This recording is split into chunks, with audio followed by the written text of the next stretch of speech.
you, ara, you, ara, you, ara, you, ara, you, ara, you, ara. Angel Valenzuela, $4.99. What's with these homies dissing my girl? QED? More like QED's nuts on your chin.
All right, sorry. I just set up Melina's computer. All right. How are we doing?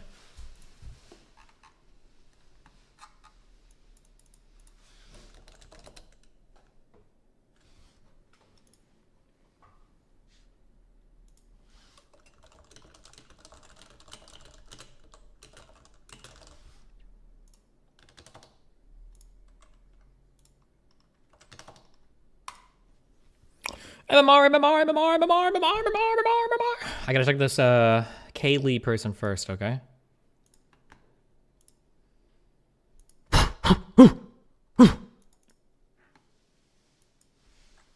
You left your mic on mute. We heard everything, which is me setting our computer.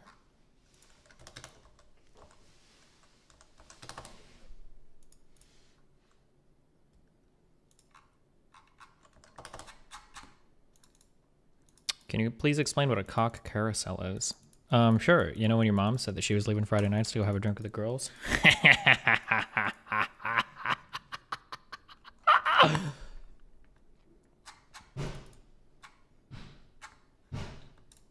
Okay. Mel, stop slamming things.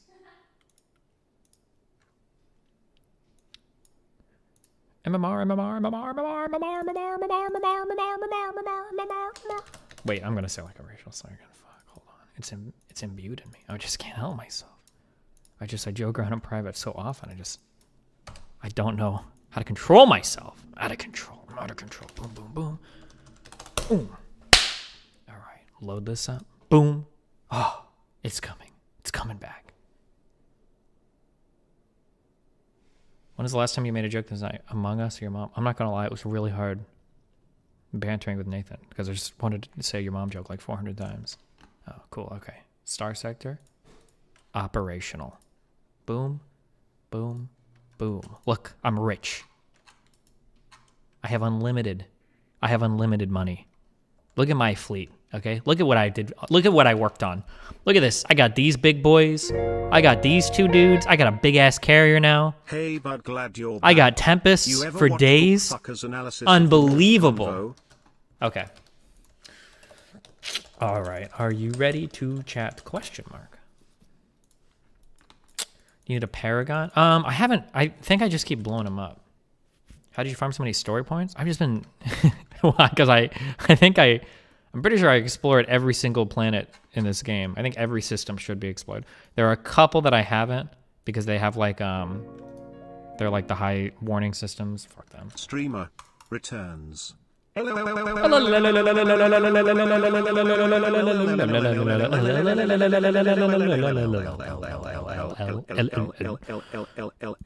pausing donos. That one's getting skipped. Talking to Kaylee. And then we're going to talk to No Opinion. Oh, yeah. Hello? Oh, hello. Hi. Well, how is life going? Are you on a MacBook? What am I hearing right now in the background? Okay, I'm watching the stream, so I'm a little confused. Here, I'll exit out. Oh shit. Oh god. Okay, how do I do this? Should I like turn the camera on? Typically, there's an X in the top right of the box. You want to click that on the stream. Hello? Oh, You see hello. me? Yeah, I do. Hold on one second. Hi. This is a lot. I've never been on Twitch or any of this stuff, and I feel like you need to have ADHD to like understand what's going on. You The know. sounds. Are you gonna be playing a game while we're doing this, or? Well, no, damn, Jesus, you want my undivided attention? Okay, just calm down. Well, no, I'm No, it's all right. Don't worry, I'll focus. All right, hold I on. also can't see anything except for myself, so I'm a little distracted. Well, are you holding a mirror in front of yourself? No, I just see my screen, so like I don't know Okay, how to there do you this. go. I'm all cammed up. Oh. Okay, hold on. There you go. One Oh, you can play a game. I don't care. It's just it's a lot going on. So No, don't worry. Hold on. I'm putting you on the screen. Give me 1 second. Okay, do you want to introduce yourself, and everything that's going on here? sure. My name's Kaylee. Hi. I can't see the chat, so I don't know what's going on. Don't worry But the chat. I have a YouTube channel. It's called What a Woman Wants. I'm right here behind the set. I think someone that follows you or something went on my YouTube just now and commented that I should be in the kitchen. And I was like, true. But anyway, so I kind of just talk about what a woman wants, like what we truly want and not what the media is telling us that we want. Oh man. Okay. And yeah, and then I went to the Better Discourse thing. That was quite interesting. Oh, you tried to ambush me with a Veritas question. Listen, I wasn't planning on like going panelist mode, but they gave me the mic and I didn't feel like you were actually answering my question. And so I was really trying to understand, like I wasn't trying to be in a debate. I just wanted to understand because I think that you weren't understanding what I was asking you. But So well, I didn't do my research for this particular Veritas video. What the question had to do with the CNN thing, right? yeah, well, no, because you were saying that like 100% of the time it's always not true. And I can say that without even doing research, which is a little bit. Wait, you know, to be clear, right. I was saying that every time they've done anything in the past, 100% of the time, it has been like not true. Now, for the current, that's why I said, so I'd be willing to bet that whatever the current story is, it's probably also not true.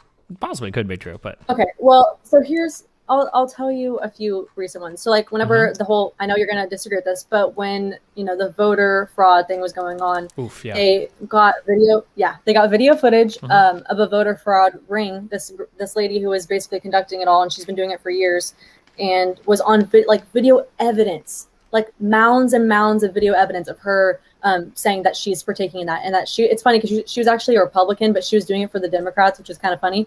But so she was going to people's, door to door and like bringing their ballot to them, and then she would give them a gift, and then it was on video. You know what I'm saying? So it's like, how is that a conspiracy theory? Number one.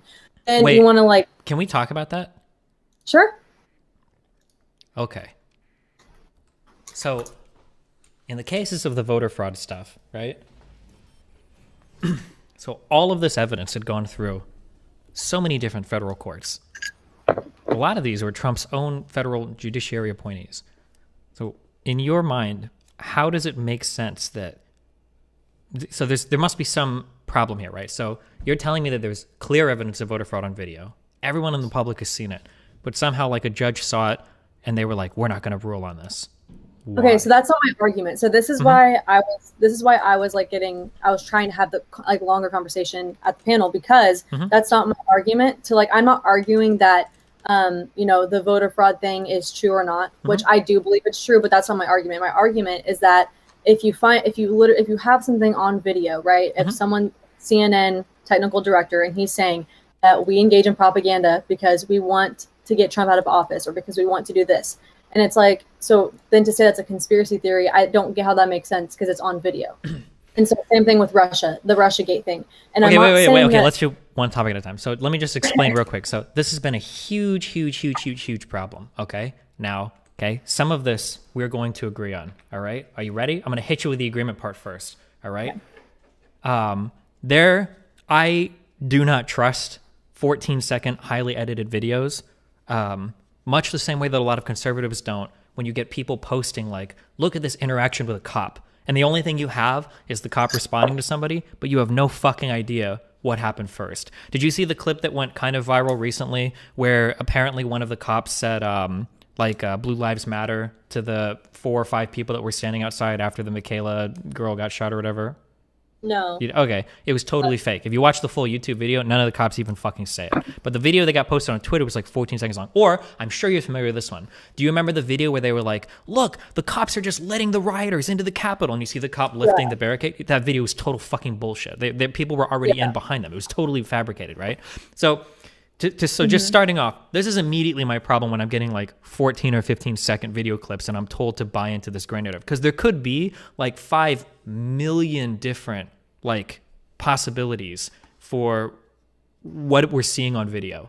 So for instance, when you talk to me about like we can talk specifically about the voter fraud stuff. Remember all the videos that are around where they pulled out like the secret ballot box from beneath the desk, and that was like uncounted ballots, and what were they, must have been fake or whatever. Like when the federal judges looked over the videos, that box had been brought in like 6 hours ago. It was all on video. Like they'd seen the whole thing. But when we just get like these 15, this is my problem when I'm getting like 15-second clips. So this most recent Project Veritas story is like some dipshit like technical guy that works for CNN like trying to impress like a Tinder date, saying like, oh yeah, like we picked the most sensations, but it's like, this guy isn't an editor. This guy's not making any of these decisions. He didn't say that. He said propaganda. He didn't say sensational videos. Sure. I mean, he might say propaganda, but like regardless, this isn't a guy that's like in a position to make these calls. I doubt this guy's any, and this is a guy saying dumb shit. Like I'm sure if you talk about what women want or dating or whatever, guys say a lot of dumb shit to get laid sometimes. Like this isn't like the smoking gun that I think that maybe it's being presented as. Yeah, I guess I think my problem with that argument, which I understand where you're coming from on that, and that's a valid argument, but I think my issue is just calling everything a conspiracy theory is just, I think it's pointless, because, you know, why is it so bad to question the narrative that's going on? Like, why is it so, and like, that's a huge thing that I don't understand when leftists get so pissed off. Like, okay, you got in some beef with, what's his face? Jack something? Jack Prosser? Oh, the stolen valor guy. Yeah, that guy. Uh-huh. Yeah, that was bad. And actually that's my boyfriend's uncle's friend. So like he was a little mad. Your boyfriend's uncle needs better friends, but yeah, go ahead. Anyways, but you know, so you were like, you know, what, if you don't trust the American system, like who do you trust? And it's like, well, why do you have to like trust someone? Like, why is it like so important to you that that's a really good like epistemic question, right? What even is reality? So my argument, what is reality? It's just, why do you think it's so important to to trust it? That is kind of what we're really getting at, right? Like, how do we determine what is real? Because at the end of the day, neither you nor I, well, I don't know what you do for a living. I don't have direct access to like I don't have firsthand knowledge of like any foreign affairs stuff. I don't go overseas and see, you know, who's killing who. I don't, you know, sit in a lab and conduct experiments on vaccines. So at the end of the day, like our realities are kind of defined by who we put our trust in, right? That's kind of, we have to, right? And so I think that's a really important question of like, well, how do we determine what is real, or who do we trust when it comes to, you know, what is real? Earlier you asked the question, like, what's wrong with questioning things?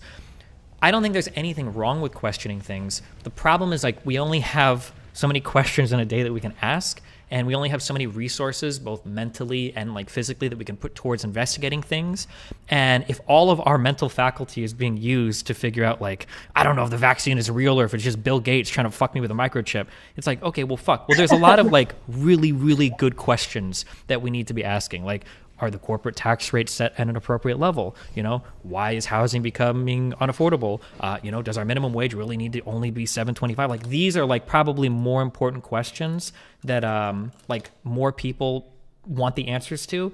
But when we spend our time like investigating conspiracy theories, which is what I will call them because they have like no foundation in reality, I don't know. I feel like that's my problem with it is that we spend so much time looking at the wrong stuff. And that's why I think it's a really important question when I ask that Jack guy, well, who do you trust? Because when somebody's trying to feed me these lines like, oh, the American intel is fake and blah, blah, blah. Oh, well, whose intel do you trust in? Do you trust Saudi Arabia? Do you trust the United Kingdom? What about like Canada, New Zealand? Are the Five Eyes partners? Like, who do you trust there? Because if you don't trust anybody, well, like, are you going to tell me next that you trust like James O'Keefe? Like, who is he compared to like a million generals or lieutenants or anybody else that gives us information about foreign affairs, or Edward Snowden or whatever? Sorry, I'm rambling on. You can cut me off if I say anything, but yeah, go for it. Go. That's my general like thought.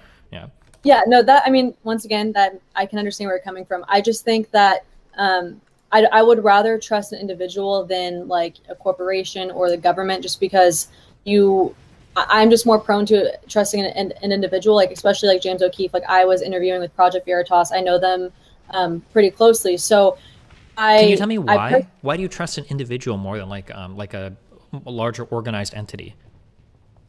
I think there's more. It's more susceptible to corruption. I mean, I think that we've seen that throughout history. I think like corporate America right now is insane. I think that it's part of the like huge culture issues that are happening right now in our country, and that's like my main concern is culture. And I know that you mentioned that earlier in your stream talking about culture, so I want to get into that later. But that's my main issue is that. And so when I talk about trusting individuals, like that's why, because I think they're less likely to falsify information because there's more on the line. You can't really hide behind much. It's like it's you that's you know your character that is being put on display. Otherwise, it's like Google. There's a shit ton of people behind that, and people can kind of hide behind other people and hide behind big names. So that's why I personally do. So, have you?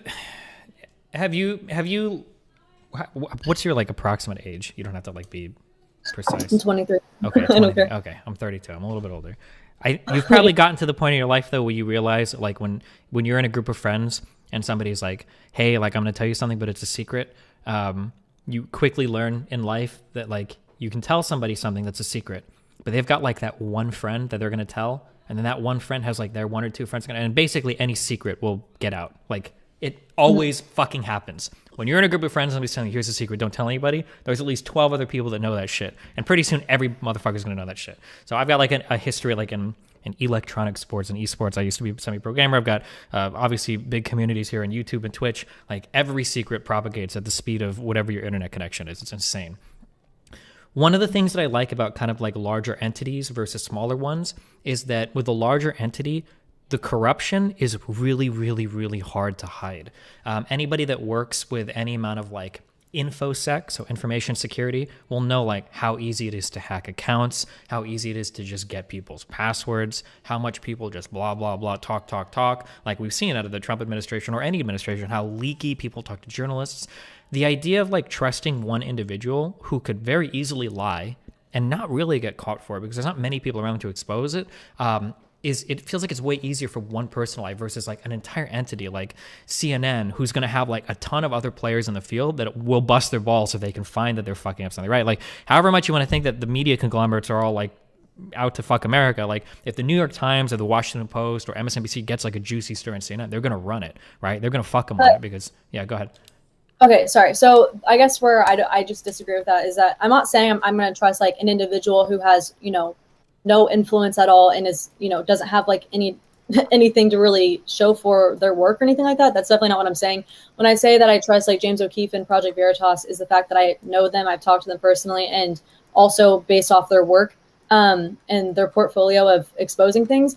And when it comes to trusting a corporation, I'm not like saying trusting them, I guess, with data or something like that, which I definitely don't trust them with that. I'm talking about their motives and like what is behind that, because it's very apparent. It's so apparent the motive of woke capitalism. Basically, they're all. I mean, look at the Pride Parade, right? The Pride Parade is all huge corporations on floats. And also, I saw that you had like LGBT in your tag thing. Are you like what? Why did you put that? I'm bisexual. Oh, okay. I didn't know that. I thought you were okay. I was like, that's interesting. So. Like that's interesting to me that like the corporations are all throughout the Pride Parade, and it's like, so they're all pushing that narrative. Do you know what I'm saying? It's not like they're neutral and they'll do that and then support something else. It's like one or the other. Do you know what I mean? So I don't think that that's like beneficial to our culture. So yeah. So I mean, like, so I kind of almost got into this a little bit with the other girl that was on stage. I don't necessarily disagree with you. I think it's important for us to understand like what firms are supposed to do in our society, right? So the goal of any business is to make money. So corporations are going to pander to whoever they think they need to pander to make money. But I don't think we can say whether or not that's right or wrong, but that's going to be an expected behavior that is always going to be what it is, right? I think that's not necessarily the case anymore, though. I think a lot of huge corporations have risked profitability because of think about it. You have when you're staying neutral, you have two sides, like you have left and right who are going to support you. Like Sephora is a really good example for this. There is this Christian conservative makeup artist, and she was working with them, like working with Sephora, getting paid for a brand deal. And then someone commented or tweeted Sephora and said, "You're supporting a racist Nazi." This girl is just a Christian conservative, random girl, like no big deal. And she got fired from Sephora. So now Sephora is saying, well, we don't support conservatives. Now you have a Sephora boycott. So I don't necessarily think that that's true. I think that... Wait, that sounded like everything that we expect would happen, though, right? Or what part of that isn't true? It sounds like the corporation buckled, they fired because they didn't want to get in trouble publicly, and like even the left does this to itself. I'm sure you must have seen the girl that got a job at Teen Vogue or whatever as like an editor, and they found like dumb tweets that she made like fucking 11 years ago when she was 17, and they ended up firing her for it because the whole editorial board was like, "We think this is horrible." I didn't see that, but no, I mean that's not what I. This girl is not a Nazi. She was just a conservative. So like now it's conservatives are bad, conservatives are Nazis, conservatives are racist, when that's not true. Yeah, I agree with you. Yeah. So but that's what I'm saying though. So like Sephora is saying we don't support conservatives. Now you have half of the people, like I mean it's like 50-50. Half of the people who were conservatives who shopped at Sephora, now they're not going to. So you're losing money.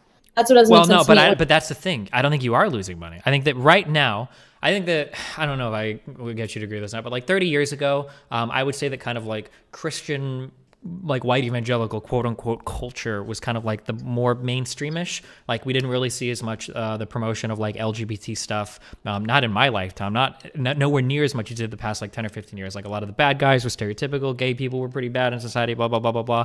And corporations pandered hardcore to that. But now it's like kind of this like left-leaning narrative has gotten more profitable, which I think it has. Now you're just seeing corporations pander to that. I think that they act like pretty predictably. Like they're just going to go wherever the money is. And right now, if you do anything with like conservatives or anything like that, like you get hardcore fucking canceled. People start tweeting at you and boycotting you. So they just do what they think will like make them the most money. No.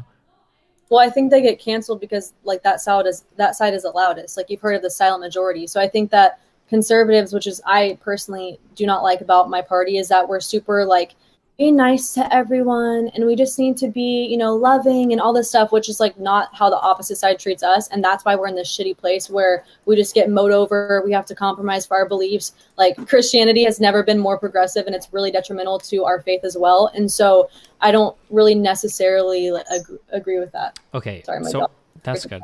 How do you reconcile? Oh, well, this was kind of my question to on that panel that never got answered. So how do you reconcile the way that Trump speaks to American citizens versus the way Biden speaks to American citizens when you say that like Republicans are too nice compared to the other side? I feel like there's a night and day difference. Okay, I'm not saying Republicans are too nice. I'm just saying we're told that we have to be nice. Like that's kind of, especially Christians. I'm telling you right here and now, if you're a Christian right now or a Christian conservative, it's like, where's that Christ love? All right, like that's the whole thing. But talking about Trump, I think people like Trump because of how honest he is. I liked Trump because of how honest he is. I really don't like it when Kamala Harris gets on, gets in front of everyone and says, hope is here. Help is here. That's like the worst thing a politician could ever say. So I think she's the most unlikable human. And just because she smiles and like says nice things, and whenever she's asked about she's going to go visit the border because that's her duty, she laughs and says, not today. Like just because she doesn't vocally say something that's maybe, I don't know, controversial, whatever, like that doesn't make you a nice person. And I don't care too much about like what people are, you know, I just like I like how Trump talks. I like that he's okay. Just what if we ignore? Okay, because I don't know where we're going with the talking thing. But so let's ignore the talking thing. Let's just look at legislation. So now we're still very much in the infancy of the Biden presidency, but now that we've seen like a big, huge bill. So for Trump, it seems like we got a lot of tax cuts that were more targeted towards kind of like bigger players, more wealthy people, like larger corporations. And Biden's kind of like tax incentives here for the coronavirus relief, at least, were very much like structured from the bottom up. When you look at something like that, like how do you reconcile, you know, like being nice to the average American or whatever, like the big difference between Biden's approach versus Trump's approach here? Well, that's the thing is like, I don't care about being like nice. That's not something that like, I wasn't making a claim that I care about being nice or conservatives. I'm saying that conservatives are told to be nice and like that they tend to try to follow that. But I don't personally care about that. And I think that the new wave, like John Doyle, I know you heard him talk, Elijah Schaffer, it's like there's a new wave of conservatism where it's like we need to start being more like the left and kind of ruthless when it comes to our beliefs. That's what I was trying to say. Like that's my stance compared to some older modern Gotcha. Some Okay. other. So what's like an example of that when you say like we need to be like more ruthless? Like what does that look like, I guess? You know how people like shout at you that if you don't call them by their pronoun, then you're gonna, that's hate speech. People get arrested for it in Canada. I'm not saying I want to go that extreme because that's crazy, but like that people on the left being that crazy and pushing that far, using the Overton window that hard, we have now pushed back as conservatives, as Christian conservative party. We've been like, okay, you wanna cut off your genitals, like that's fine. Well, yeah, you can do what you want as long as it doesn't bother me. And the whole lie is that we want to be left alone and we just want to live our life. And conservatives and Christians said, you know what? That's fine. Live your life. That's cool. But now it's no, you're going to actually accept my delusions. And if you don't, that's hate speech. And if you don't, I want you to be arrested for that. I want you to lose your job for that. And that's where I have a problem because, I think the whole acceptance of, oh yeah, whatever you do behind closed doors, like that doesn't bother me. Well, now it does, because now we're being forced to accept it. If you just, went on your merry way and you just cut your genitals off, whatever, who cares? But no, now we're forced to accept your delusions. And I think that, I talk about this a lot. Okay, I gotta ask, because I was raised Catholic. So in terms of like genital cutting or whatever, wasn't it kind of Christians that started this though? If we're going like by American history, because circumcision was really popular for a long time, and a lot of Christians. That's a little different. That's not castration. That's not cutting off your. It's like a dick. form of. It's like it's genital mutilation, right? It is. I don't. Sure, but that's and like it's arguably, and it's even arguably worse. It's not for medical purposes. It's so that your son is a dick that looks like your dick. That's the only reason they do it. At least for the trans stuff, even if you think they're delusional or misguided, at least you could hope that their hearts are in the right place. But for circumcision, it's literally just like, I want my son's dick to look like mine. So I don't know that that's actually an argument. I've never heard of that argument before. That's interesting. I think whenever I've heard of it in the past, it's for cleanliness reasons, because I know people who don't have it, what's it called, circumcised, then they can get more dirty and stuff. That's what I've heard, and they can get infections easier. So I mean, like, that's not even much about that. Yeah, sure. Okay, so as a dick haver here, that is absolutely not true. At least in modern day America, we have showers. We can all clean ourselves. I mean, like, theoretically, there's a lot of parts of our body that we could keep much cleaner if we just cut them off. So, like, if your armpits smell a lot, I'm sure if you just hacked your arm off, you probably wouldn't have to worry about it as much. But the cleanliness thing is not a real thing. I understand if you haven't put a lot of thought into this. I'm just saying that, like, as somebody that has put a lot of thought into a lot of these issues, I think it's a little bit rich for, like, a Christian to complain that, like, trans people just want to lob off their genitals, and then also we need to, like, cut up, like, every single little boy's dick. Some of these, like, surgeries, by the way, that can get botched and lead to serious complications, actual complications, not like my son doesn't know how to shower, but, like, now we have to cut off his entire dick because it got infected. I don't know. I just don't think that's a fair argument, because you're comparing like a small normal procedure that happens to a lot of kids, that's very normal, to changing the sex of, like, changing your anatomy is a very, very, very different thing. Sure, like, I agree, they're very different. Getting a little piece of skin cut off well, is hold different. On. It's all relative at the end of the day. I mean, maybe listen, okay. Some of us like our dicks not being cut apart, okay. And you could arguably make a lot of similar arguments for female genital mutilation. Like, there are forms of female genital mutilation that don't involve, like, cutting off the entire clitoris. Some just involve shaving the hood a little bit. Some involve, like, all sorts of other surgeries. Like, but we wouldn't make the same argument for that. So, like, oh well, it's just a little piece of skin. I think generally we would say, like, well, we probably shouldn't be, like, cutting up the genitals of our children because it's kind of like a violation of bodily autonomy. For sure. Okay, I can get behind that. I'm not mad about that. Like, whatever, that's fine. Mm-hmm. I can do more research into that, and maybe I'll learn something new. Who knows? Sure. But my whole point of what I was saying is that my issue with this whole leftist, them using the open window, is that they're pushing extreme things. Now we have children who are changing their gender. Whenever I was 3, like, I was running around thinking I was freaking an astronaut one day, a monkey one day. Like, to say that a kid knows their gender is absolutely insane. I think that's child abuse. This is okay. So we don't have to go, like, all the way down the road on trans issues, depending on how much you want to go. But this is something that's always interesting to me, because it feels to me like, do you think that men and women are probably, like, pretty different from each other, like, or there's at least, like, some differences biologically, like, in our brains? I think that men and women are extremely different, and that's what makes us. Yeah.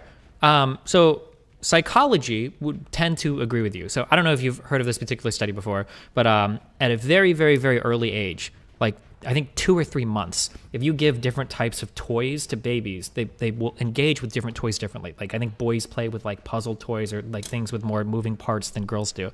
And that can be observed at a very, very early age. And then also, I don't know if you've talked to any people that have given birth, but as a son haver myself, and then who's people who have talked to other people giving birth, there are differences in the ways that like babies act in the womb. Boys will can kick more and do more stuff versus girls at very, very, very early ages. When I say early ages, I don't mean like 9 or 10. I mean at like 9 or 10 weeks. I think you can start to see like some type of gender differentiation. Do you think that these things are generally true, or do you doubt anything I've told you? No, I 100% agree with that. Yeah. So if we think that children can have like some experience of their gender, which it seems to be the case at like a very early age, is it like impossible to think that somebody might know a bit about their gender when they're like 3 or 4 or 5 or 6? Yeah, because I think that that's like something that's just innate. I don't think that they have consciousness when it comes to that. I think that that's sexualizing a child extremely young, and I think that that's so detrimental. Well, wait, what do you mean by sexualizing a child? It's like children sexualize themselves as soon as they're like 3 months old, right? What? So they sexualize themselves at 3 months old. Yeah. So again, I don't know how deep you want to get into this, but as a parent, like children, when you start changing diapers, especially fucking boys, like as soon as they know they got a dick, they reach down there and they start fucking around and stuff. Like that whole like sexual exploration for children is like from a very early age all the way up to fucking adolescence and through that, when they start like learning their bodies and the differences between all of them. Like it's like a pretty normal part of like kids growing up. It's not like they wait until they're 15 or 16 and then they're like, oh shit, like I think I'm different than other people, right? Well, I definitely, I know, I understand that, but I'm saying that I just don't think that telling a kid, like, okay, here's an example. Mm-hmm. I saw a TikTok one time. I don't know if you saw this, and it's this mom, and she's holding her child that's like literally less than 1 year old, and she's like, my baby's gay. You want to say your baby's straight, which no one does that, Mm-hmm. but you want to say your baby's straight, my baby's gay, my baby's gay. I'm like, why? I'm sure you want to say that they're messing around with their bodies. I think that's very different than sexuality and attraction. I think that's a very different thing.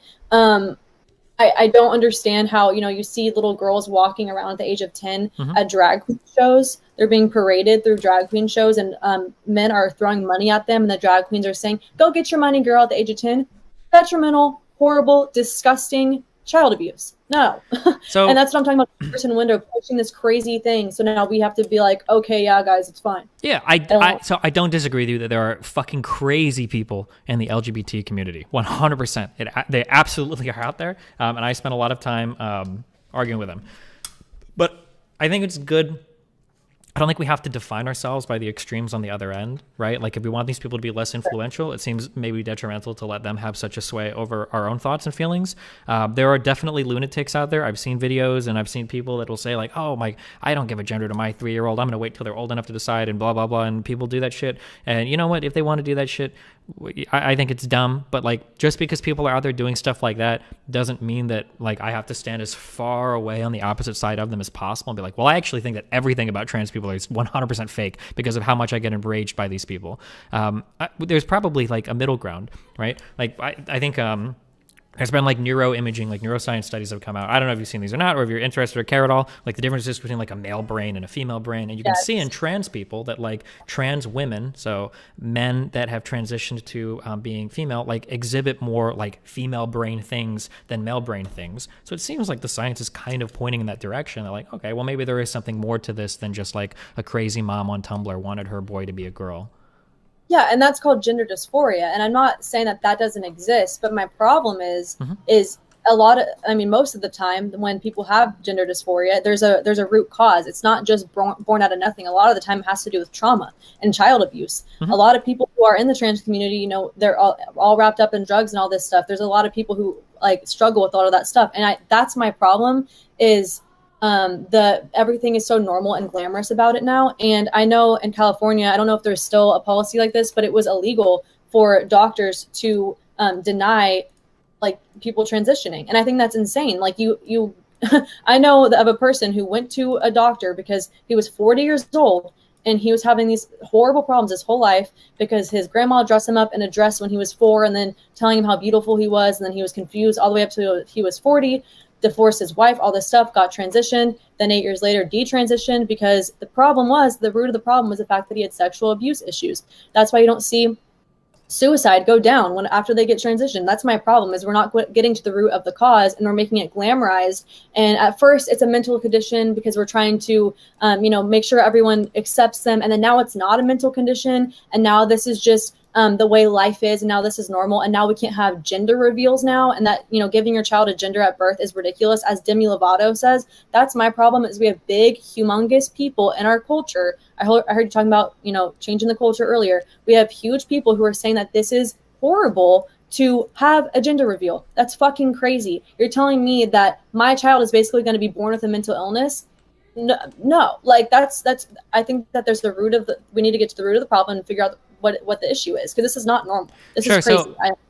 So even if I grant you almost all of that, let's say that you and I both agree that trans identities are born out of some type of early trauma or some type of early, adverse event. Let's say that every single trans person could be a different way if they had experienced some different earlier childhood. It's not really relevant now, though, is it? Like, don't you think that when you look at a currently existing trans person, isn't it best to just go by, well, what are the medical guidelines to minimize the harm to this person? And then you meet them where they're at now in life. Like, say, for instance, you get what? Like, I think you get therapy, and I think that you don't force other people to. So real quick, so therapy doesn't work, right? We tried therapy with gay people. You can't just untrans somebody with therapy. You can't ungay somebody with therapy. It doesn't work that way. Therapy does work. It's been proven to work. That there's many people who have detransitioned because they've gone to therapy and realized the root of the issue. And I've gone through years and years of therapy myself for a lot of the same situations that happen to people who are trans. Like, I have gone through very similar situations. So I do understand that it's not reversible. I'm not saying that you can just pretend like trauma's never happened to you, but there are ways. There's something called EMDR therapy that I went through. There are ways to get past things in your life. And so to tell someone, that's a whole big thing. Well, I won't get into it, but that's a whole big thing with BLM, right? We're telling people that, oh, this is irreversible, so we need to just meet you where you are now. I don't think that that's responsible. I think that that's, not giving someone the quality of life that they potentially could have. And I also think it's ridiculous, once again, to make other people accept your delusions. Well, like, when you say make other people, like, no, you don't have to do anything. That's like, I don't think anybody cares. Like if some trans person. Now you can. You can get censored. You can get completely taken off platforms if you don't call someone by the right pronoun. In Canada, you get arrested. So if you don't real quick, pronoun. Nobody has been arrested in Canada for not calling somebody by the right pronoun. It doesn't happen. Okay, number one. That does happen. It does not happen. It absolutely doesn't happen. Now, what about that guy who got his kid taken away from him because he didn't want his kid to transition in Canada? That's child abuse now? I mean, it's possible, but I mean, like, you kind of have to, I guess we hit that, we kind of hit that epistemic foundation that I talked about earlier, where we have to figure out, like, where do we get kind of our source of knowledge or truth from? And I guess when it comes to things like issues relating to the mind or your sexuality or gender, I feel like I would rather trust, like, larger organizations than, I guess, like, religious people giving me kind of their religious ideology in regards to these things, because I don't think I'm going to get, like, the fairest answer from somebody that's, like, super bought into that particular case. Also, for the person that, like, got his kid taken away, didn't that guy, like, defy, like, a court order or something? I'm not sure about that. I don't know. Oh, okay. Because I think that was one where the reason why he lost access to his kid was because the mother had already gotten, like, an approved treatment for the child, and they were both on the same side with it, and then I think the dad defied a court order. Yeah, so I mean, like, that's probably fair. If you've got one parent on your side, right? That's probably fair that, like, a court might side there with a parent, right? That sucks for them, but I don't know. I just think my problem is like, I know we're not there yet, and then you can call me conspiracy theorist, whatever. But we're seeing that our First Amendment be taken away, like, day after day, being censored day after day. And so that's why I speak out about this, and I'm worried about it, because we are seeing it in other countries that it's happening, and people are lobbying. They're trying to have hate speech be illegal, which, how do we even define hate speech? And so. Well, to be clear, hate speech will never be made illegal in the U.S. without changing the First Amendment. Yeah, I'm pretty sure we've gotten so many.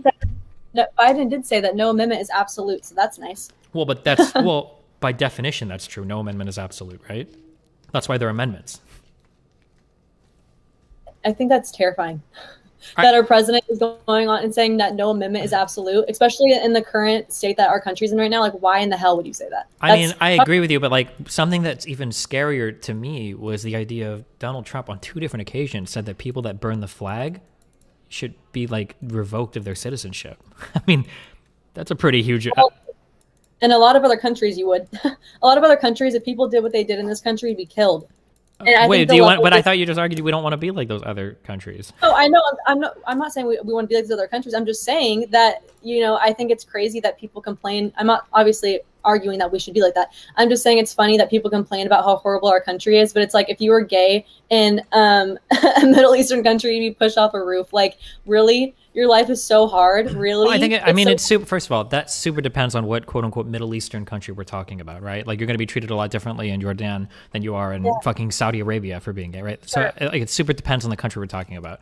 Sure. But also regardless, like we don't compare ourselves to other countries. It's like if you listen to any motivational speaker, or self-help speaker, right? You don't compare yourself to another person. You only compare yourself to yourself because that's who you want to be better than, right? So when we're looking at like how can we make our country better, it's probably not a matter of like are we doing better than the British or doing better than you know, some other, right? We want to compare ourselves to ourselves, right?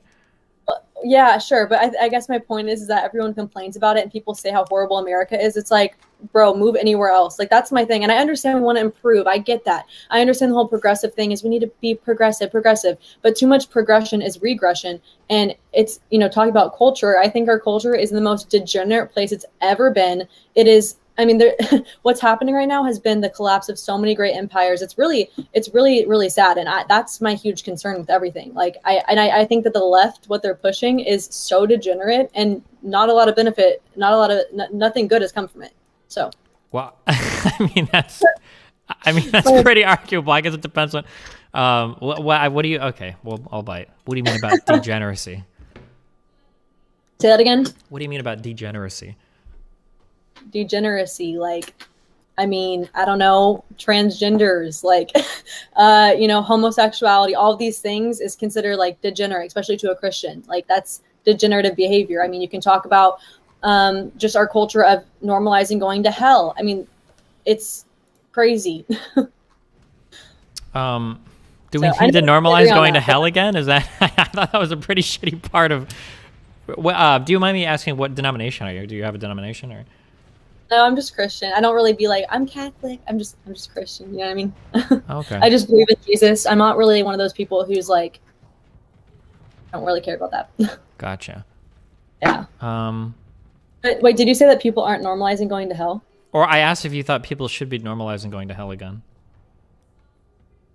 Oh, no, I mean like they're normalizing like that it's a good thing. Oh. There's so many people who are like, yeah, hell, there's a party there. Like, do you know who, obviously you know who H3 is, right? Yeah, Ethan, yeah. Yeah, so, you know, in his podcast, someone, like, I watch his podcast all the time, even though he just shits on Christians and conservatives the whole time, but whatever, I still like him. I think he's entertaining. And, you know, he's like, yeah, hell's a party. I don't know why all these Christians think it's so bad. It's like you're telling that to millions of kids, and now millions of kids are going to walk around, like, thinking that that's cool. Like, why? That's not something that should be normalized. I don't understand. Well, I mean, it's probably a matter of values, right? If we're going like by a strict interpretation of, you know, scripture, then hell is probably going to be filled with a lot more fun people than the people in heaven, like depending. But I mean, like this, it's not really talking about like going to hell or heaven. It's more a question of like values, like, well, what kind of lives we want to live while we're on earth, right? No, I mean, I think like any Christian would tell you that they're excited to go to heaven. It seems like the best time ever. I would definitely not want to be in hell. It's, well, yeah, but say if you're like a gay guy, you probably don't want to go to heaven because you're probably not allowed to be gay up there, right? I mean, like that's like one of like a million examples.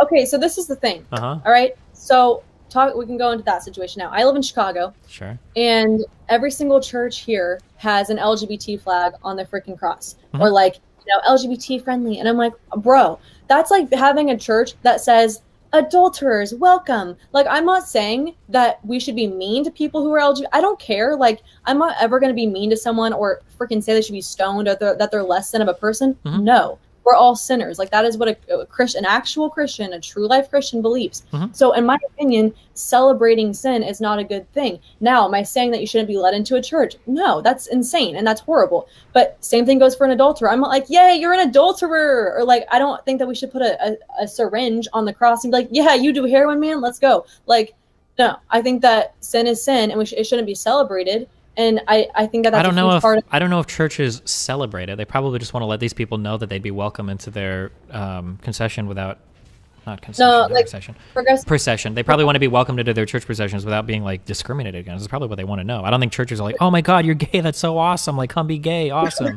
There's no progressive Christianity is a huge problem in Christianity right now. Like, that's a huge talking point that a lot of sermons, they're like, it's okay to be gay, guys. Like, it's all fine. It's not a sin. And it is a sin. And once again, we're all sinners. Well, to be clear, yeah. So, okay, we got to be, okay. So, hold on. I was raised very, very, very Catholic. So, I have a lot of Jesus shit in my head, okay? So, to be clear, Jesus absolutely welcomed sinners among him with open arms and loved him and almost, I don't want to say celebrated their sinfulness, but like there are plenty of stories of Jesus stepping in and being like, hey, like, don't be so judgmental. Like, these people are chill. Let them come in, let them repent, blah, blah, blah, blah, blah. So the idea of like a church saying like, hey, if you're LGBT, you're welcome here. Like, that is totally in line, 100% on point with like anything you would have expected to hear in any of the gospels, right? Like, that's not, I don't think that's out of line at all. I think that's to be expected.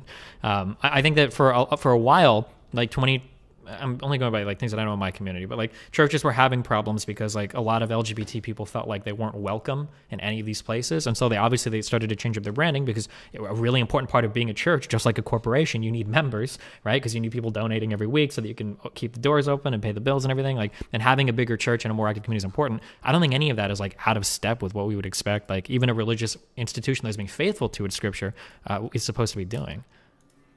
Yeah, I just disagree with that because I think, once again, it's basically just like saying like adulterers, it's okay that you're an adulterer. Like, I think that as sinners, like you as a Christian, you don't excuse your sin. You work on your sin and you say, hey, I'm a sinner. Like, I need to work on this. I need to do better at this. Forgive me for my sin. It's not, yeah, I'm an adulterer and that's okay, God. So just accept me how I am. That's not how Christianity works. It's asking to repent for your sins and knowing that you're a sinner, knowing what your sins are and working on that. Well, sure, but I mean, like, that's part of the point of like welcoming those types of people into your church. It's like that whatever sins, whatever first, and also being gay in and of itself isn't necessarily a sin, right? Who you are is not a sin in the eyes of God. It's what you do. So a person could theoretically be gay and never have sex with a gay person, or I assume would be a gay person, yeah, and that wouldn't technically ever be a sin. But the more important part, and we can go to adulterers as well, because adulterers would also be welcome into what I would consider to be any good Christian church. Not only would they be welcome, they'd be celebrated, because you want these types of people to go in, because you want them to be taking steps to get closer to God, rather than to be alienated from the church and alienated from God. So like the idea that you would welcome these people in, you can be a quote unquote non-offending gay person. You can go in and whatever problems you have are supposed to be between you and God. It's not for the rest of the church to judge you for. It's between you and God and whoever you go to for confessional. Yeah, so I never said that they shouldn't be welcome to the church. I never said that. I was saying that they should be. I was saying that, like, hey guys, we're all sinners. Let's, repent together. That's what I'm saying. My point is that the celebration of it is making that it's okay, and that this lifestyle is okay, and that lifestyle of sin is okay. That's not Christianity. Christianity is not saying that a lifestyle of sin is acceptable. It's saying that a lifestyle of sin, we're all sinners, and we understand that, but we should be working towards not being sinners. And sure. It's possible. I guess I don't know. I've never in my life. What? Yeah, we're going. Yeah, I would have to hear like a particular sermon. I've never in my life I've heard a lot of sermons from a lot of different preachers and pastors across a lot of different states, mainly Catholic. But I've never heard the idea that, like, oh, if you want to be gay and go out and be gay with people, then that's fine. Usually, it's more like we separate the sin from the sinner. Whatever sins you committed between you and God, we're only here to make sure that you stay as holy as you can. Like, that's generally what I hear. I've never heard of any. I had black friends growing up that were Lutheran, and I never heard they talked about gay issues sometimes in their church, but never like, oh, it's okay to go and be gay and everything. I think usually it's just we welcome all types of people. But maybe you've heard a different sermon or different preachers than I have, but I've never heard that speak in like a Christian church. But it's definitely in like the more liberal areas. But I know a lot of people who have experienced that. They're like, I'm not going to that church again. But and that's like whatever. I just don't think that having that on the sign is like something that Christianity should be doing. I think that, celebrating degeneracy is just never positive. And I think that just shows the impact the left has had on Christianity. And I think that that's really sad. Progressive Christianity is not good. And that's not going to bring us closer to God. Look at our country. Do you think that the state that the world is in right now, do you think, I don't know if you're still religious, but do you think that we are closer to God? Because I definitely do not think we are. That's a deeply philosophical question. I'm not at all religious right now. I don't believe in like moral progress. I don't think that we're closer to God, but I don't think there was ever a God to get close to. That's a way different question. However, I will say, as somebody that used to be Christian, one of the things that pushed me off of Christianity initially was how unchristian most Christians are. I don't know, and when you're not in agreement there, we don't agree on what that means, because the Republican Party or evangelicals in general resemble far more the Pharisees in the Bible than Jesus themselves. Like that is like probably the most consistent theme that I've seen throughout all of my experience with Christian communities in the United States. Almost ubiquitously, these would be the same type. Like if Jesus came back today, like I think that the average evangelical would call him a loser progressive hippie fuck that was like being too soft on poor people, like 100%. Yeah, I don't necessarily agree with that. I definitely don't think that Jesus would be like, hey guys, let's put kids in drag queen hour. Let's do that, guy. I definitely do not think that he'd be sitting around drag queen hour. Yeah, but like you talk about drag queen hour, who started that shit? I have no idea. Who started with the massive child pageants? Where did that come from? The dressing up little 4-year-old girls to be as ultra sexualized as possible. So how is drag queen hour the same thing as a pageant? You lost me. I think the pageantry stuff was like a massive over-sexualization of very, very, very young children. That stuff was crazy to me. I definitely have never seen any of that pageant stuff. I never was into that. I know there was like some type of TV show about it. I don't really know. But I do think that that's kind of weird that they put like makeup on kids. That's pretty weird. But when I'm talking about drag queen hour, I think that's very different than a pageant. I think that drag queen hour is just degeneracy. A pageant is maybe a little bit of, not great. I don't know what goes into it. What do they do? Put makeup on and a dress? Yeah, and like super doll up like very, very, very young girls. I mean, it's like kids playing dress up. I don't know. I haven't seen it, so I can't say. I don't really know.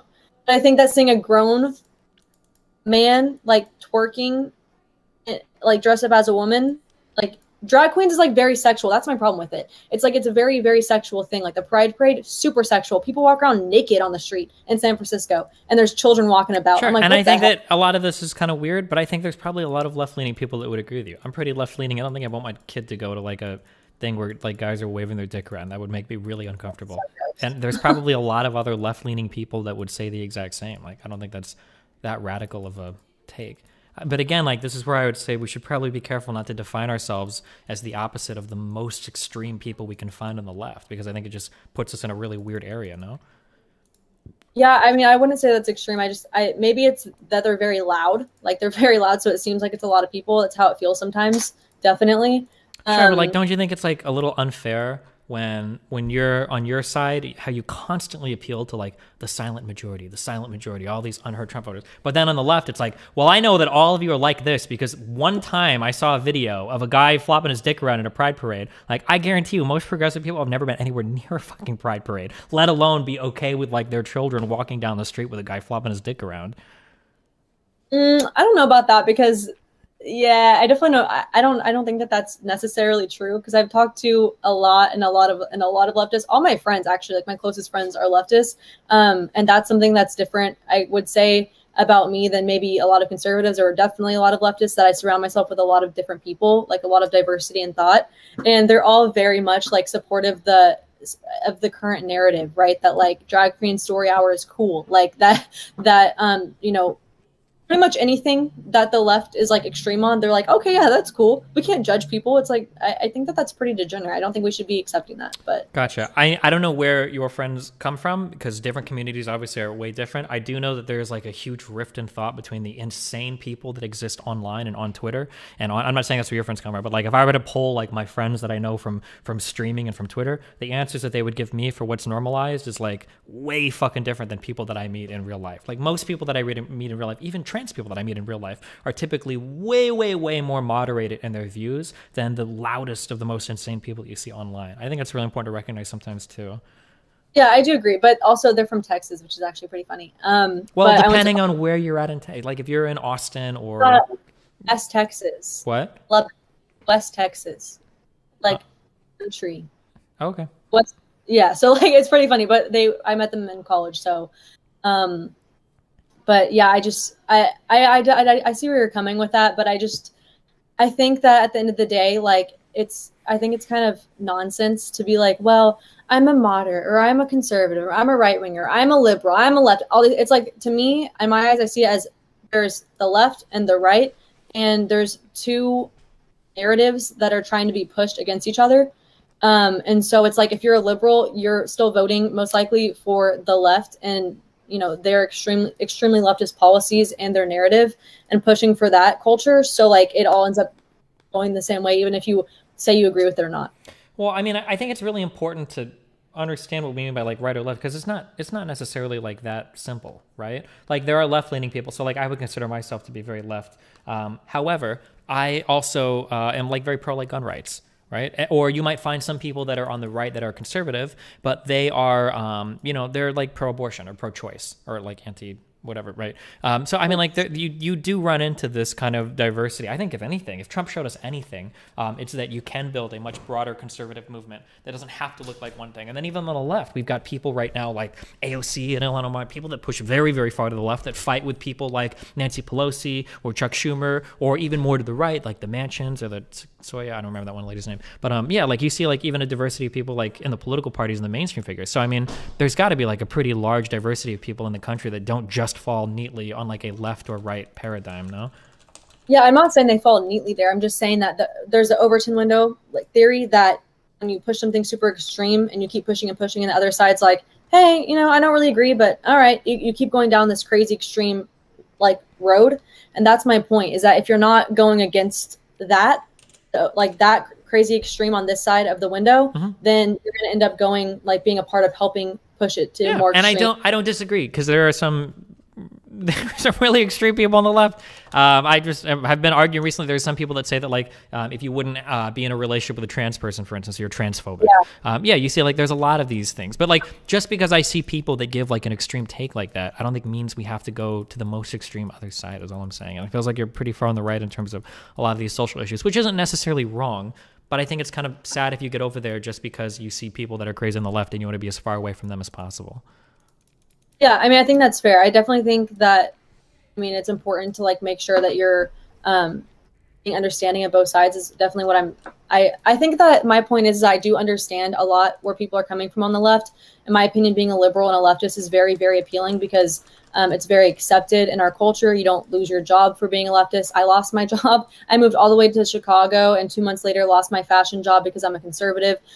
So you know, you don't have those worries and you're praised for voting for Biden. All the celebrities can post, I voted for Biden, hee hee. And everyone's like, yes, queen. And you're like, I voted for Trump. And people are like, you're canceled. Fuck you. You're a racist. You're a Nazi. So like, it's very appealing. And when you hear things at, you know, first sight, you're like, okay, cool. This sounds great. Let's be loving and accepting of everyone. And like, let's just let everyone do their own thing. But in reality, you can't just switch up your personality and your decisions into different people. You're one person as a whole. So what you do behind closed doors, what you do in private, it does affect how you interact in society and how you interact with other people and the type of person that you are. And I think that the whole individualism of our country right now, I think that there's a good level of individualism that there should be. But right now it's like, you know, everything's about me, self-care, everything's about me.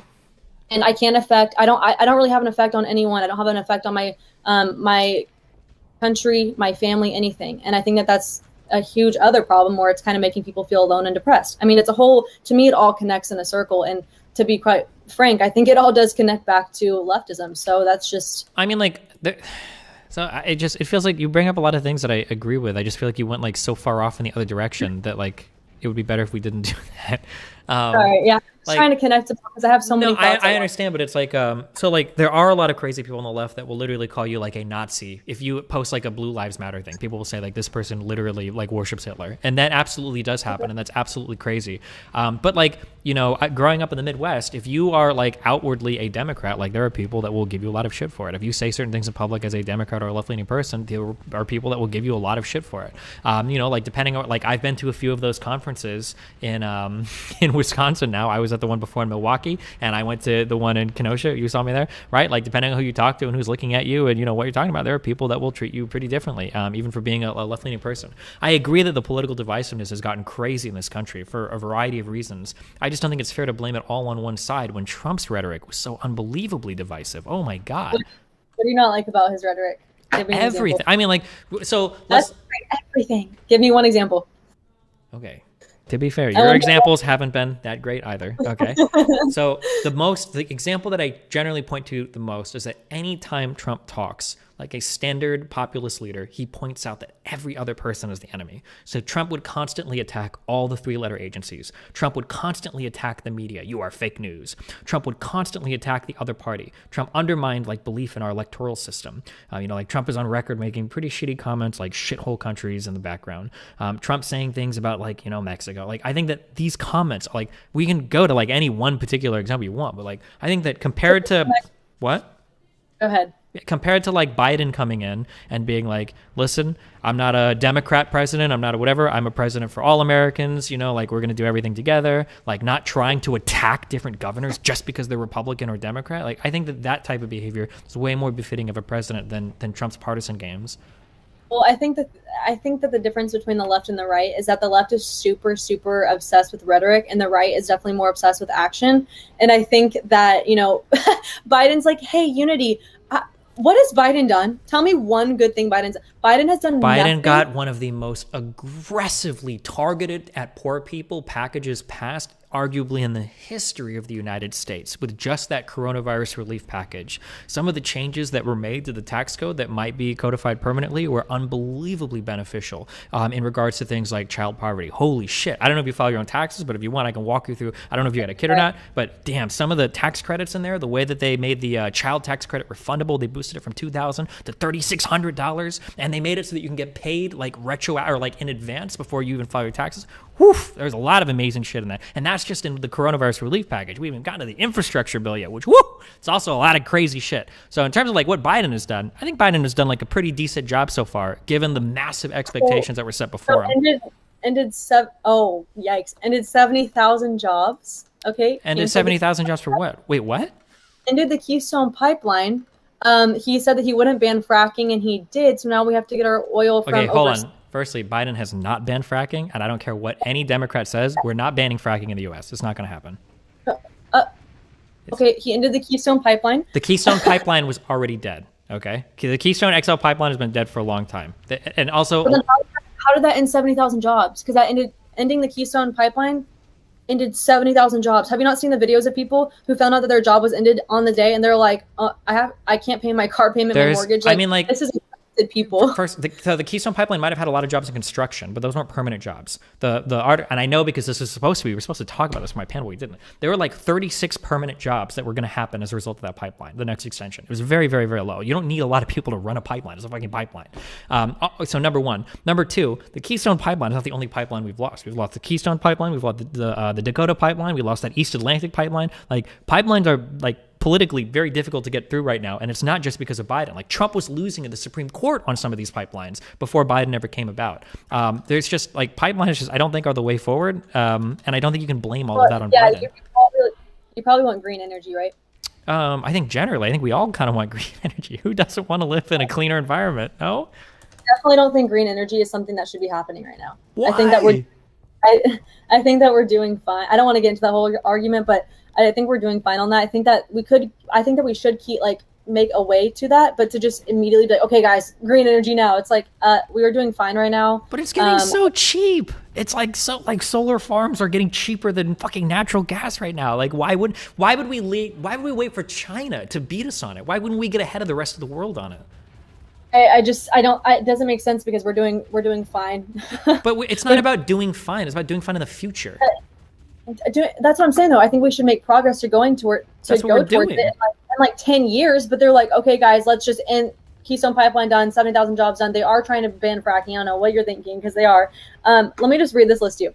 Okay, so also he bombed Syria. Forgot about that. He bombed Syria. Hold on. Wait. If you want to compare Syrian policies, so number one, Trump literally bombed a Syrian fucking airport, okay? in response to attacks that had happened, okay, the more chemical weapons, okay? So number one. Number two, Trump literally had troops on the ground trying to run the fucking oil fields in northeast Syria that ISIS was running, okay? To compare these activities, and number three, Trump also abandoned our Kurdish allies in Syria as well, okay? So if you want to compare Trump's record on Syria to Biden, who selectively bombed with 0 civilian casualties, Iranian extremists in Syria, compared to all of the action Trump did, we can talk foreign policy any day of the week. This is the one area that I consider myself to be really well informed in. You are not going to find like a lot of criticism of Biden in terms of how he's treated Syria versus Trump. That's an argument that will never be won on the Trump side. I'm sorry, there's no possible way. But okay, so you talked about soldiers. So how do you feel about him making 5,000 soldiers sleep on the concrete garage, having one bathroom after they protected him for his inauguration because he had to have a lot of soldiers around to get inaugurated, just like a good old communist country. What do you think about that? I don't know about this particular story. I mean, I could go and look it up. If that's what happened, I guess that sucks. But I know that I watched Donald Trump for a photo op move a bunch of soldiers out into, was it Lafayette Square, and start tear gassing protesters away so they hold up a Bible that he's never read his entire life for a photo opportunity.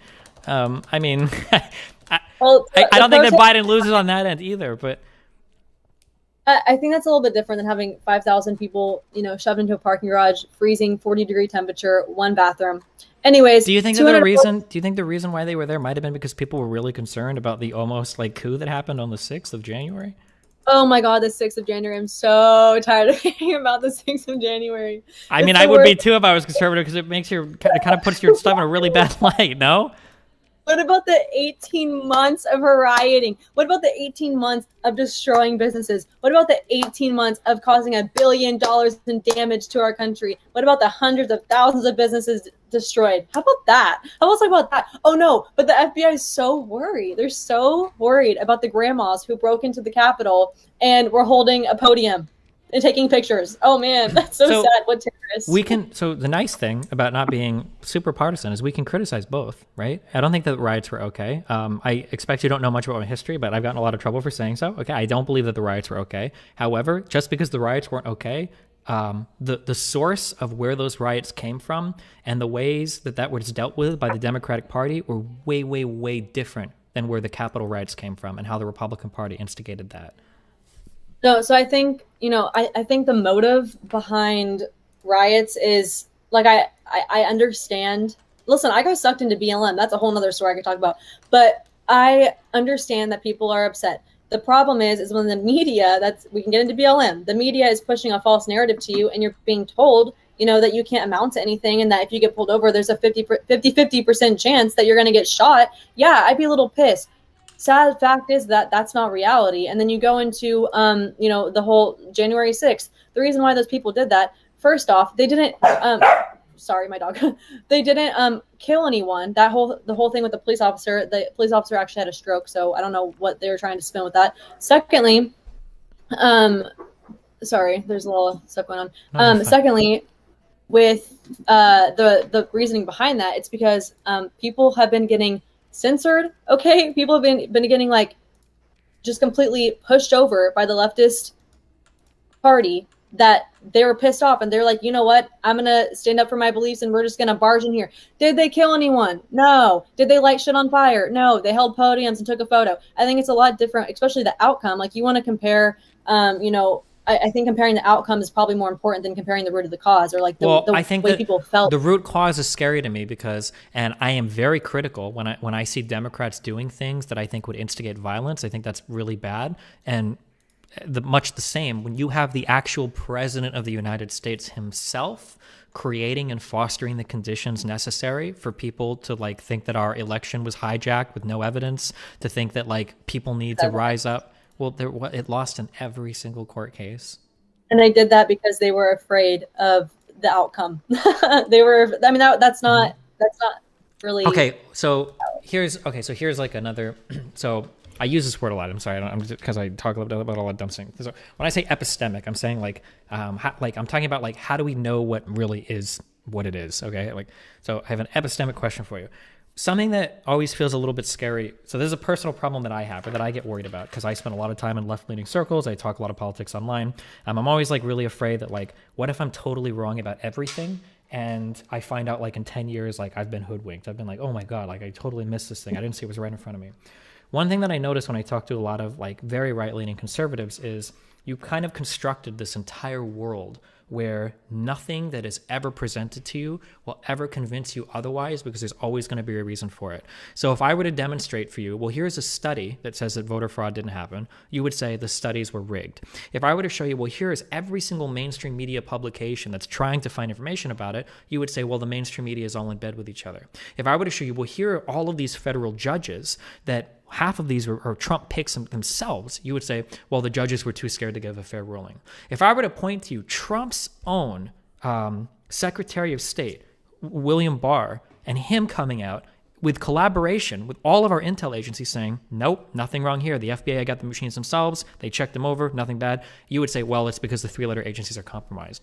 Do you ever worry that, like, you're like so lost in the conspiracy world that there's nothing, like what would change your mind? What piece of evidence would you need to demonstrate that the election stuff wasn't fraudulent, that Biden actually won fair and square?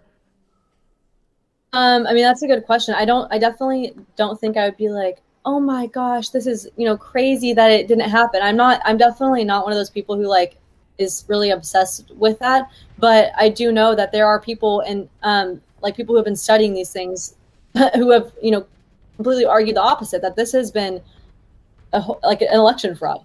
And with the whole Dominion voting machines, I know you probably don't like Mike Lindell, but he has a whole, he got a hold of one of the Dominion voting machines, and he has a whole entire like documentary about it.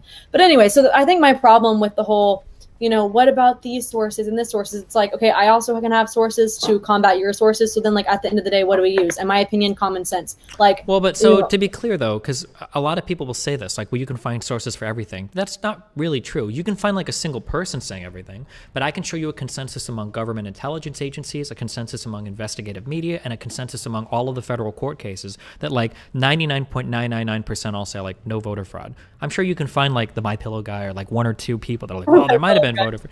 But like, I don't think that just being able to point to one person should be enough to give you so much pause that you're like, oh, okay, well, actually, I'm questioning the official narrative on this now. It might all be fake, right? Because at that level, we could literally be skeptical about anything that's ever happened in the history. Like, I could be skeptical about my own existence, or I could be skeptical about whether or not cars actually work and there's not magnets beneath the street that move everything. Like, we could be skeptical about literally everything. So I feel like it's really important to ask is like, well, what would it take? Because if all of these people in unison have all said, like, there was no voter fraud, it seems like there's literally nothing that could move your mind on it. Like, there's nothing that could actually change your mind on what it would take to move you off that idea that, okay, well, maybe Biden won fair and square.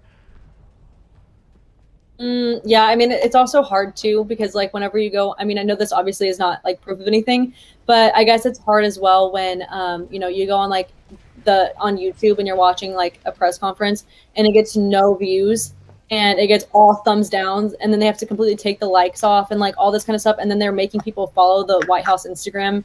It's like things like that. It makes you like be skeptical, because you're like, okay, well, why, are you getting like, no one cares what you have to say, no one likes what you have to say, and then you're forcing people to follow you. It's like a little bit suspicious. Don't you think that? So like, we can say that might be the case, but like, there's so much collaboration that would be required for this. Like, so many different people in so many different parties would have to be working in unison.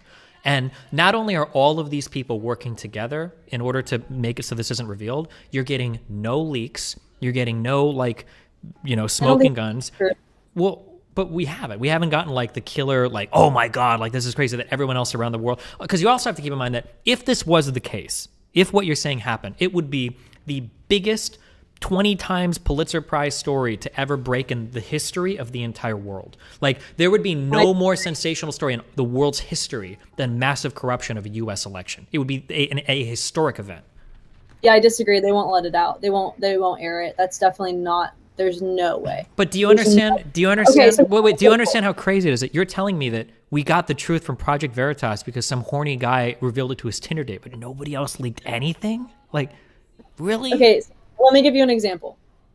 What do you mean no one else leaked? Okay, I mean, like no one else went on the Tinder date. What are you talking about? I'm just saying that like if it was that easy to get one guy That the lady's like, I'll send you fucking pics of my feed if you fucking tell me if CNN is showing propaganda. She got that one guy, but nobody else. Everyone else is rocks. It's just that one dude that fucked it all up for everybody. Like, come on. You would imagine there'd be so much more information leaking if this was actually the case, right?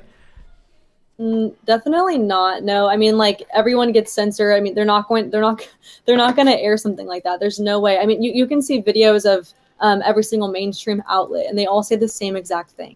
Like, that's the thing, is it's common sense. What if it's like, what if they all every single? It's like, that's common sense. You look at it. You look at the TV. You see like a gajillion different outlets, and they're all saying the same exact thing. But what if they're all saying the same exact thing because that's just what happened?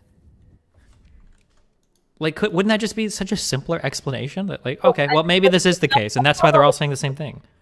It's not necessarily about a story per se. It's like, you know, there's been people who have slipped up on the news where it's like, you know, they're trying to tell you how to think, and that's our job. Like, there's people who say things like that. I mean, it's not like saying that they're, you know, telling a story that happened like that night. It's they're just talking randomly about something that's not really a story, if that makes sense. Well, yeah, I mean, it depends on, like, are we watching like a news broadcast covering something, or are we watching like a pundit? Because those are going to be way different, right? Like, even love them or hate them, and this might even trigger people. I say it's like Fox News' reporting is going to be okay. Like, if you watch like Fox just reporting on an incident, like, it's probably going to be pretty accurate. Same thing with CNN, MSNBC. But there's going to be a big difference between like Fox or CNN reporting on something versus like, now here's the news with Tucker Carlson or Sean Hannity for an hour, or like, here's the news with Anderson Cooper or whatever. Like, now these are going to be way different. Now we're into punditry, right? This is going to look way different than just the actual reporting.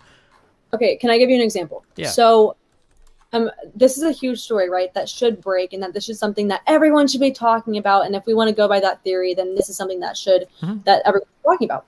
Well, you know, my boyfriend's uncle has Hunter Biden's laptop, a copy of Hunter Biden's laptop. All right. Lots of evidence of, you know, him doing crack cocaine, him sex tapes. Wait, crazy, crack cocaine and sex tapes. None of this has anything to do with anything, but go ahead. So him talking to the president about the reason why he basically said, Joe, Dad, you need to run for president so my image can be saved. Like, there's lots of different, I can go on and on and on. There's a lot more things that weren't actually exposed.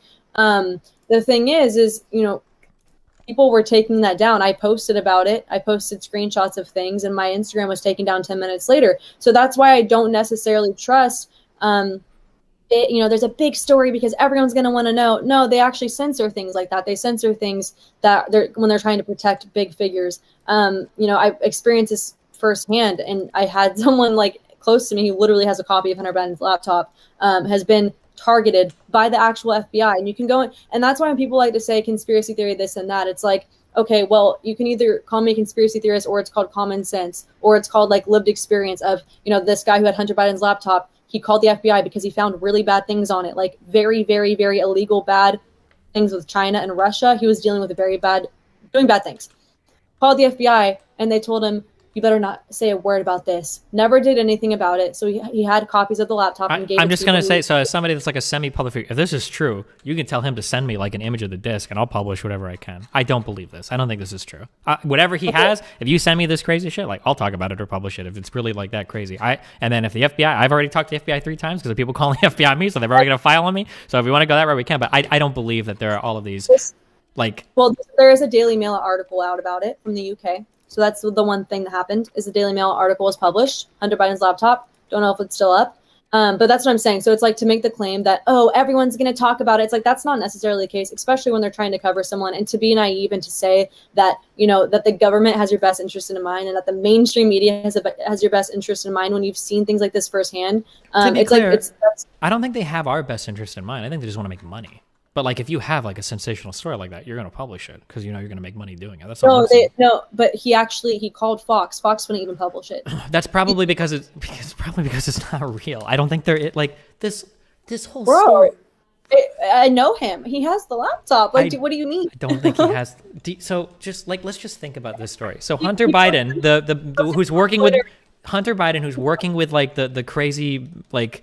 Biden presidency, the Obama presidency, doing all this crazy shit, goes to like the fucking like the local geek squad to turn in his laptop and forgets it. Like, do we really think that this is?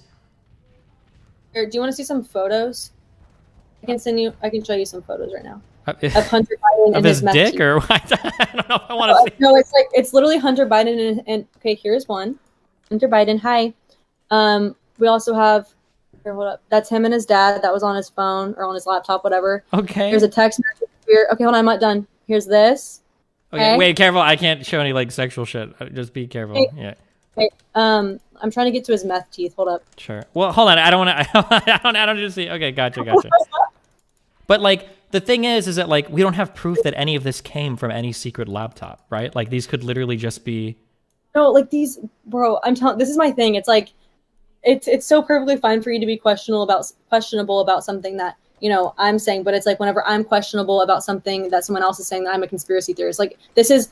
It's photos evidence and screenshots evidence, and I know the person who has a copy of his laptop. We don't know if those came from a secret laptop, right? These photos could have come from an iCloud. These photos could have come from literally anything. And then also, why is it that if we have all this juicy information on Biden, why are we posting his fucking sex tapes? Why not like actually post like some crazy, interesting, like conspiratorial stuff rather than just like Biden talked to his dad and his dad said he loved him and he would help him if he could. Like that's how. Okay, first off, they tried to do that, but the thing is, there's a lot of bad things on here that they can't publish. And so what he did, what? so this, okay, I don't know all the information. I know that there's a lot of bad things when it comes to like pornography and stuff, and like things with China and Russia. Here's the thing. So his name is Jack Maxey, my boyfriend's uncle. If you want to look him up, you can. He had a Twitter account where he was posting screenshots of everything. And he got banned. So like this is the thing. It's like so you think that of all the photos that you just showed me, those all came from like his laptop or whatever?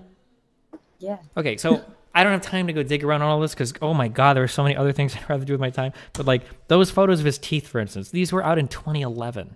Like here's a link to like, or I'm sorry, 2020. Whoa! Hold on, chill. These are way too spicy for stream. Or I'm sorry, not 2011, but these are photos that came out from like that they were already leaked, like that weren't necessarily on. I don't know if this article is like exactly correct because I don't have the photos that he was posting on Twitter. But I'm just saying that this is a story because of the fact that these people. There's multiple copies of the laptop. The guy felt like weird whenever the FBI came and were like being really weird to him, so he copied the laptop. That's it. Sure. Why did none of the intelligence agencies like go in on any of this? I don't know. Apparently, he called the FBI and they came in and they were like, "You better keep your mouth shut about this." Well, like let's think about that. Let's follow that. So like, why is it that an intelligence agency that has Trump's own appointees at the head of these, why are they not doing anything about it? I don't know because they want to protect his image. I don't know. Why would they care about protecting his image more than the president's, than Trump, who appointed like the heads of these agencies? I don't know the answer to that. I'm not going to pretend like I do. That's the thing is like, I'm not going to be like, oh, this is the reason why. I don't know. All I know is the fact that I know this person and he's not lying. He's actually afraid for his life. So like, I don't know, how that's the thing with like the Project Veritas thing. You're like, why I don't trust anything that's a 15-minute clip. Sure, whatever. But he said, you can't fake what the guy said. He said that CNN engages in propaganda. Like, what else more do you need?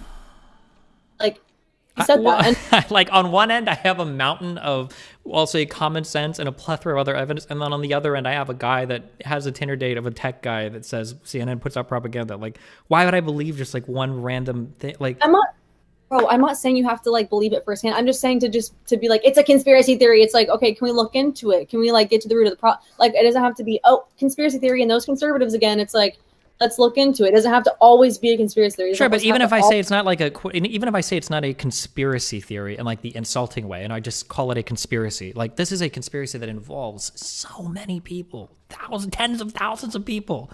How could they all get away with it? Doesn't that like, I'm just curious, like internally, does that not bother you? Like the thought that this would require like the interactions of like thousands and thousands of people, tens of thousands of employees and academics and. No, bro, I don't think that tens of thousands of people are aware of what's happening.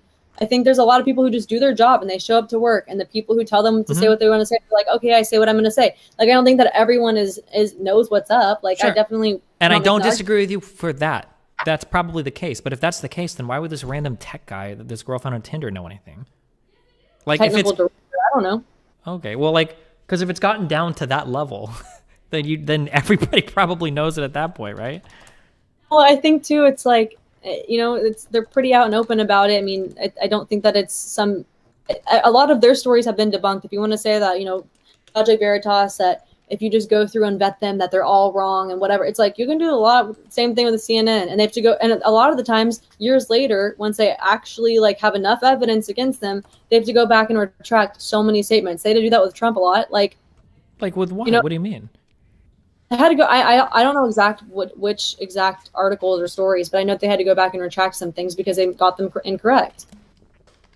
Because they did that. I mean, 98% of like CNN or 98% of you know, news coverage on Trump was negative. Like, come on. I mean, it was crazy. Talk about conspiracy theory. I mean, how much of Trump's coverage on Fox News was positive? Like, conversely, like obviously these people play into their political bases a lot.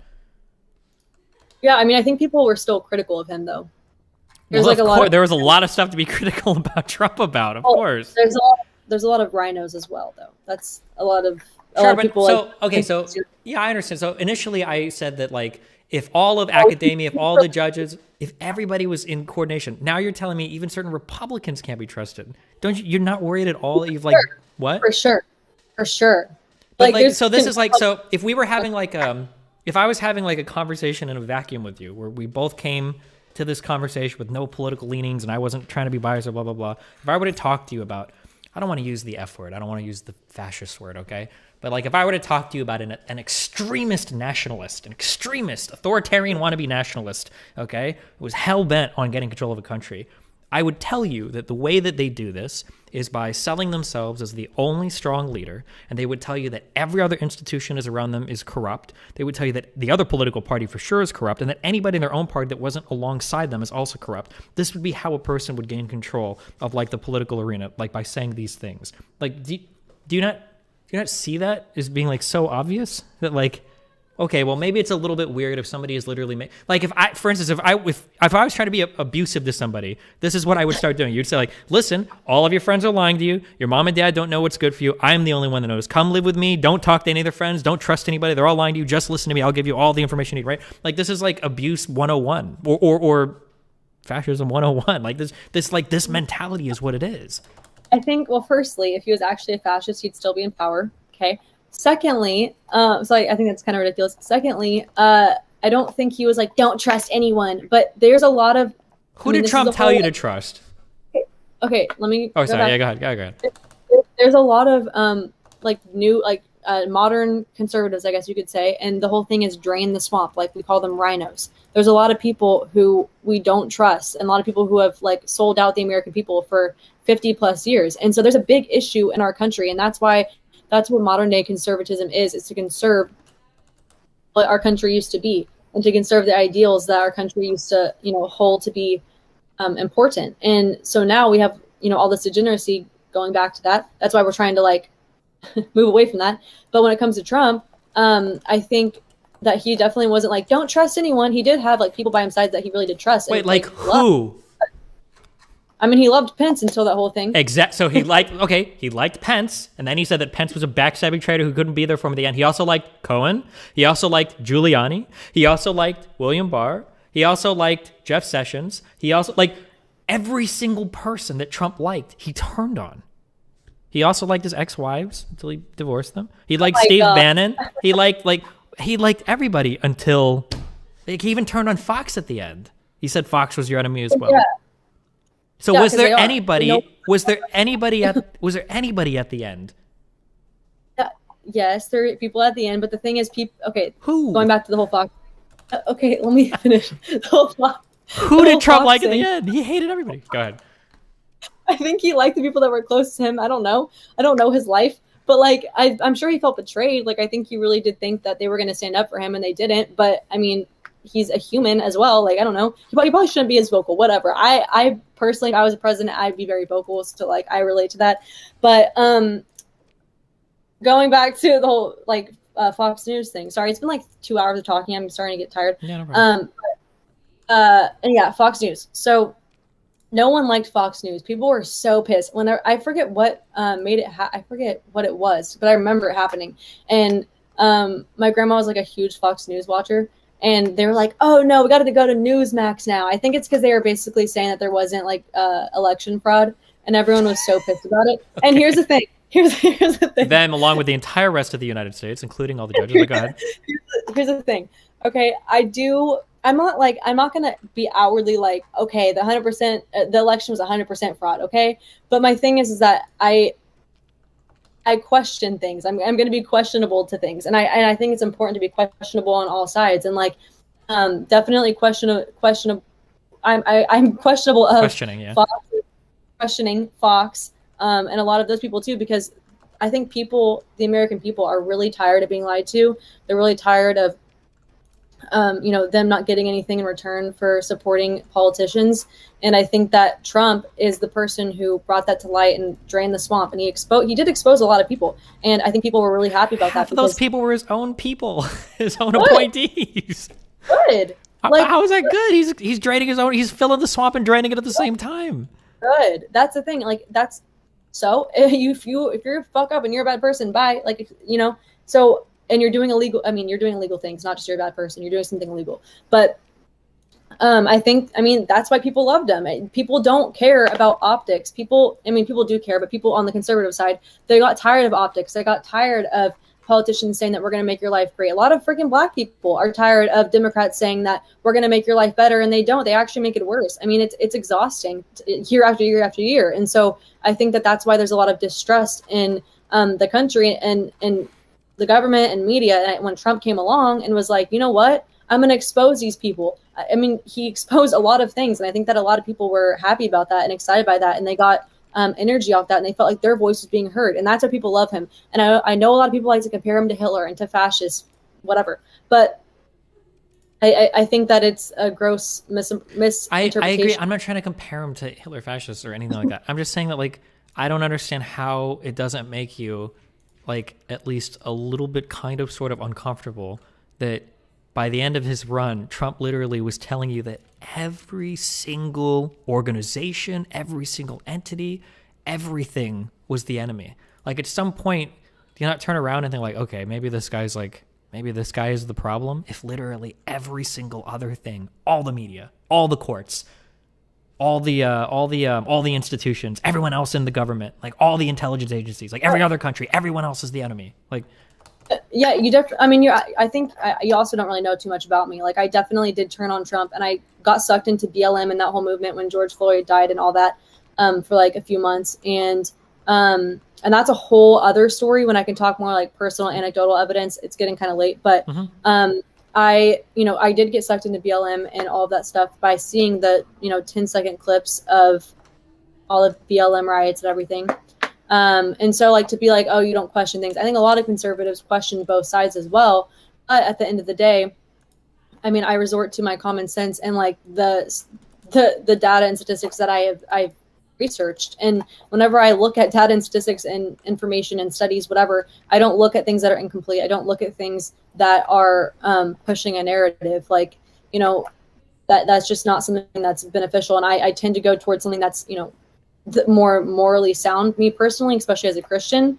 And so obviously, like, I know that people want to argue that being, a Christian, it's not really a fact. You can't be like, oh, this is a fact because I'm a Christian. I get that, but that's my personal belief. And that is Christian values is what our country is founded on. So I think it's crazy how far we've gotten away from that. Yeah, that's a lot of movement at the end. It's true. Well, no, our country was explicitly founded as an a-religious country. We were explicitly not religious, right? No. Then why is it that our founding fathers, who were so meticulous in their drafting of the Constitution, and they even made a Bill of Rights, that arguably we didn't need the Bill of Rights, they even went forth and they even handcrafted 10 amendments to our Constitution to make things so explicitly spelled out. Why did they include Christianity anywhere in any of that? I mean, because they wanted everyone to have the freedom to choose what religion they practice. Sure. So our foundation, well, I will tell you, as somebody that was avowedly Catholic, who knows the Ten Commandments, there is no room in the Ten Commandments for another God. So that is a very un-Christian idea that you can choose your own religion, right? What? You have the freedom. You have free will. God does not force you to be a Christian. What are you saying? Well, there's not the first commandment is literally you cannot. I don't remember it word for word, but it's like you cannot take the name of any other Lord as your Lord and God or whatever, and then no other God served before you or whatever, right? I can recognize other religions, and I can respect other religions. We have the freedom, we have the free will, and that's the biggest blessing God gave us, and that is why God is so great. And that's well, yeah, but then it's kind of weird to say that we're a Christian country if we have room for other, like, if we're a Christian country. I said we're founded on Christian beliefs. But we're not. It's our government is secular. Like there is no Christianity baked into the government anymore. It's a very secular government. There's no mention of religion or religions, a particular religion. There's like laws against like recognizing a state religion. Like the commandments are looked at as a God-given right. That's the whole like foundation of it. That's great, but the commandments have nothing to do with our legal system. Okay, sure, but it's like purpose is to serve that though. Well, purpose is to serve no, it's not. It's absolutely not. Yeah, it definitely is. Where? It's not illegal to commit adultery, right? It's not illegal to make graven images of the Lord. It's not illegal to take the Lord's name in vain. It's not illegal to have another. I'm not saying that like that we all follow the Bible. I'm saying that like that we're founded on Christian beliefs and the fact that we have free will. That's like a huge Christian belief that you have free will to make your own decisions. Like that is. Yeah, I know. I'm just saying. Huge. I don't know where in our country we have the idea that it's a Christian nation. I just don't think that's. I mean, I definitely. I guess that's like your own personal opinion, right? We can't. Well, really, it's like, not my opinion. We read opinions of founding fathers that literally. Who was the guy that literally made like I don't remember. Was it? Fuck, I don't even remember which one it was. Who had like his own like atheist Bible or whatever, or like a Bible that had all the religious aspects removed. Was it Jefferson? People are saying, yeah, like the idea that this is a Christian age is absolutely not true. It's not in any of the writings anywhere. It's not in any of the law. It's not codified in any of the like. It's just. It's not a Christian nation. It's just not the case. A lot of people might have been Christians or some sect of Christianity or whatever, but. Just disagree. Well, I mean, you would be wrong, but okay. All right. Is there anything else you want to go over? I don't want to keep you past your bedtime. No, I'm getting really tired, dude. But I appreciate the chat. Also, I want to bring it back to the Project Veritas thing. Okay, can we kind of get on the same wavelength that we're like we got to at least look at something before we call it a conspiracy? I agree. I love looking at Project Veritas stuff. It's easy content for me because I can just laugh at how horrible all the reporting and shit is over and over again. What do you think about the video they posted about the Washington Post guy, where they intentionally cut like it to 1 minute and then WAPO posted the full video? Did you see that at all, or? Maybe I don't know. Okay, they're big stories. So if you go down like if we were to go down the Wikipedia of all the Project Veritas stuff, I would recommend, we don't have to do this now, but like take a look at it sometime, because like my opinion on Veritas before I started hardcore researching them was like, you know, they probably published some bullshit. They're probably a little bit biased, but I'm sure that they like have uncovered some things. And god damn, dude, every single major thing they've been involved in has just been utter horseshit. If you're ever bored sometime, and if you don't trust Wikipedia, you can click through the links or do your own research, as conservatives like to say. But man, that is a company with an impressively horrible track record. I would just say, look it up sometime. But I mean, yeah. Did you just use Wikipedia? Sure. Why? That's funny. No, but I'm pretty sure that James O'Keefe has like won every court case he's been in when it comes to things like that. So I don't really know. Like James O'Keefe is so this is like a really common Veritas talking point. Like he's gotten like minor changes in details or whatever, but he's never gotten like an authentic retraction from like any substantive matter from any media corporation ever. It's never ever happened. There's gotten some things where they've like gotten a name wrong or something, and they've had to change like some part of a story or whatever, but nothing substantial. That's never ever happened before. It just isn't. This is not the case. If you ever find anything, though, you can always shoot it to me. But Veritas likes to claim all the time. O'Keefe will say like, oh well, I've gotten over 300 retractions from media, and it'll be like they got like a date wrong by a day or something like that. Also, Veritas has never retracted anything ever when they've gotten called out for making bad reports, which is another reason why I like organizations over individuals, because in organizations are generally held more accountable, because when people fuck he up, has an organization. He has people who work for him, and it's kind of getting to be a big company. I wouldn't say he's just a person. Like, well, but it's him at the end of the day. Like Project Veritas doesn't survive without O'Keefe, right? Like if he leaves, that whole organization falls, most likely. I don't know, because like when I was interviewing with them, there was quite a few departments. There was probably like 50 to 100 employees, I feel like. Who knows though? Okay. I don't know. My brain's getting a little tired. Okay. It's been a long day. But it was good to talk to you. I appreciate it. Thanks for the conversation. Have fun. Be careful. Peace out. You too. Bye. Whoa. What are you doing up there?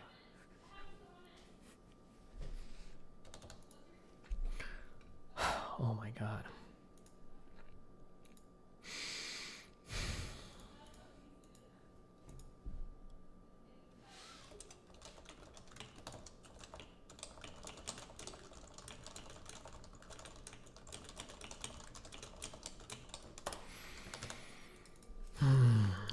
Among Us.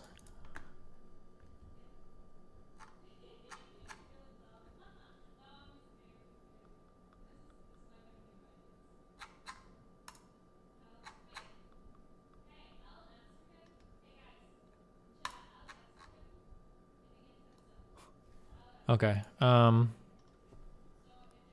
me make sure Melina shit is still working, and then we'll. I don't know if I'm talking to infrared next or what's going on. I'll be right back one sec. Jesus Christ. Holy. Unreal.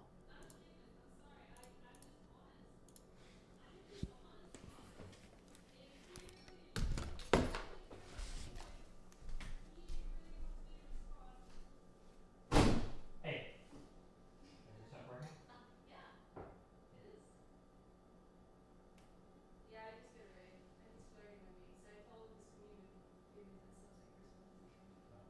Which channel is it? Nice. What is it? Which one? Kyle? Yes, he's got the name Kyle? No. Oh shit.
Christ.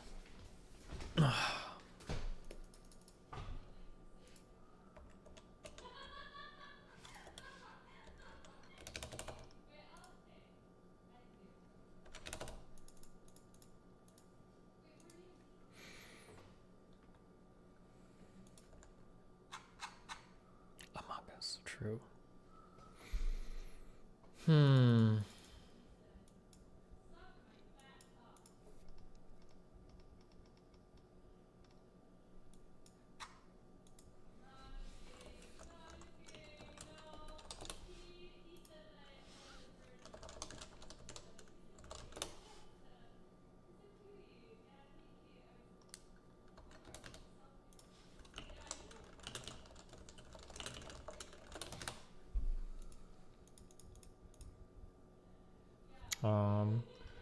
Okay, let me play through all the donos. The Death Star, $4.99. Americans should really not sleep on Northwest Arkansas. You gnome fuck! Among Us.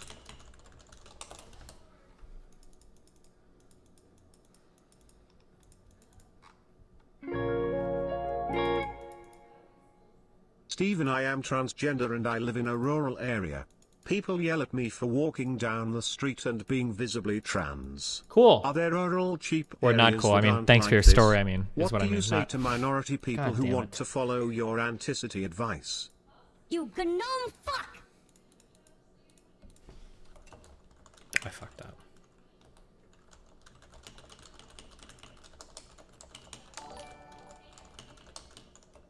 Rise again, $5. K, you're talking out your butt. The treatment for dysphoria is usually transition. SIP, $5.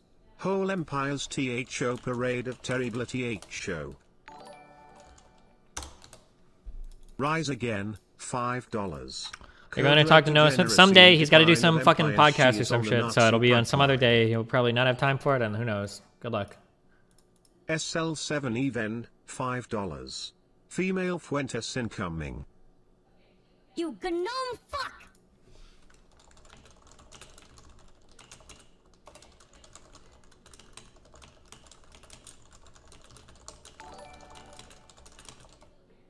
Brumal H, $5.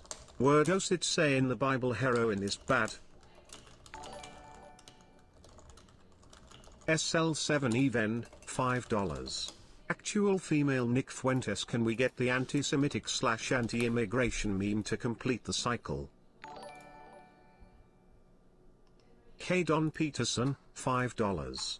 The neurological study you cite for trans brains, does it say it is a result of birth or a result of their transition? Hormones modify neurology. Debate Matt Darling, The Economist, to link that NBER site. If any of them want to come on, they can, but these guys like never know how to use Discord or don't ever want to talk or don't ever want to do anything, so that's...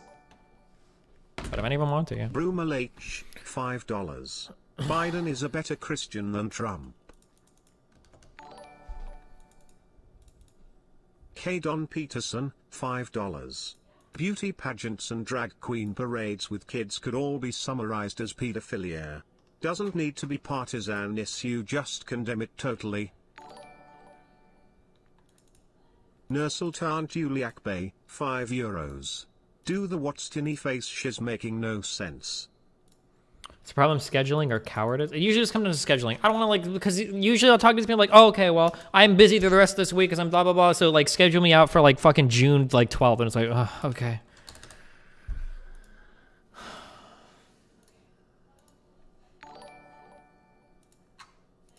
Brumal H, $5. Soldiers sleep on the ground all the time, lol. I am a soldier, I did it under Trump all the time. During hurricanes, COVID and other situation. Miles Kinslow, $5.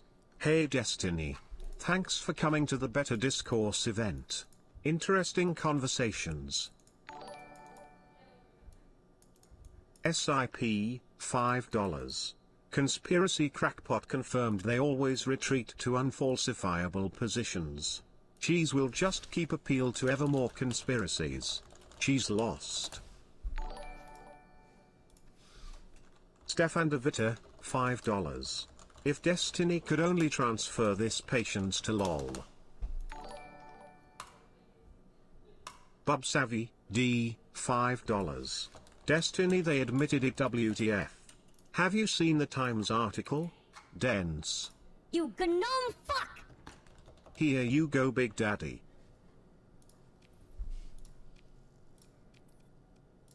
Big Daddy. You gnome fuck!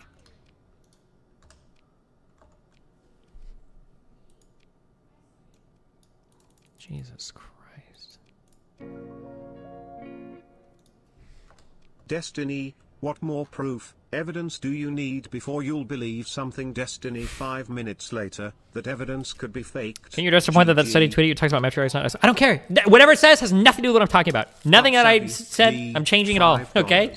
Go live somewhere else. Why did the intelligence agency lie about WMDs?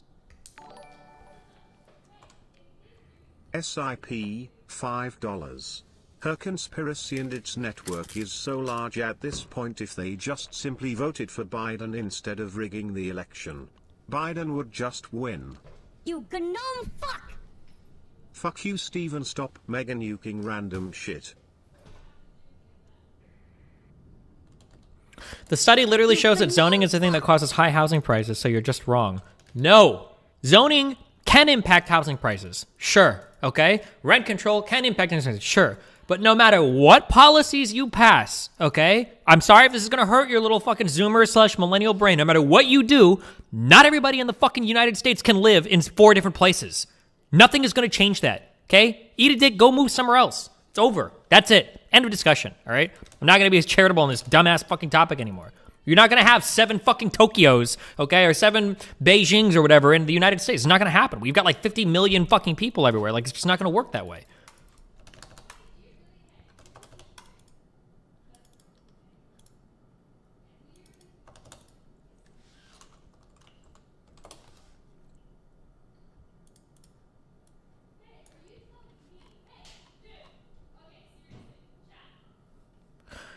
But there's like at least 30 major cities in America, though, Destiny. Nobody wants to live in the top 30 major cities, okay? Chicago is the 3rd largest city. I don't think they have the same, like, exorbitant housing prices as fucking LA or San Francisco do, okay? Philadelphia is a top 30 city, okay?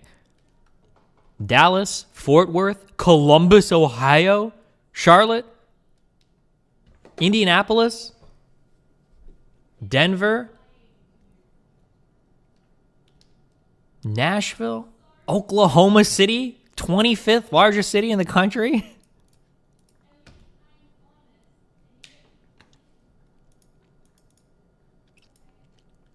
Fucking Milwaukee is 31. Louisville is 29. Louisville is the 29th largest city in the U.S. If you ask people, Louisville, there's probably not any jobs there. Oh.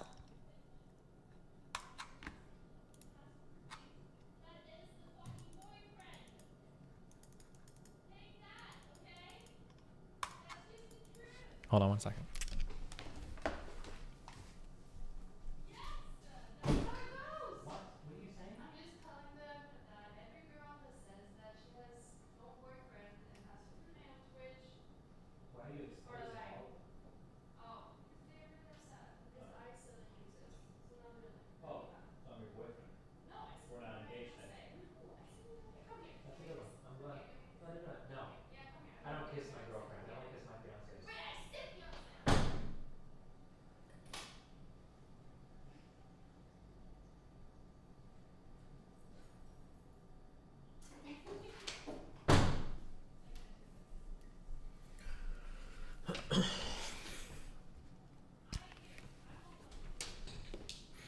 Okay, did we catch up yet? Hold on.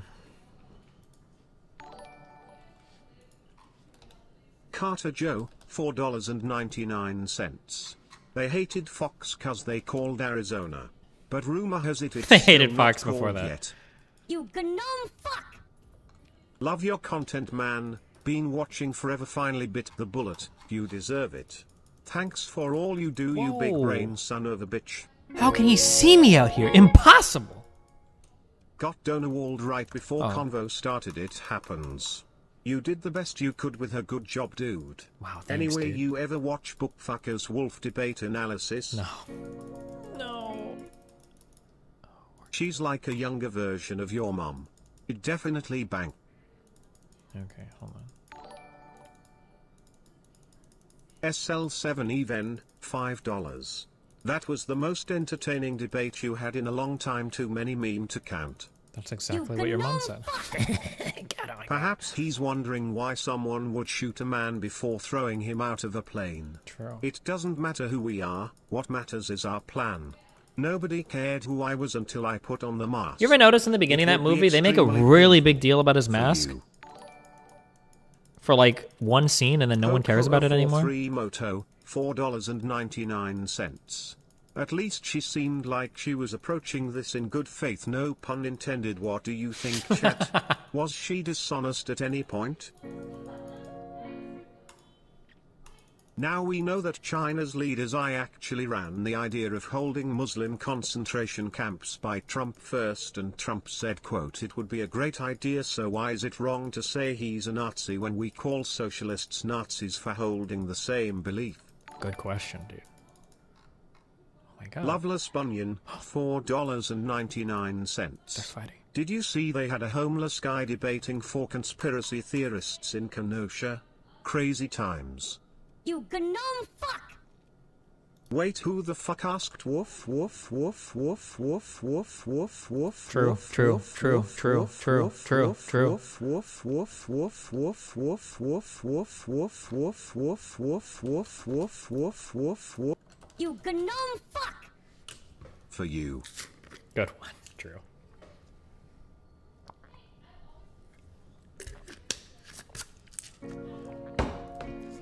What?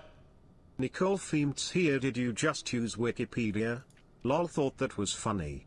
Ooh, ooh, ooh. You gnome fuck! You have to water the grass before you mow it down. Wait, what? I don't want to engage this person.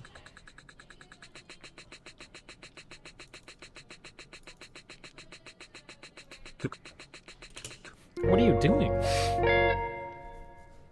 O O O I E I. O I E I O I N O I N I O I E I. O I E O I O. I. Yeah. The return to innocence. If you wanted to debate these policy people, you'd make it happen. This is a line of bullshit, lol. True, I'm actually just petrified. You got me, dude. Kaylee Kinzie is pretty. Like I would die of dehydration, cooming sort of pretty. But that's a tough nut to crack.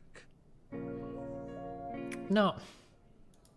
I'm a new viewer over a few weeks, but after your streams, your videos, and that one video of your 120 seconds microwave high blast level roast of Sippy, I am now a simp for your massive wrinkled brain. What? Thank you and keep up the good work. Thanks. I don't know what the fuck that... King Stallion, $5. Philly sucks and is overpriced for the garbage you get. How do you reconcile a person from their political views? I don't know. Why do you ask me these questions? Do you think if I don't know the golden answer to this? No one knows the answer to this. I don't know why people... How do you change somebody's entire political outlook? Jesus, I don't know why people think I have the answer to these questions. How was your Culver's meal? What did you order? Chicken tendies? Watch Book Fuckers review or you don't even have the balls to fuck my mom. That's like 5 fucking hours, okay? That's a lot of time. I have lived in Denver and in Kentucky, they were great. Anyways, now I am moving to DC. Peplaugh. The lefties that complain about rent prices also complain about institutions, about the Senate, but then decide to move to 30 blue states like California or New York instead of moving to cheaper red or purple states and actually gaining seats in Congress. Jeez. And Mouton, the ecumenopolis is inevitable. Get back in your sleep pod. Hey man, long time YouTube viewer here, finally got a chance to catch a stream and oh boy was that a crazy and aggravating conversation to even just witness. Stay strong and safe out there. King Stallion, $5. Working under the table, getting the pandemic unemployment, let's go. You gnome fuck!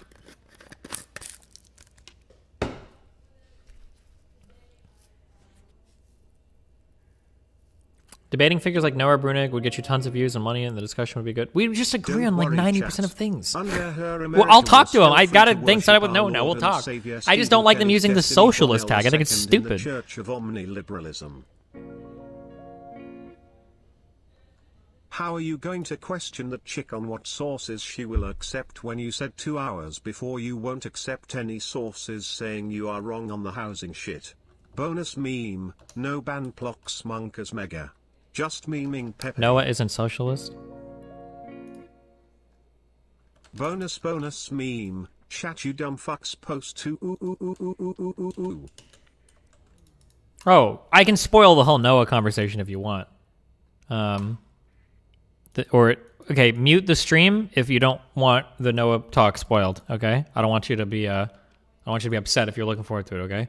So Here's the Noah talk. Just say, hey, I saw your housing takes on Twitter. Do you think that everybody should just move, or that there's no good policies that cities could implement, blah, blah, blah? And I'm going to go like, oh, no. Like, there's definitely policies that we could implement to alleviate some of the housing problems in some of these large cities. So, for instance, zoning more housing, especially multifamily housing, and getting away from the single-family housing NIMBY cancer is probably a good thing. And I'm like, oh, okay, cool. And then I'll be like, but one of the things that I'm trying to get at is I think that there is a fetishization or an obsession with living on coastal cities in the U.S., and I don't think it's sustainable. I don't think any amount of housing policy is going to make it so that everybody that wants to live in San Francisco is going to be able to live in San Francisco at an affordable rate. And he'd be like, yeah, that's probably true too. And I'd be like, oh, cool. So I guess we kind of pretty much agree. And it's like, yeah, I guess I thought you were a little inflammatory on Twitter, and you made it sound like none of the housing policies whatsoever could help. And I'm like, yeah, I'm kind of inflammatory on Twitter sometimes, but I think we should probably have like more of a focus on people like diversifying where they live in the country rather than obsessing about trying to turn every single city into a new Tokyo. I'm like, okay, cool. That's the entire conversation. There you go. In case you wanted both ends of it, that's going to be literally the entire conversation, okay?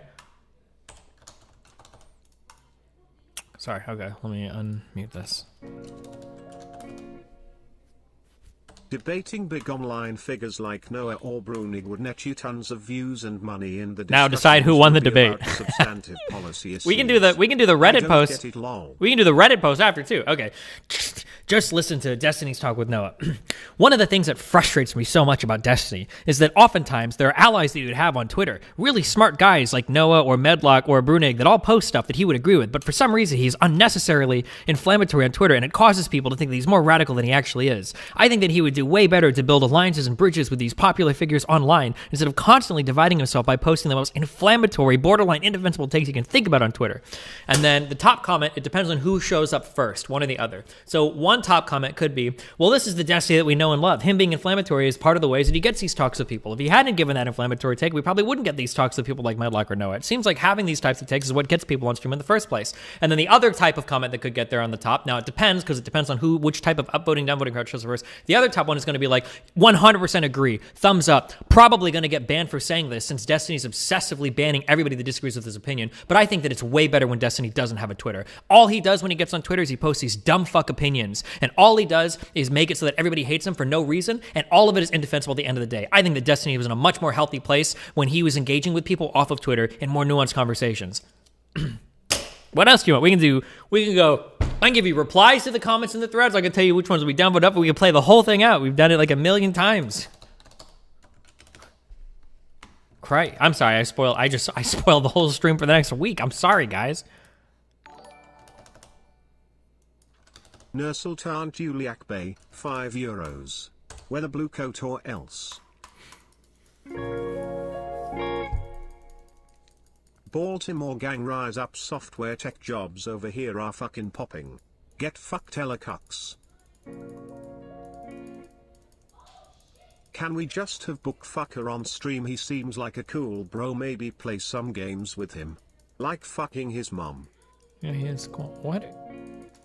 How do they see me? Yeah, that's cool, but I'm gonna come soon. That's right, this whole time I've been preparing. How could he see me? What is my sensor profile? Going to fly out my pee-pee hole at 278 miles per hour, and with the wind it will kill you and your family. Good one. My profile is 19, and these people can see me this far out? How is that possible? I just got here, Brunig. When? Also, you should tweet that Medlock is scared to come on stream, people will lose it. So you'd lose is what you're saying.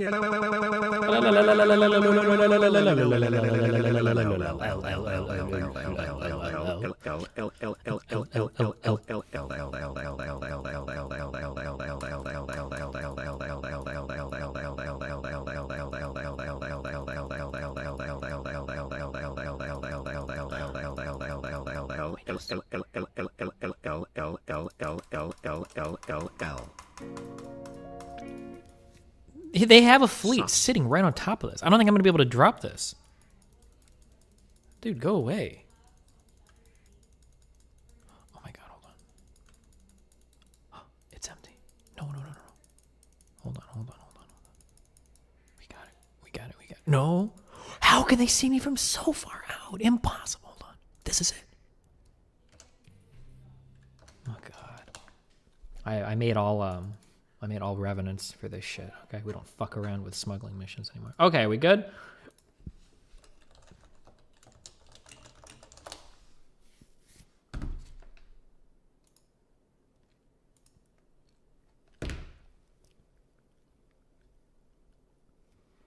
Why is the cop pulling this guy over? gnome fuck. I'm muting all donuts again, so don't donate. Or donate, I'll play with you. Hold on. Learn how to pronounce Louisville? Oh, is it Louisville? Fucking losers.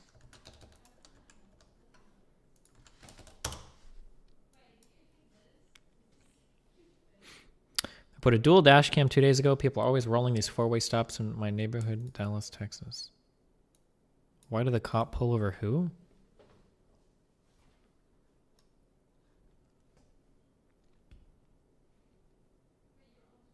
God, imagine being a cuck that comes to a complete stop. Cringe. Oh, God. Oh, it hurts.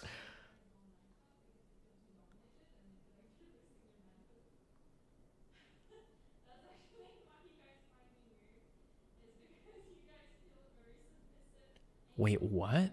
No way. That cop watched him roll that stop? No way. Hold on. To be fair, this barely qualifies as a rolling stop. Okay, this guy just was like, fuck it. This guy just fucking went for it. Commendable. Damn. And this guy was watching. He was just waiting for it. I'm going to get my quota today, son.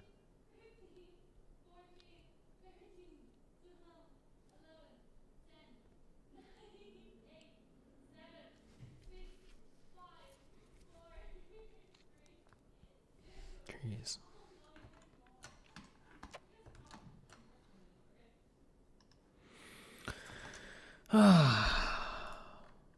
I got a rolling stop ticket at like 2 a.m. one time in, it was in some rural fucking nowhere place. I think I was driving to Louisiana. I was driving to LSU from Nebraska, and I got pulled over in like a population 500 city, and I got a stop sign by this fucking Dark Knight Crusader waiting for me. God, how annoying. Small town. If you get pulled over in a small town, you're going to take it every time because those motherfuckers don't have any other way to make money than by fucking you. Hey, what's up? Hello? Hello. Can you hear me? Loud and clear. Okay, man. So, Destiny, I saw your Richard Wolf debate, and I got to tell you, you got to take the L on that. If you're an honest guy, you got to take the L. You really lost that one. And you were wrong on a point, and I feel like it's my responsibility to come in here and correct you on that point because you were absolutely wrong about it. Oh, my God. What point is that? Fiduciary responsibility. Dude, you didn't know what you were talking about. Oh, no. What was I wrong about for that? You were saying that fiduciary responsibility means companies have to adopt a specific model for how they organize their workplace, and it's patently not true. Okay, I didn't say that. So fiduciary responsibility means that you have an obligation to act in good faith, the best interest of the company, right? Yeah. There could be different organizations. By the way, in law, they call that it's not a bright line rule, which means it's dictated by common law, it's dictated by court precedent. Yeah, of course. Courts are not going to say, oh, you run a co-op, then you're abdicating on your fiduciary responsibility. And Richard Wolf tried to say that to you, and then you brought up the Holodomor or something, or famines. It didn't make any sense to me. Okay. None of what you just said makes sense, okay? So Yeah. He said there's been thousands of cases in the courts, and all you have to do is show that you made a good faith effort, and that will be interpreted vaguely. You're not going to be like, oh, well, since co-ops are an inferior model to running it in another way, it's no longer going to be good faith. No, they're going to say that was your good faith effort. And another thing you overlooked. Wait. Let's do one thing at a time. Okay. Yeah. So let's talk about investing. Okay. So let's say that I want to put my money into a company. All right. So there's two types of companies that I could put my money into. Now, I know there's a lot more. I'm just simplifying things for the sake of this explanation. Okay.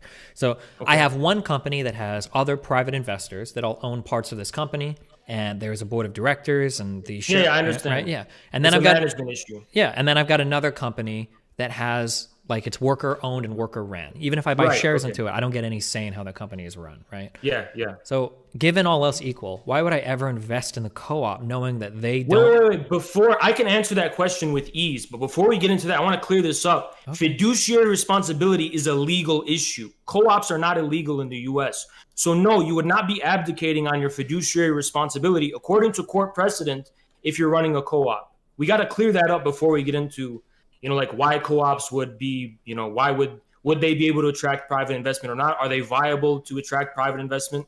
Before we get into that, and I want to get into that with you because I have things that we have to clear up for that too. We have to accept fiduciary responsibility is a legal issue. It's not a matter of like what is more rational for an investor. Because as you know, the stock market does not guarantee you're going to get a return. You're going to get profits. People fuck up investments all the time. Companies fail all the time. Companies aren't successful all the time. That's how the stock market works. That's how it works. Sure, but there's a difference between a company that's trying to minimize its costs versus a company that has a board of workers. Listen, I heard you bring up this point with denims. Okay, hold on, wait. Okay, hold on. Let me. Yeah. I have to lay this all out now because you're interrupting me over and over and over again. So, because I don't know if anybody even knows what I'm talking about right now. Okay. Okay, go ahead. The way that a firm is traditionally organized, labor is seen as a cost. So if you are an owner of a firm, your goal is to minimize a cost. Labor is a cost. You want to pay labor as little as possible and get the most work out of them. That's just part of what you do. You want to get the biggest return for the company possible. You want the company to make as much revenue and have as much profit. And if you've got private owners, that means delivering profit to them, right? That's what your goal is as a private firm owner, is to maximize profit and minimize costs. Maximize revenue, minimize costs. If you have part of the cost, the labor, doing their own like organizing representation, well, now you have a strange conflict of interest because labor is going to be incentivized to increase that particular cost of doing business because they're directly benefiting by doing so. So having private investors mixed in with labor there is a weird conflict of interest that would probably make private investors like not feel confident about investing in that kind of organization. That's essentially what I'm saying. Okay, I got you. So that's for your viewers because I already knew your argument, your whole position on that. Yep, okay. I want to say before we get into that, okay, I want you to make a statement on the issue of fiduciaries because a separate issue. What you're talking about is you think worker co-ops are inherently inefficient and they're not going to be good. Being inefficient and all of that is nothing. A worker co-op could be incredibly efficient. When I say fiduciary responsibility, I was talking about a corporation acting. Yeah, it's a legal issue. It's a legal issue. Fiduciary. That's when you're saying fiduciary responsibility. It can be you're talking about something that's relating to the laws. I mean, if you really want to be like really one-dimensional. That's what the word means. No, what do you mean? Okay. Like according hold on, wait, no, wait. You're like, it's kind of like saying like a girl, like, oh my God, like that girl got that dude drunk and then raped him. And you're like screaming like, rape is only when there's insertion of a penis. That's the only way for it to be rape because that's what the law says. I'm not just talking about the law. I'm talking about in terms of business practice, okay? If I invest in a company. Wait, let me just finish. Hold on. Okay, got you. No, I got you. I got your point. Okay. Loud and clear. I got your point. I'm just saying that co-ops don't necessarily have like the same type of aligned incentive to return capital. Listen, I understand your destiny. I'm going to address that point. Okay. But here's my issue. Richard Wolff is 79 years old, so when he hears fiduciary responsibility, he's thinking about what it actually means. No, like what wrong. People mean most people what they mean by that is legal. That's fiduciary not, responsibility. No. It's a legal issue. No, that's okay? not the argument that he was making. That's not the argument that he was making. When you contested your point, you tried to make him seem like, and DGG tried to make him say he's a fucking idiot, and he was right. Co-ops are not violating their fiduciary responsibility. No, just because there's no guarantee that investors are going to get a profit back, or that it's incredibly unlikely, according to you, which is already a flawed argument. We're going to get to it. They're going to get their money back. This is a black and white issue where Richard Wolff was right in context. If you mean something different when you say fiduciary responsibility that isn't about what it actually means legally, which is how most people bring it up, and the only reason it's relevant, people bring it up 99% of the time. It was your job to make that more clear instead of insulting Richard Wolff and making it seem like he's an idiot who doesn't know anything about finance. Okay, so when Richard Wolff kept bringing up that, like, when you invest in a company, you're not guaranteed a return, blah blah blah blah blah. You're not. Okay, but you are guaranteed that the company's not just going to like squander your money or totally fucking waste it without some type of recourse for you. But that's an issue that courts deal with. But for a co-op, that's an issue courts will deal with. Okay, sure. I'm not. Fuck the courts. I'm not talking about the courts right now. Why did you bring up fiduciary? Because that's what Richard Wolff was talking about. I'm talking about whether or not the whole reason why we got into that topic was because I said co-ops have a really hard time raising capital. Empirically, this is true. And the reason why they have a hard time raising capital is because you don't have the same alignment of interests with co-ops. I don't think that's the reason. Okay, well that is the reason. If you want me to get off, if you want me to get off using the term fiduciary responsibility, that's fine. We can we can talk about the interests but I aligning. I need you to concede that Richard Wolff was within his right to respond to you in the way he did, because any reasonable person would have interpreted your use of the word fiduciary responsibility in legal terms. No, so let's get that. No. The actual Richard no, Wolff that is not true. An idiot. No,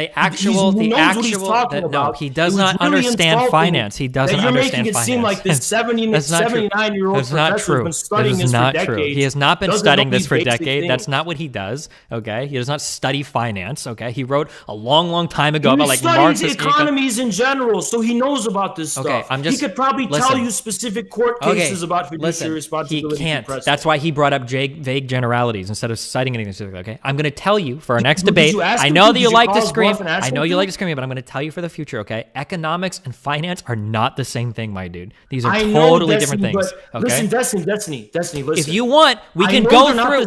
If you want, we can go through the published work of Richard Wolff or his degrees. Okay, or what he talks about. It's not finance. Okay, Destiny, listen. Yeah. As it concerns matters like fiduciary responsibility, Richard Wolff is going to know about things like that because they clearly tell us about He didn't. He does though. He didn't. He didn't prove anything. He fundamentally does not understand how interests can be aligned or misaligned. He didn't. He does understand it. What are you talking? I just proved why. You did prove why. I'm sorry. Because workers' co-ops are not illegal. They would not be considered to be abdicating upon their fiduciary responsibility according to the people actually measuring what that means in this country. Why are you so obsessed with defending a lib? What do you mean? Because I respect Richard Wolff. He's an OG out here. You disrespected him. He's a lib. Why are you defending a lib? Wait, why? I'm just curious. Why are you defending a liberal so much? Okay, I don't think he's a lib. Honestly, I don't. Really? He's a socialist that says that some socialism can involve like a lot of private investment and free enterprise? Sounds like a lib to me, my dude. Socialism with Chinese characteristics. They're not libs. Nobody thinks China's liberal. Do you think China's socialist? Yeah. Why are you pivoting though? I'm not. You're the one that brought up China. No, where do the workers own the means of production in China?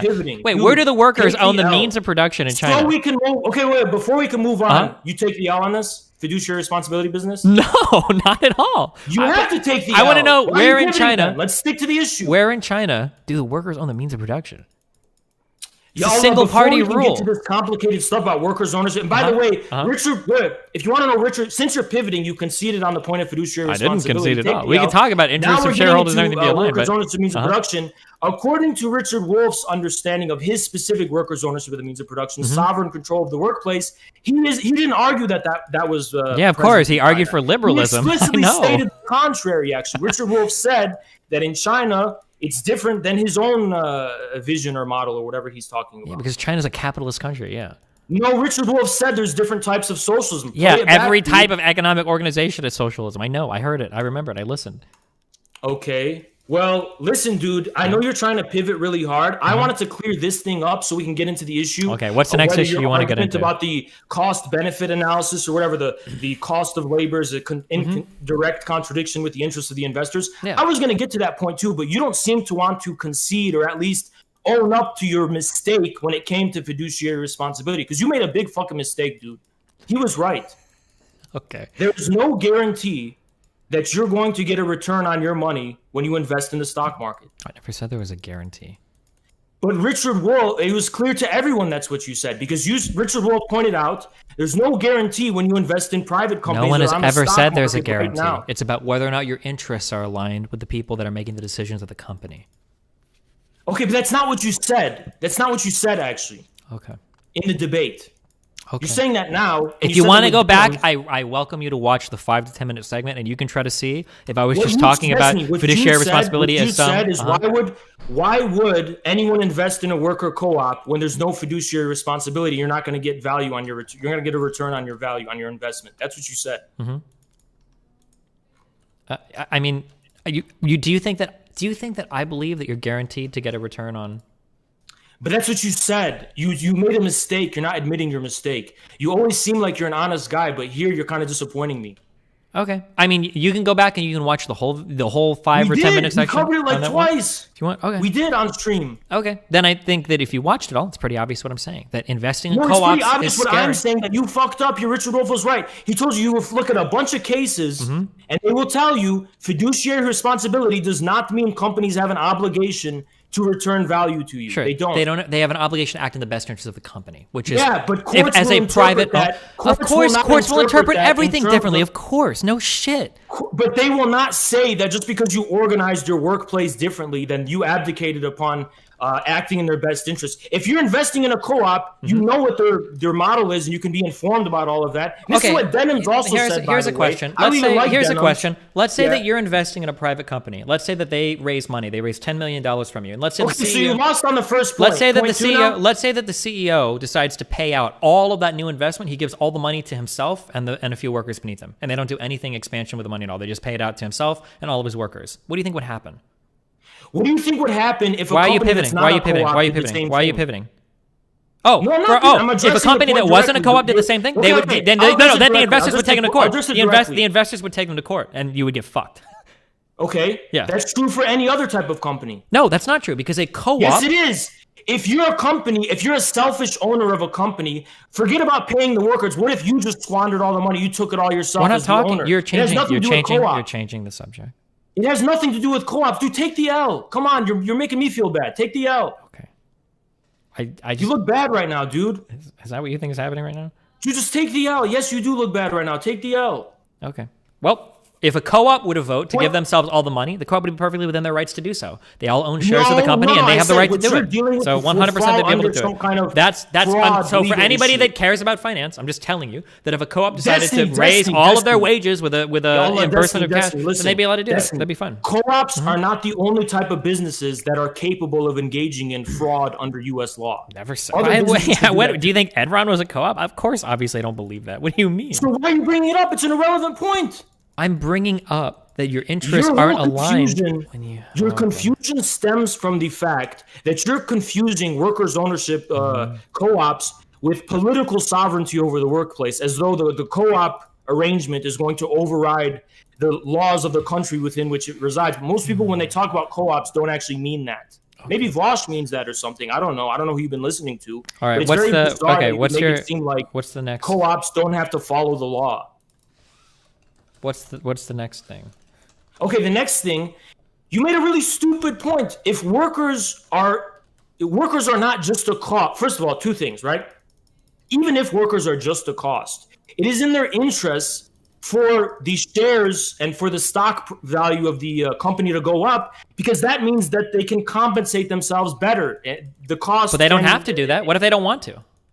What if they just want to cash out and leave? Then they're mismanaging their business. But they're allowed to do that. And that's to me.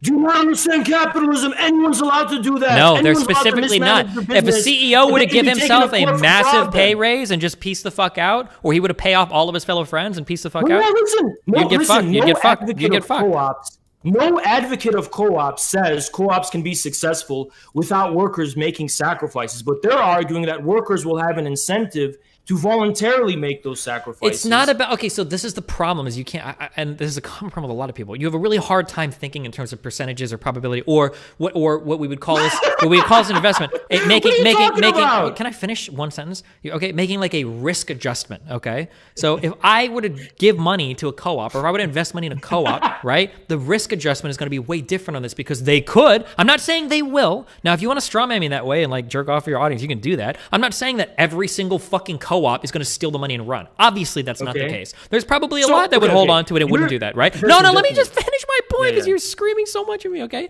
What I'm saying, though, is that the possibility for that exists, and if that happens, unlike with a privately managed firm, you have no recourse, because if you're investing in a co-op and they want to just take the money and piece the fuck out, you're fucked. They could take it and run, and there's nothing you can do. Go. Are you done with that yet?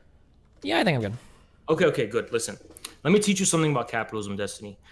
It's true across the board that when it comes to models where there's less precedent, you're taking a higher risk by investing in companies where, according to probability or the past or something like that, there's not as much of a to make a return on it. That was true for a lot of disruptive and innovative companies in the 90s and, all that kind of stuff. That's the nature of capitalism, okay? None of this has – what you're saying is that investors would be less likely to invest in co-ops, which may or may not be true. But the reasons you gave for that, for example, the fact that the interests of the workers in the co-op and the investors are not aligned is 100% unambiguously false. I'm just curious. Why do you think so many CEOs are compensated in stock today instead of paid a wage? But this is where you really fucked up. Can you ask me? Can you answer that question? Yes, I will directly. Okay, go ahead. Because I want to get to the actual point. Okay, I'm waiting. Destiny. Can you please tell me why CEOs are compensated in stock? No, don't get to it. I just want to hear the answer. You can get to say whatever you want to ramble about. Yeah. They do it to align the interests of the CEO with the shareholders. What does that mean? What does that mean? Wait. What does that mean? I'll tell you what it means. Yeah, go ahead. If you let me finish, you keep cutting me off. No, because you're about to ramble on some other irrelevant shit. I just want you to. I want you to explain that concept to me. Go ahead and explain that concept to me. All right, you're done talking. Can I talk? Yeah, if you're going to explain that concept to me. Otherwise, I'm going to interrupt you again. Destiny, even companies that are not co-ops know that that there's ideas, and Bernie even proposed this, to give workers shares of the companies they work in. That's what most are you lagging right now? Do. Wait, are you lagging? Is this lagging right now? It's so simple. Wait, is this lagging right now? Is this what? Was it lagging? No, what's going on? I think it lagged. Sometimes it skips over words because I didn't hear you answer my question at all. So I think it just cut that part off. Dude, you're calling. I asked you. Okay, hold on. I'll repeat it. It must have. So what does it mean? What does it mean to align the interests of the shareholders with the CEO? What does that mean?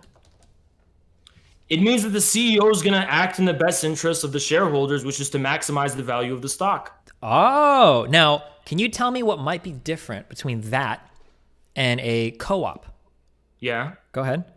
Nothing, because workers can be compensated in shares and are in co-ops compensated in shares. Do you think that a CEO is ever going to get a big investment and just pay all of that out as bonuses to the workers? Destiny. Wait, why can't you just answer a few questions? Okay. There's two. Can you just answer? Okay, I have one more question for you after this. Okay, and this isn't economics we're talking about. This is finance. Variable capital and constant capital. No, you have to make sacrifices for constant capital, why not are you just variable capital. throwing more shit out there? So even because we're just gonna say as many random things as possible and see what it's not random, dude. Why are you coping so hard, dude? I'm not coping. I want to have like well, I don't know what I want to have right now actually, but it'd be nice to have like a coherent conversation on the topic rather than you like trying to show off like how many things you've read on Investopedia. I'm just asking you some basic questions about like structures of, because like the thing is that we can argue till we're both blue in the face about the whatever fucking theory, but the reality, I'm not giving you heavy hitters. This is like empirical evidence that like it's really hard for co-ops to raise capital. It's one of the biggest issues that stand between co-ops working. Listen, Destiny, I didn't come here arguing with you that co-ops might have a hard time raising capital. One of the reasons why they have a hard time,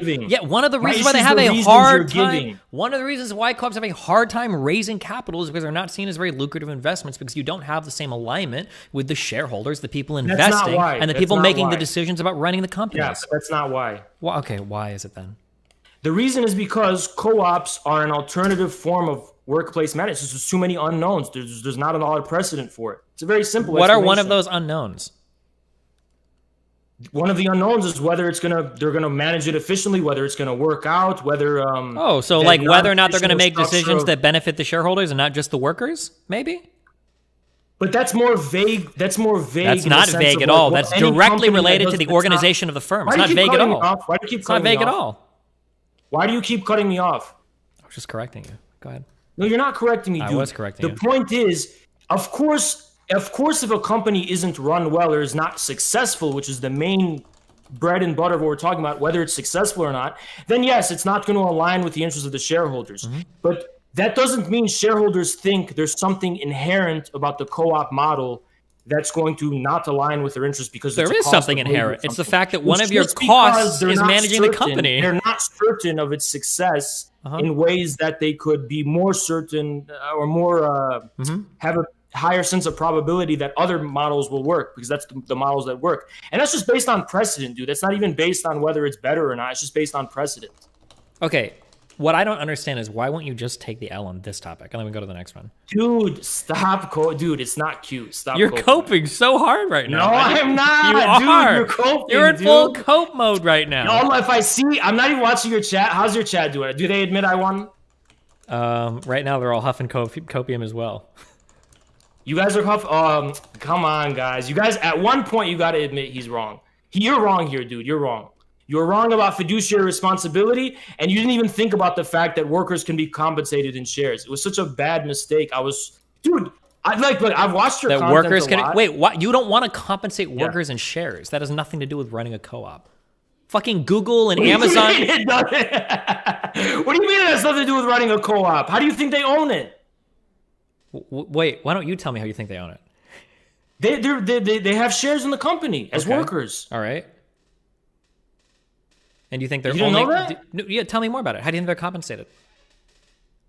They're compensated in a lot of ways. They can be compensated with shares. They're also compensated in wages. That's true, but that doesn't. Wait, okay. mean So that here's a question. Let's see. see. Okay, hold on. Now we're getting into the essay section. Okay. So Destiny laughed at you when you said co-op workers were compensated in shares. What do you think is one possible reason why Destiny might find that to be a funny statement for you to make? Why? I'm stupid. Tell me. Because what the fuck is a co-op if you're compensating a worker in a share and then he sells his fucking share? Well, if he sells his, I don't know. How is he? What is he an employee of then at that point? He has no more fucking say in anything. It's kind of weird to look at a co-op in terms of compensation and shares, because if you sell your fucking share, now you're just a fucking wage slave. No, I'm not so sure about that, because it's not that. Well, okay, granted. Granted, they don't only own the co-op probably in terms of owning shares. Wait. Do you have your webcam on right now? I want to see if you're actually holding a physical L or if it's just like a metaphorical thing. Hold on, Come on, dude. Okay, I misspoke. They don't only own the company in terms of owning shares, but dude, you have to understand, in co-ops, they do own shares. Workers do own shares. Well, they have like an ownership of a part of the company, but you wouldn't say it's just strange to think of it in terms of compensating them in shares, because what if they get compensated in shares and then they just sell it? Well, now they're just a wage slave again, right? Like if you sell off your share, typically that means that you're leaving the co-op. Okay, I'm gonna admit, I honestly don't know anything about co-ops. How specifically that works. I don't. Okay, well I can tell you a little bit about it. If you are in a co-op, like there's different ways to organize them, but oftentimes it's like one employee, one share of the co-op, and that share gives him voting rights on how like the organization is run, depending on the size of it, right? But you would never, if you sell your share, that means you don't work there anymore. You just leave. You don't. So what's your point? I just thought it was funny to say that you're compensating people in shares, because that doesn't really mean you're a co-op. But so they're not allowed to quit? Well, if you quit, you're selling your share, and if you sell your share, you quit. You can't sell your share and keep working. So what's your point? My point is just saying that co-op people get compensated as shares is kind of a funny turn of phrase. Okay, let me be very crystal clear about something. I don't know if I misspoke before. I did not mean to say that the only means of their ownership over the co-op is owning the shares. Well, isn't that their means of ownership? What do you mean? No, it's not their only. It can't be their only means of ownership, because investors also own shares, and they obviously don't exercise. Traditionally, investors don't having non-ownership shares in a co-op is really weird, isn't it? That's. What do you mean? You mean it's like not orthodox? It's not traditional? I mean, it would just be like a fucking loan at that point. But why did you pivot, dude? You pivoted from like our original point so hard. I'm not pivoting anywhere. Like, where do you think I pivoted? Point where I misspoke. Oh, who cares, dude? I misspoke. Whatever. Okay, go ahead. I'm sorry. Where were we at? But like, you took the L on everything, dude. Did I? From the very beginning. I took a couple L's from you because you can't hold them all. Maybe I'm just helping you hold your L's, man. The misalignment. Okay, your point about the misalignment of interests is true between investors and the workers in the co-op is 100% false. And you took the L on that. Okay, so when I say that there might be a misalignment of interests between like a co-op worker and an investor, can you tell me, what do you think I mean by that? I think you mean to say that just because workers are a cost in terms of wages and in terms of other things, that they couldn't possibly make sacrifices for the good of a company. But the whole reason, let me finish. The whole reason it's called a co-op is because the people in it are cooperatively, their interests are cooperatively invested in ensuring the maximal success of the company. That's why it's called a co-op. It's not going to work if everyone's just selfish, as in, if they just want to ensure the maximal success of the company, then why the fuck would they be a co-op? Why not just have a private owner that ensures the maximum success of the company? Well, the reasons for the co-op model is what they would argue, right, is that owners don't have it in their interest to benefit all of the people within the company. There you go. So it's actually not, it might not necessarily be the primary interest of a co-op owner to maximize success for the company. They might want to maximize individual success, and that's why they want a greater democratic say over the workplace. Well, it could be, but it's not necessarily, or even to my knowledge, the majority of the case. But it could be. That's the point, right? It could be either way. If you don't pay your workers, and a lot of companies, for example, if you don't pay your workers enough, your company's going to hurt. Sure. Your So you companies will only suffer. pay them If as you much don't as you invest need to. in- Sure, if but you don't there's a invest in difference. if you don't invest in enough constant capital, you're also going to suffer. Sure, but again, those are costs of doing business. You would never try to maximize. Yeah, those same thing costs. with a co-op. No, it's not a cost. You are like literally voting on like you getting paid more. That's way different there. You're not viewing labor as a cost. That cost is a direct benefit to you. Destiny, you don't only vote on the basis of your immediate individual interest. You vote on the basis of the success of the co-op. Well, who are you to say that? You can vote on whatever the fuck you want to vote on. You're a worker. You can. Obviously, you exactly. can. But then it's not going to be successful. It's not going to work out. Yeah, but why do you care? Maybe you just want to get a big cash out and then leave and go work for someone else. Okay, well, then people complain about private work equity then. doing this all the time. Why wouldn't it work? Are you trying to say that there has to be a guarantee co-ops will work? I'm not. That's not true for any business. I'm not saying there's a guarantee. I'm not even saying that co-ops can't true. work. That's not true for any business. Of course, that's absolutely true. I agree with you. And I'm not even saying co-ops are bad. I'm just saying that co-ops have a lot of time raising private funding. It's a huge issue for co-ops. This is well known. That's a non-controversial claim. It doesn't justify all the disrespect. What disrespect? The problem is you think that by me just stating some... Because Richard Wolff won the debate. The debate wasn't about whether co-ops have a hard time... Was it about who talked the longest? Was it about who had the most PhDs? I mean, to be honest, he's 79 years old. He knows way more than you. You should have sat your ass down and got some education, boy. I'm going to tell you that right now. Yeah. You benefit. He did that shit for free, too. I mean, shit, man. Damn, it sounds like he shouldn't have agreed to do it. Right now. Let's go back to the meat and potatoes. I feel like if he won so hard, why are you so upset about it? It seems a little like... Because I'm a passionate man. Uh-huh. You know what I'm saying? Look at me. Look at... No, I don't want to do that. Okay. Okay. All right. What's your next point? Those main 2 points. I didn't expect you to concede so hard on those main 2 points. Let me see what else was there. Oh, yeah. Do you want to talk about how you said that socialism was a non-decisive factor in the success of the USSR? Because you also took the L on that. I said it wasn't necessarily a decisive factor, or we can't say that. It was a decisive factor. Really? Why? The Stolypian reforms, which is what you were talking about Russia's alternative path to industrialization, was a huge fat fucking failure. And by the way, the fact of Stolypian being assassinated, which... How do you explain the fact that so many other countries that were organized by capitalists made the same industrial reforms? I'll give you the story. Which one? For Japan.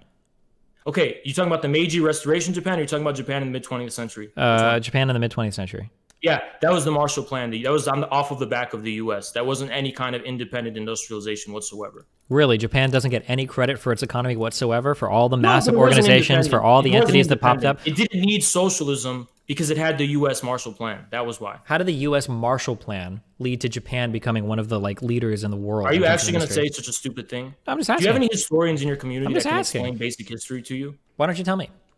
Okay, Japan was destroyed after World War II, right? A little bit. Its industry was completely decimated, destroyed. So the Marshall Plan from the U.S. pumped huge levels of investment toward Japanese industry to prop up Japanese industry and make sure that Japan has enough funds and has enough resources to build itself back up. The U.S. built Japan back up, basically laid the foundation for that. It's not really a controversial point. Yeah, but what was a lot of that foundation? What do you mean?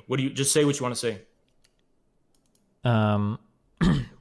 First of all, I'm pretty sure the United States heavily encouraged like liberalization of trade and everything, or standard like what we would say like capitalist. No, it was a combination. It wasn't one or the other. There was both liberalization, and then for all the Asian tiger economies, there was heavy state intervention in the economy. It wasn't one or the other. Especially not after World War II. Arguably after World War II, we're talking about more of a heavy-handed state intervention in the economy. Okay, I understand that there was like some level of like investment here, but I don't think that you can say that it wasn't just some level of investment. It was a deliberate plan by the United States to construct the post-war world order in which Germany and Japan would regain their footing as bastions of international industry. That was a deliberate plan. I don't think that you can say like for the few years that we ran the Marshall Plan. I don't think that you can say for just the few years that we ran the Marshall Plan that's like Japan's entire economy gets credit for that. It was the architecture of the Bretton Woods system, which was a long-term plan. So I'm not just saying it was only because of they threw some money at Japan. It was a whole plan. Okay, how do you explain areas like Hong Kong or Taiwan or South Korea, like all of these other areas that have like opened up their markets to more liberalized what you're talking about is the Asian tiger boom in the 70s and 80s. But that wasn't an independent industrialization either. It was also off of the back of the Bretton Woods system as well. Okay. The only countries that had to develop independently were the socialist ones. Isn't that a coincidence? What do you mean by independently? Without being attached to the Anglo-American global financial system. Does it count? Does the Soviet Union count as developing independently when they like took over like the entire Eastern Bloc to like farm for resources and shit?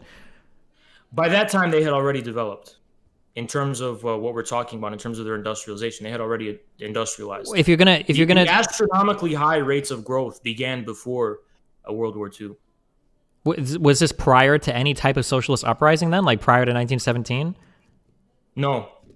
Also, didn't the growth? USSR receive massive help from Western countries as well? Like towards the end of World War II, didn't they get big influxes of resources? Not really decisively, no. Especially not after World War II. Not really decisively, no. Okay.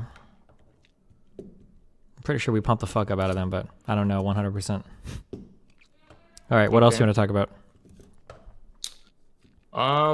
Yeah, Richard Wolff won that debate, dude. I'm really disappointing you didn't take the L on that. You should have taken the L like a man. He's 79 years old. There's no shame in losing to him, but he won that debate, dude. I just wanted to be here to like, vindicate him, and I think I was pretty successful in doing that. Gotcha. Super vindicated. Dude, don't take it personally, dude. You don't have to win every debate, Yeah. But he did win, dude. He did. Honest to God, he did. I'm a neutral guy, dude. I'm not even like one of those co-op people. And I was watching it. I was like, dude, you did really bad here. Okay. Well, you got anything else for us? I mean, if you're, I guess that's a concession on your part. You took the L. Yeah, I mean, it sounds like it. Here's a. Right. I got a And question. also, I got a really question like from. Denims. I got to to apologize to Denims because what you said was really nasty to her, and she was actually right too. What you said was super like. Yeah, was she? It was super mean, dude. It was super nasty. Okay. She was right, dude. I don't even like Denims, but she was right in that encounter. Are you somebody that do you not believe in the Uyghur stuff? What a bit! Someone clip that. I'm just curious. I hear a lot of tankies argue about it. I'm just curious where you're at on that. Okay. Stuff. What do you want? What do you want to ask me about it? Do you think that over 800,000 people are being put into like work camps or trying to have their like religion and everything erased so that China can move into that Xinjiang region or whatever? No, that's a simplistic narrative, simplistic spin. It doesn't cover the complexity of the situation. Oh, okay. Can you cover? Oh, do you think that Uyghurs are like more predisposed to terrorism and everything, and that's why China was like stuffing them into camps? Do you deny that there was a spike in religious fundamentalism and extremism in Xinjiang? If not, why were there so many Uyghurs found in fighting in Syria among ISIS? I mean, there were people all across Europe that were found fighting with ISIS. Right. So are you telling me that the subjugation of the Uyghur people... Yeah, but how many Uyghurs were found fighting for ISIS that will justify the enslavement of over 1 million of them into camps? Well, I'm not saying that over 1 million are being enslaved. That's what you're saying, not me. Sure. So what do you think is the extent of the Chinese working with the Uyghurs then? We'll say working in quotation. What do you mean? What do you think is happening to the Uyghur people in China? Do you think that basically nothing is happening? They're not being enslaved. They're not being put in work camps. What are they being put in? Are they being put in anything? Vocational training centers. Okay. Are these vocational training centers optional? Do you think nothing's entirely optional? Well, but don't you think that's a little? It's not based in like gunpoint coercion. No, it's not. Well, what kind of coercion is it based on then? They're given incentives to go. Why aren't they allowed to leave?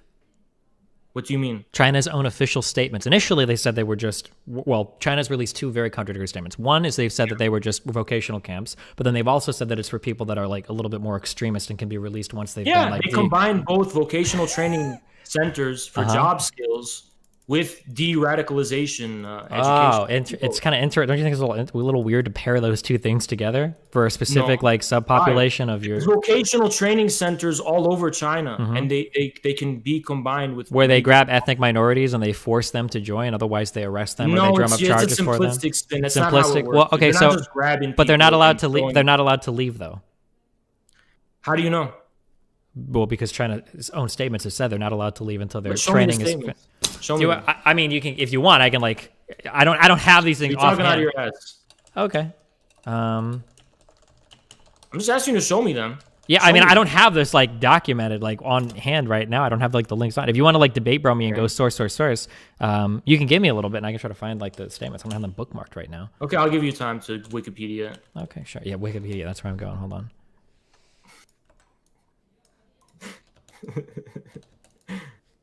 So weird you brought up the... Did someone clip that? He pivoted right to the wing. This is like the last resort after you lose to a tanky. You have to bring up... I just wanted to ask a question. Explosively controversial thing. It's not controversial to a lot of people. Dude, China's a country with over 1 billion people. It's controversial for the whole world. Yes, it is. If you look at the list of countries that agree with the whole narrative, there's going to have something in common compared to the countries who don't.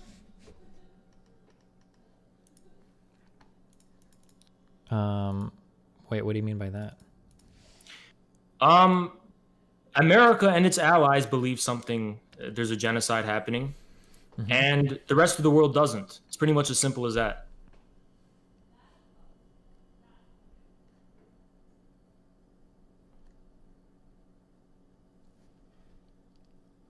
By the way, dude, if you think this is gonna cancel me, like I say this on stream openly. I'm not trying to cancel you. Don't be so conspiratorial, okay?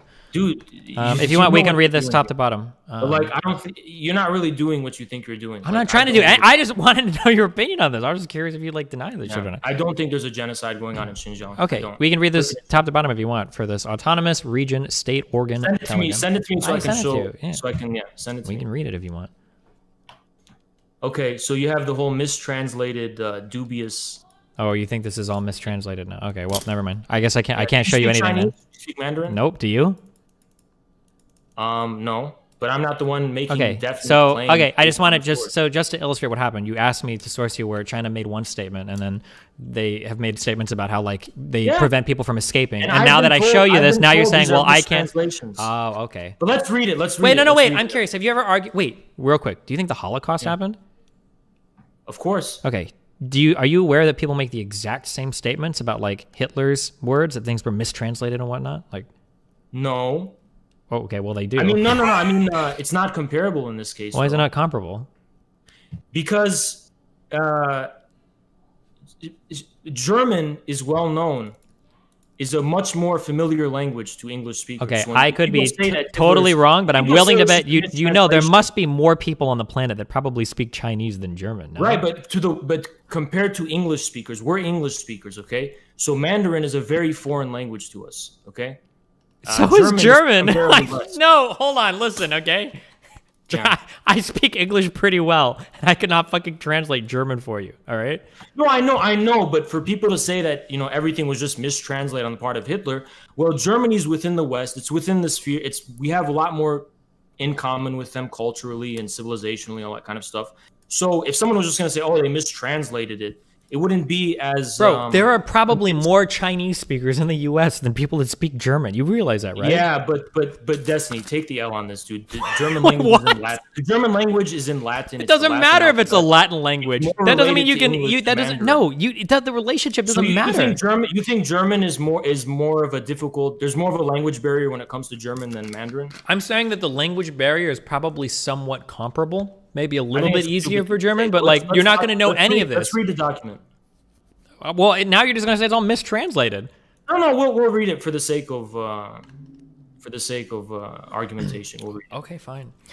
Yeah. The title is, so I'm reading the subtitle, I guess. Opinions on further strengthening and standardizing vocational skills education and training centers work.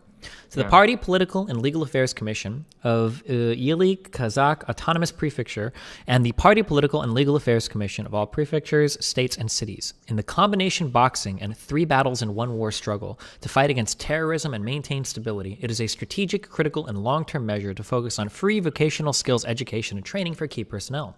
In order to thoroughly implement the relevant decision-making arrangement of the Party Committee of the Autonomous Region, further strengthen and standardize the work of the vocational skill training centers, herein referred to as training centers, ensure the absolute safety of the training venue, improve the quality and efficiency of education and training, maximize education, save and protect key personnel, and promote the social stability and long-term stability of the whole of Xinjiang based on relevant laws and regulations and based on Article 12 of the previous guidance on education and training, we again bring up the following opinions. First, ensure that the training venue is absolutely safe. 1. Adhere to the comprehensive combination of personnel defense and technological defense to strictly implement measures meeting requirements to prevent escape, noise, earthquakes, fire, and epidemics. It is strictly forbidden for police to enter the student zone with guns, and they must never allow escapes, never allow trouble. I know which one. It's the number 2, right? Sure. Well, we might as well. We're almost there anyway. Yeah. Never allow attacks Okay, on staff. well- Never allow abnormal deaths. Never allow food safety incidents and major epidemics. And they must ensure that the training center is absolutely safe and free of risk. Okay. Number 2, prevent escapes. Yeah. Yeah, I got it. You made your point. I got it. I'm reading it loud and clear. Listen, 2 things we have to establish, right? Okay. We first have to establish, I have to first establish personally, I can't say just because I'm seeing this, like, I have to, you just gave me a picture, so I have to verify the authenticity of this first. I'm not saying it's wrong. I'm not saying it's fake. I'm not saying so it's real real. quick, I worked hard. I don't worked know hard. this Chat. Like, real this is the original enough. document. But if you want, you can just Google like Chinese statements on camps, and like this was a big walkback they did. That initially they had said extensively. I've researched this extensively. How have you never? Well, this is one of the hugest points brought up about China being contradicted. Yes, This is initially I know, they said but they were voluntary I've work heard- camps, and now I've and then they heard- came out and said, well, you can't leave if you don't want to. I can't confirm that it's whenever I can't confirm if it's correct or false. I just play the devil's advocate that it's correct. So that works more productively for us, right? Okay. I mean, like, this is like a pretty big thing, so it's weird when you say you've looked at it extensively, and this is like one of the first things that comes up. So, let's assume that you're not allowed to leave, right? I don't know that. I still don't know that, right? But let's just assume you're not allowed to leave. I'm going to need a little bit more than just one document, because we have had, and this is what I was trying to get to in the beginning, there have been cases in the past where documents, not saying this specific one, but documents have been mistranslated, and some have argued have been forged because the writing of the Mandarin seemed like it was translated from English. I've seen cases like that before. Okay, well, here, you know what? If you want, you can go and read through this whole, the ICIJ okay. made a big report on this, and this is part of what they Okay. Let's just assume you're not allowed to leave. Now, from our perspective, living in America, right? Yeah. This seems like it's slavery. It's the same as a detention because you're not allowed to do it, right? But the way Chinese society works is that nothing is fully voluntary in general. Nothing is. I guess the best, but it's a bad example because you're obviously a child, but school isn't voluntary in America, right? So in China, the way their society works is there's a lot of things that just aren't voluntary that people go through, but that doesn't mean that they're being enslaved or they're being, How do you think the rounded up. Uyghurs view it? What's that? How do you think the Uyghurs themselves view it? That would be something that Uyghurs themselves would. And they have. They've been interviewed. We've watched like documentaries about them. We've seen journalists interview them, and all of them seem. Yeah. From what I know, though, Western media has portrayed only a one-sided story of individual Uyghurs coming out and saying many things, by the way, which were demonstrably false. Would you deny that? I'm sure somebody has uttered something that's false. Good. But We can establish that. But they haven't actually shown the many Uyghurs who don't view it that way. How do you think the Japanese and the U.S. felt about Japanese internment camps during World War II? It was horrible. I'm not even Wait, why saying was it horrible? Maybe there's just another view. In America, we're very patriotic. No, listen, Destiny. I'm not even saying that I think it isn't horrible for Uyghurs that they have to be forced into vocational training since whatever. Oh, well, that's kind of what you made it sound like. You made it sound like they all viewed it as kind of normal over there. Maybe they do experience it as horrible, but that's different from saying there's a genocide going on or they're banning Islam in China. It's just not true. Well, it's a cultural genocide, so I mean, how is it a cultural genocide? because the goal is to erase like the Uyghur culture and to integrate them and to make them good Han Chinese people. Yes, it's not. It is. The Islamic fundamentalism that came in the 90s has nothing to do with Uyghur culture. It was from Saudi Arabia and the Gulf states. It has nothing to do with Uyghur Part culture. of the documents that have been released show Chinese officials targeting people for stuff related to being religious. So like they've got a whole point system for how they bring you out into these camps. So like if you drink alcohol, if you the religiosity that they're talking about, the religious extremism, is not indigenous to Xinjiang. It was imported from Saudi Arabia and the Gulf doesn't matter states. where it came from. And first of all, these people are, this is like a fully autonomous region in China. These people have been But here you're for quite a saying while. cultural Okay. genocide. How can they be engaging in a cultural genocide when it's not part of Uyghur culture? Because their goal is to de-Uyghurize them, right? They want to integrate them into. It's not. It's profound. It is profusely not the case that It is trying to absolutely the de-Uyghurize. case. They want these people to come out as modern Chinese citizens and to not resemble any of the older culture that they might have. China has always been a multi-ethnic civilization. Yeah, but when you take some of your ethnicities and you shove them into camps in order to make them turn out to be a certain way, I think most people are going to look at that a little when weird. you're using this language, camps, you are trying to invoke the Holocaust. I'm not trying. I even specifically there didn't say concentration camp. Okay, I specifically didn't say that. But you can call them whatever you want. But I mean, you're taking people. Training centers. They're not. They're. A lot of people. Listen, you have people throw links at you all the time. I got people throwing. They're forced vocational. Okay, no option to leave, and it's not just vocational, because when you say vocational, that implies just job training. They're training them how to be Chinese citizens, not just how to work a job. In almost. So what? So that's. I mean, it's kind of like a cultural genocide. It's a little weird, bro. No, it's not a cultural genocide. What do you think they want there to be cultural Uyghurs still there? At best, you could get away with calling it a form of assimilationism. Assimilationism. It's not a genocide. Aggressive, like non-compliant people kicked out or killed, like assimilationism. Who's killed? Well, if you don't comply, there's escalating physical threats that go against you and your family if you end up not complying. Most people do because you know that's going to happen. But I want to give you perspective about something. Yeah. Since you're an American, you're talking about China, right? In the year 2017 saw the biggest spike of arrests of Uyghurs in Xinjiang. 2017, it was about 200,000. Okay. In America, in that same year, okay, you had somewhere in the ballpark of I forget which one, either 2.8 million, 2.8 million arrests of black people. And the proportion in terms of population are very comparable. So that's 10 times more people being arrested in America based on their ethnicity than in China. Do you think it's the same type of? Do you think it's the same type of thing? The most aggressive push, which was 2017. Do you think that there might be a difference between us having a system that has created certain socioeconomic factors that lead to black people being arrested? Do you think that might be different than a top-down order from a single party ruling government to explicitly capture and Muslimize a whole population of people? What does a single party have to do with it? And no, they're not de-Muslimizing. They are. They absolutely are. They're trying to integrate them. They're literally moving other Han Chinese people into these people's houses and shit. What are you talking about? Line, you're not even getting the propaganda line right. The line is basically that this type of Islam is foreign to China, and there's an original. First of all, hold on. It's the Xinjiang Autonomous Region. Okay. Yeah. These people have been here for hundreds of years, okay? Since the They've fucking... been part of China for just as long, too. Okay, but they've been in that region for hundreds of years, okay? Which was part of China for just as long. That's great. It's not like they just appeared there and now China's trying to get rid of them. They've been there for a long fucking time. They're part of China. They've been part of China since time... When did that autonomous region even join Chinese rule? I bet the Muslims have probably been there longer. We can go... I don't know the exact date for that region joining... It's somewhere in the ballpark of hundreds and hundreds of years ago. So it's a long time, dude. It's a long time. It's long enough to be part of historical China. I'll tell you that. There's never been an independent state in Xinjiang called East Turkestan. Never.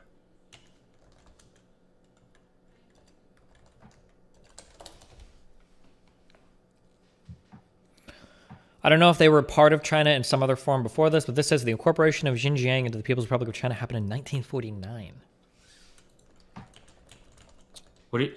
Part of the People's Republic of China. Yeah, that's when the state was founded. What's your point? Sure. So when were they captured by whatever came prior to that? I don't know if it was like the Qing Dynasty or whatever. No, it was before. Xinjiang has been part of historical China. It's not really controversial. Uyghur nationalist historians, now this is coming from Wikipedia, so this might be CIA propaganda. Uyghur nationalist historians in the People's Republic of China and the United States posit that the Uyghur people are millennia old and can be divided into 4 distinct phases. The first one originates from 300 BC to 630 AD. Sounds like they've been there for quite a while. What's your point? Maybe let's say they've been there for a million years. My point is, I don't know if it's okay for China to just move in and say okay, well, time for you guys to drop the Uyghur shit. No, you're going to become good Chinese citizens now. China didn't just move in. They've been part of China for long enough for it to be considered part of historical China. I mean, China didn't always exist. There was, at one point on the earth, Neanderthals roamed the earth. It doesn't mean every historical boundaries of every state are illegitimate because they didn't exist forever, Okay, I'm just curious then. Do you think that if you were under Chinese rule and everything, do you think it's okay what they're doing to the Uyghurs? You think it's fine? What do you mean okay? As in, is it a morally acceptable thing to do? It's from what perspective? From what standpoint? Chinese perspective, or rather, how about from an international perspective? That's where you lost me. International perspective means nothing. Do we think that there should be any type of like? You cannot put yourself in a position of judging these countries from an international perspective. Well, We no, know nothing. you actually, especially when you, yeah, we especially when totally you come could. from We totally America could. We and totally it's a could. country as different as China, because you don't really know anything. Okay, about so then China. my question is, do you think that we should have any type of internationally guiding moral principles whatsoever, or no? It's tough to say. It's tough to say because I don't know what you mean by that. Okay, let's say hypothetically, let's say that Germany decided to pass a decree saying that all men can rape all women whenever they want in society. Is that something that internationally we should take? Why don't we just use the example of the persecution of Jews, something that actually happened? No, I actually like this example. Do you think that that's something that internationally we should criticize, or we should say, well, Germany gets to run Germany's nation however Germany wants to? I think we would consider that to be barbaric. We'd consider Okay, that but to be why? Why? But then, what if Infrared 9, whatever the German version of it is, comes out, okay, and he says like, well, hold on, you can't judge Germany by your own standards, okay? It's their own country. There's a whole lot of history you don't understand there. How would you argue with him? Because it would be very easy to point out that even by those German standards, unless the Germans come from outer space, that this is something that even Germans themselves overwhelmingly would probably consider barbaric and heinous. What if they've? I mean, keep in mind, Germans at one point had good faith belief in the humanity of others. You think people would just accept these outlandishly and outrageously horrific things to happen to them? I mean, the Holocaust happened, didn't it? Of course, yeah. Okay, and Japanese internment camps in the U.S. happened, didn't they? Yeah. Okay. But here's the thing. When the Holocaust happened, it's not only that, it wasn't just the Americans and all these people who said this was a disgusting barbarism. First of all, the people who suffered it, the overwhelming majority of Jews, if not almost all Jews, recognized this as a heinous and barbaric act. All of Europe came to recognize it as a heinous and barbaric act, including within Germany. The Eastern European countries within which the Holocaust was... yeah, the victims of these things generally do recognize it as being pretty shitty. I imagine a lot of blacks in the United States probably felt the same way about slavery. Yeah. Within the territories, within the historical places in which they occurred, everyone considered them fucked up and horrific. They weren't. It's not like everyone was a barbarian and that you had to have American NGOs saying this was horrific and barbaric. The overwhelming majority of people considered it that, especially when it was revealed, especially when the gas chambers and all that. Yeah, I don't understand what the point of this is. Sure, I agree with you, but what are you trying to say? Well, it doesn't justify. You made an interesting statement trying to say justify American moral universalism. It doesn't. I'm not talking about American moral universalism. I just broadly what moral universalism. I just broadly asked you a question. I just asked you if you thought there was any type of universal moral standard that we could appeal to. Okay, if we mean just by that. So like yes, saying things like murder is wrong or rape is wrong. Yes, no matter where it happens, we can probably say if you are confident enough for it to be a moral universal, you also have to have the confidence that most people, if not a huge significant portion of people, within the particular territory in which the immorality is happening, will also experience it this way. It's not like... So are you going to say next, do you think that the majority of Uyghurs think that what's happening to them is okay or acceptable, that they're not appalled by it? I don't know. Well, here's a question. If the majority of them are okay for it, why is it that Chinese camps need to ban escapees? What do you mean? Why do they have to take such great lengths to make sure that people don't escape? That's not even a good argument, because hypothetically, for the devil's advocate, what if only a minority want to escape? I guess it just, I mean, like, it seems like the other Uyghurs would, like, bully them into staying or something. They all thought that they were, like, on some righteous mission to be there or whatever. Not necessarily. It's not necessarily true. What if they just don't want to escape? They're not necessarily committed to forcing others to stay. They just themselves don't want to.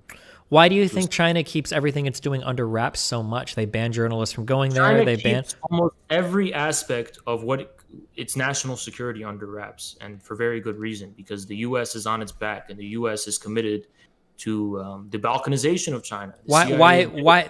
So, okay, so that's why they leave out. Okay, I mean, like, you've conveniently, like, set it up so then, like, they can literally do anything, and you're always going to have, the like... one who brought up Uyghurs, dude. I didn't bring up... I want to talk about Richard Wolff. You brought up if you don't Uyghurs. want to talk about it, you just say, I don't want to talk about it. I'm not forcing the conversation. I was just going to ask you as a I'm meme. just I didn't trying to actually think prove you... to I I'm thought... just trying to prove to you I'm not scared to talk about anything. Sure, I I'm don't not care if scared to you're... talk about anything. It's not a fucking dick-waving contest, But- okay? but- I've no, heard it is people that. say... Destiny, it is that. Because after you not. took the L on Richard Wolff, you tried to own me with this whole Uyghur business. I'll talk about it too if We you don't want. have to talk about it. I just because people say that you like dodging around the issue, and I've heard that. I was just I've curious. never dodged the issue. I've always I'm been sorry. When I say forthright dodge about around it. the issue, what I mean is Where that have you I like dodged? support the fucking Uyghur camps or whatever. You'll make arguments for them. When did I say I support anything? I'm saying there's no reason to think, there's no reason to demonize China and say China's engaging in a genocide. It's complete slander. It's complete bullshit. All right. Well, this was one of the reasons why I wanted to debate Wolf, is because I think that using the socialist tag is cancer, because you unironically end up like Okay, you wanna talk supporting about and that letting too? credence We to can a talk lot about of anything. people that end up I'll like tell you why you use like the word engaging in social. actual like fucking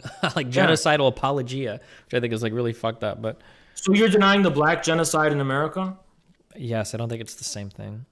Well, that's where you're gonna find yourself fucking up, because whatever you can say about what's going on in China, it's nowhere near the level of persecution faced by black people in America. Nowhere near. America has the #1 incarceration rate in the entire fucking world. Okay? Doesn't even come close when it comes to China. Doesn't even come close. Can you show me where in the United States it is illegal to be black, and if you're caught being black, then an authority of the state will take you and ship you off into a camp until your culture is It's changed? not illegal to be Uyghur in China whatsoever. Okay, but what happens if you... Did you know that the height of arrests was in 2017, and that was when only the height of arrests 200,000? How many Uyghurs are there? Tens of in millions. propaganda line? But that's the fact of the matter. China has nothing against Islam in China. Islam has been in China almost from the very beginning. Some of the oldest mosques in the world are in China. And now they want to move into that region, to the northwest. It has a fuck ton of rare earth metals. It has a lot of fucking oil. It's got a lot of energy there, and they want to go and mine it. And they need this to do that. Xinjiang is part of Chinese sovereign territory. It's so they don't easier. need to- It's easier to remove all these people and do it though. Then they No, don't have to fight that's over not all the why. treaties. No. Okay, well then Listen. why do you think they're doing? Do you think they're doing all of it just to get rid of terrorists? More or less, they're doing it because they consider it a huge national security concern. They're trying to engage. And in that's why they preventive have measures. potentially up to 2 million people in these vocational camps, is because they're worried about. You can say 2 million. I don't. It's at least 800,000. I've heard anywhere from 800,000 to 2 Let million. me tell you why this is not a fair thing you're talking about. Because on the one hand, there's an overwhelmingly large propaganda effort on the side of the West, which is filtering a lot of things selectively that are coming from China and extremely different in foreign country. And you're just out here saying basically, oh yeah, I just have to go on Google and I'll find. So you will find it'll be on the first results on Google, of course it is. But that's because there's a concentrated effort. So to be clear, balkanize this China. doesn't just come from Google, right? Like one of the I'm big. not So I know saying they. that. Wait, hold on. I'm No, saying wait. obviously You literally just most- did. You literally just did say that. So No, I'm saying I'm saying most- there are two. Wait, you're going to have I gotta an finish. easier Okay, I'm just gonna time talk over you. Okay. So finding there are shit two that's going huge to different support- people that reported on leaked materials coming out of China. One was the New York Times. Now you can say that all of that is fake news, CIA shit if you want, because I know you will. But the other are the International Consortium of Investigative Journalists. These are the people that publish the Panama Papers. These people have published a lot of compromising material related to the CIA and the Panama United Papers States. were right? not. The Panama Papers were overwhelmingly against the oligarchs in Russia and the And enemies. a lot of it was against the United States as well. And a lot they've published a lot of material. Oh, so you think everybody's biased? Fuck, you're was like worth- everyone else. Okay. You're like the conservative girl I just talked to. Jesus, fuck, the brain rot on So the what? internet. You know what I? Do you want to know what I I'm think? not- Do you know what I think happened? Yeah. I think that cell phones fucked us hard.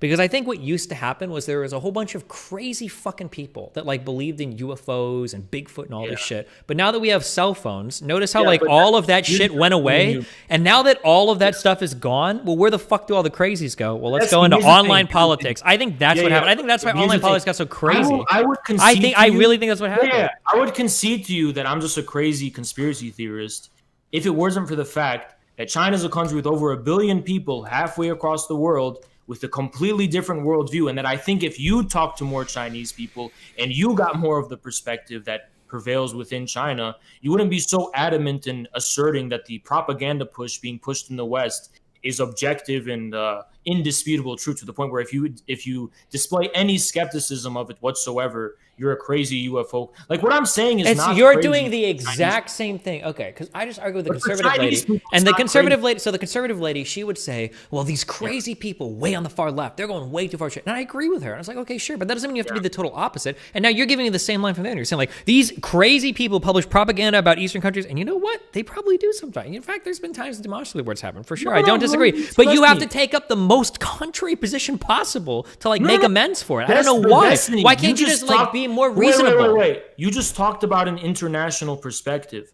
Most of the world does not agree with your perspective about China. The world, absolutely, maybe not about China, but we do think that there are international. We do think. But guess what? America and its allies are not the majority of people on this earth. Okay. We do believe that there are some like international consensuses on some things. Like we want to avoid things like global poverty or global health deficits. It's the American consensus. No, even believe it or not, even the blackest people in Africa that are as anti-American as possible still want good health care and not to die to disease. I think that there are some universal things that you're going to deny that. Okay, but African countries don't think there's a Uyghur genocide going on. I'm just saying that there are some topics that internationally we probably all feel the same about. We probably don't want our women dying during childbirth. We probably want access to things like vaccines. Okay. We want food. If that's true, and I agree with you, it is true, you don't need to have America be the arbiter of international consensus because that would be organically manifest within the particular territories over which you want to Well, right now, it seems like we build these hierarchical structures over the world, and America sits at the top right now. If it wasn't America, it'd probably be someone else. It'd probably not Russia, it'd probably be China. I disagree with that. I don't think American unipolarity is structurally tenable for any power. Okay, well, you're the history guy here, and I'm not, so tell me, has there ever been stable points in human history where empires existed that were content to let other empires exist, that weren't constantly trying to take over each other? And unipolar empire over the entire world. Well, of course, but that's because, that's less a political reality, more probably reality of like the technology and shit we have. The world, the idea of a world, like an international order, is something very recent. Yeah, because it's only been recently technologically enabled. It's not just because of technology. There's other reasons. But my point is... It's probably really hard to have a global empire if you can't fly to another fucking country. It's probably really hard to have a global empire if it takes you 2 fucking months to sail across an ocean to reach the new world. Okay, that was one of the corresponding factors, but it wasn't the only one. There was a lot of other things too. Okay, but even before that, you had empires that spanned the British Empire, the Roman Empire, the Mongols. Like you had tons of different empires. You just mentioned too many. The British, yes, the British and the American. This is the global international order. Wait, the British were global before they even knew what the fucking globe was. What do you mean? Are you sure about that? Were they not? The British Empire comes after the New World is discovered. Oh, right? Fuck. Well, okay. Am I wrong about that? I don't know. You know what? It's possible that I'm wrong because you know what? I suck with history. But I know that there were a lot of countries that were fighting in Europe prior to the discovery of Americas for territory and shit. So the world for them was Europe. That was the world for them. Wait a second. Hold on. My history sucks. Who sailed and discovered the New World? It wasn't the British. What were they called then? Is this a trick question? No, I legitimately don't know. Who lived in the island of Great Britain? What did those people call themselves? Were they all Spanish up there, or who were the people who discovered the like New the World? British people? What did they call themselves? The British? Yeah. What are you? They didn't discover the New World. Well, no, but there were empires that existed in Europe prior to the discovery of the New World. No. So. Okay, I don't know. What's your point? They weren't global empires because they didn't. There was no international. Well, but they thought. But did they not think they were relatively global at the time? That was my goal, right? Like I'm sure there were like the Spanish Empire, or whatever that existed before. Probably thought that they ruled like a large portion of the globe before the New World was discovered. They considered the extent of the world to be Europe, but that doesn't mean there was international order because in reality, Europe was not the world. Sure, but I don't think they knew that at the time. No, they did know that at the time. They didn't make the pretense to the actual international order. They were confined to their local circumstances. Weren't all of these nations initially like highly imperialistic? Like if they thought that anybody has discovered, they encompassed vast territories. Sure, and if they discovered any type of new fucking island or any type of new fucking peninsula or anything anywhere, didn't they all fucking sail to it and try to take it over? There wasn't any international order at that time. But wasn't that like the goal? Wasn't that why they fought over territories and shit all the fucking time? Because they wanted to rule? It was not for the global, in this modern relevant sense of the word. What was it every for? Every single part of the earth. No, it wasn't. Okay. I mean, there's no precedent in history that suggests that the unipolar American system is inevitable. It's not. There's no precedent in history suggesting that. So what do you think would happen if the U.S. stepped down as like the leader of the world hegemony? I think hegemony? there will likely be some kind of multipolar arrangement, some kind of multipolar world. Isn't that arguably, could you argue we have that now with the U.S. and China? It's happening. It's happening. Okay. Is there any other like gotchas you want to throw at me besides the Uyghurs? I'm not trying to throw gotchas. I'm just asking questions. You didn't have to talk about the Uyghur shit at all. All right. Well, I don't think there's a genocide going in Xinjiang. I have no reason to believe that. And I think it's a form of demonization and racism toward China, and it's an unwillingness to learn and humble yourself to the fact that China is a completely different civilization.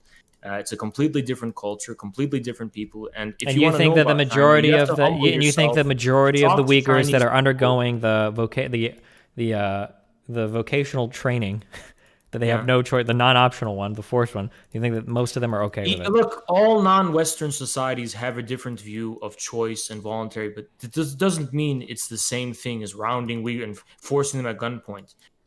If they were to make that, maybe if they were, I don't even know if it's true or not. I'm just arguing the devil's advocate at this point. Mm-hmm. But it's possible that it is not fully voluntary. But nothing is fully voluntary nothing's fully voluntary in any society. It's just in the West we pretend it's voluntary. Do you think? Well, okay, never mind. I'm gonna ask. Do you think that all forms of non-voluntary are the same? Because you're hardcore equivocating, and you know they're not the same. But there's no point in asking that question. No, I don't. But I'm just saying.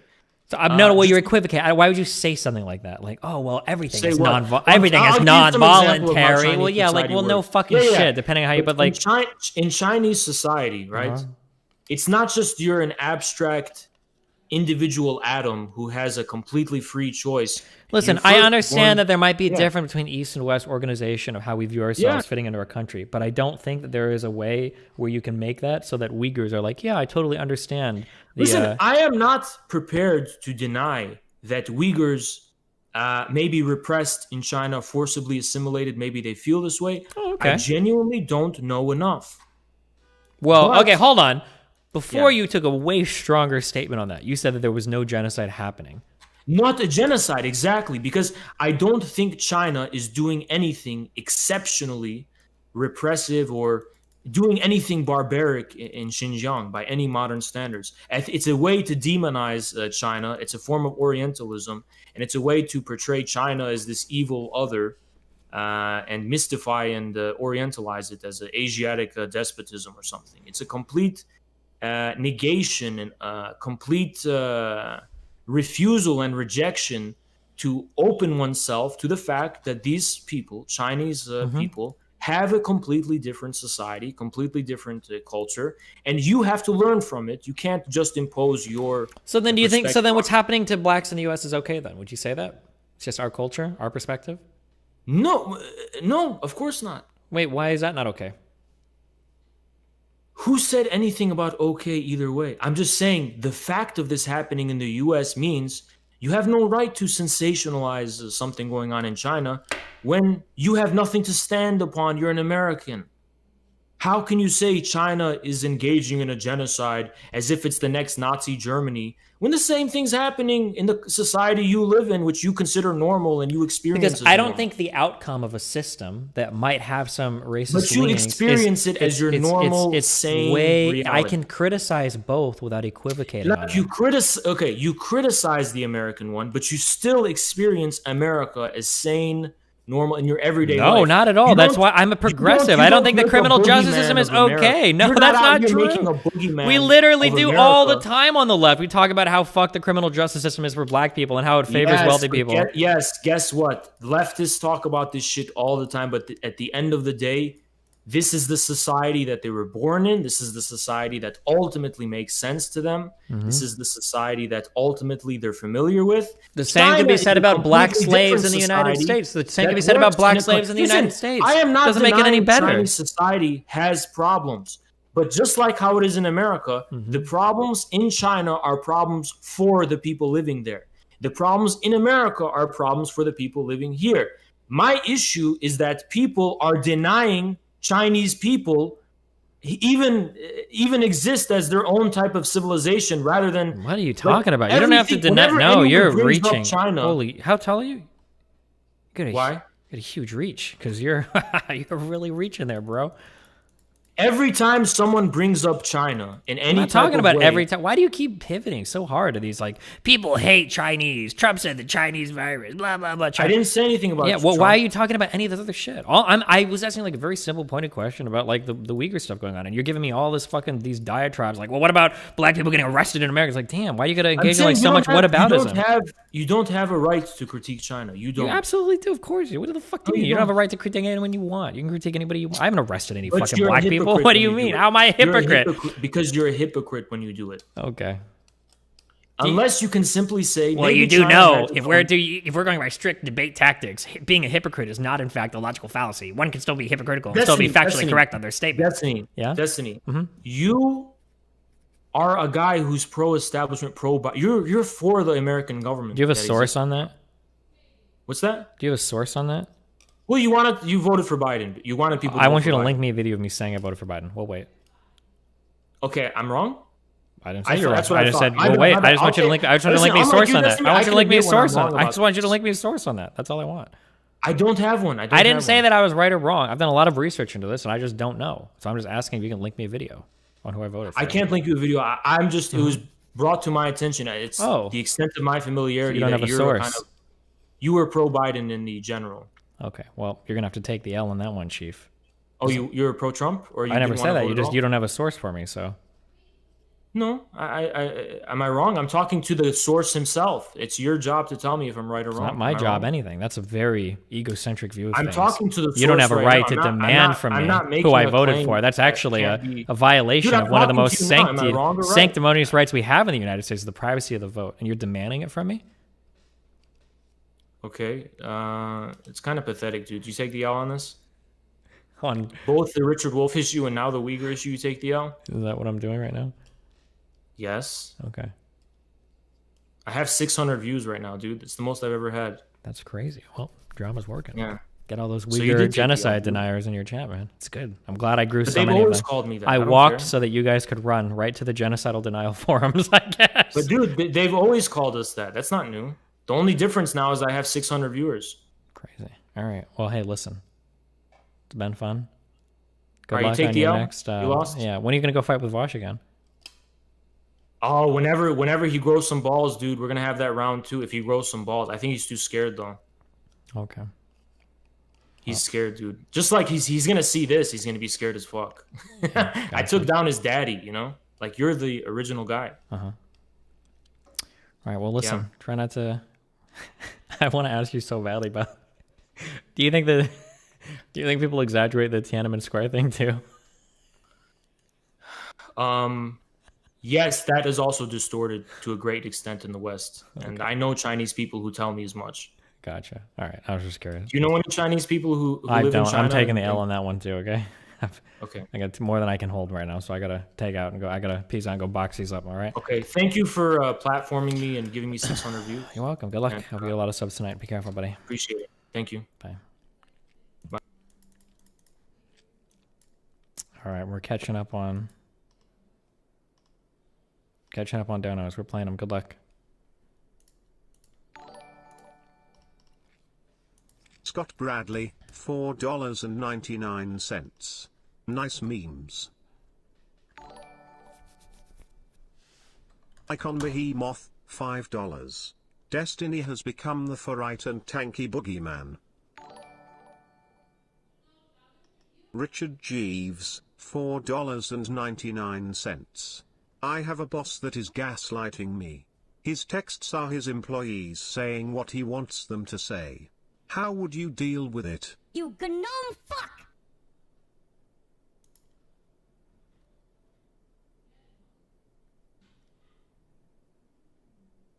You gnome fuck!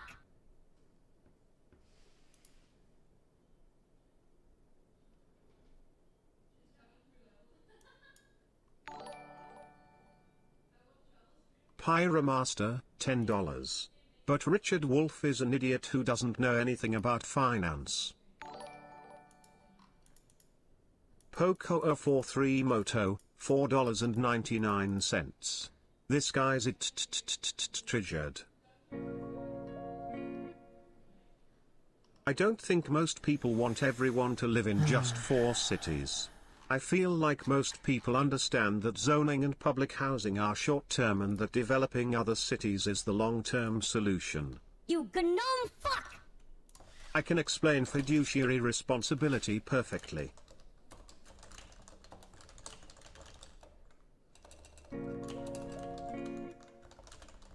Is this Zerkalite? True. Bub Savvy, D, $5. 2 companies. One private, one coup. Both produce the same product given the same initial capital. Which will generate the most potential for wage growth? You gnome fuck!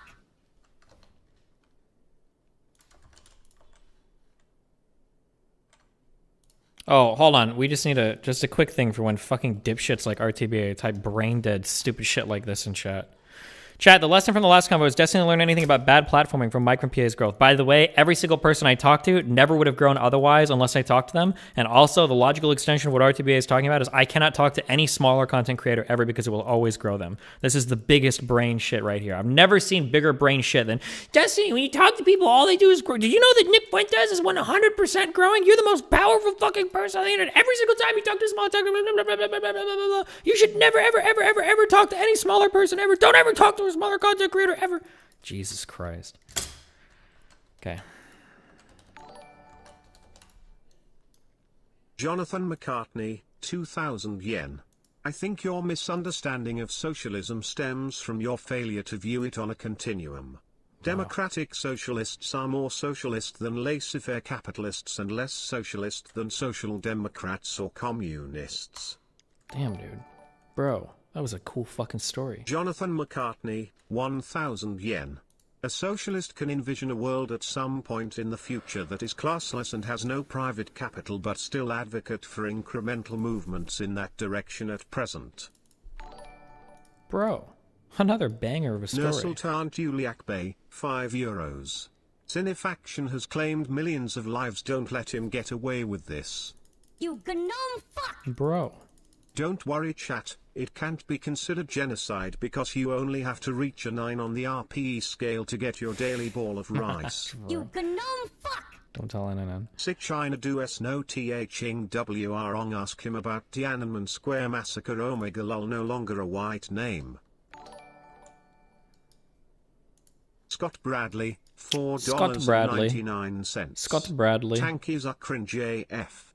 The CCP is cringe. Socialists who deny the Uyghur genocide are Scott cringe. Bradley. Wolf is a fraud and paid by the CCP. Cringe. Wow. He definitely supports the purging of Uyghurs but will render excuse after excuse even after you slay each one. I wonder if people did the same thing during Nazi Germany's days. What a horrible person. Thanks for fighting him. Matthew E. Tuff, $20 Canadian and 99 cents. You literally don't have to defend genocide, just don't do it. Just say it's bad bro, come on, you can do it. True. Nursultan tWJLK, €5. Deny the genocide, 50 RMB have been deposited in your account, Beplaff. Jared Harding, $5. Did 1940s not have the right to criticize Nazi Germany because of the racism in the US at that time? True. Matthew E. Tuff, $6 Canadian and 99 cents. L. Please never talk with him again. Brain rot. Oh, hold on. Let me check if I'm on later real quick. Wow, Dylan, thanks, I think, for the raid, right? Hold on one sec.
Maybe.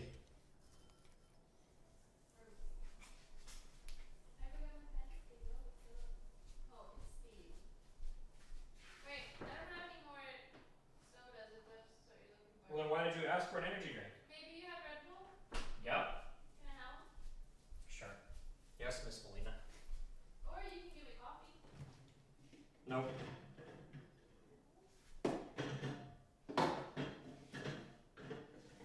That's sweet. Wait, did you actually just steal all of my snacks? No, you got a whole thing of sugar. What? Did I buy all this stuff? Mel?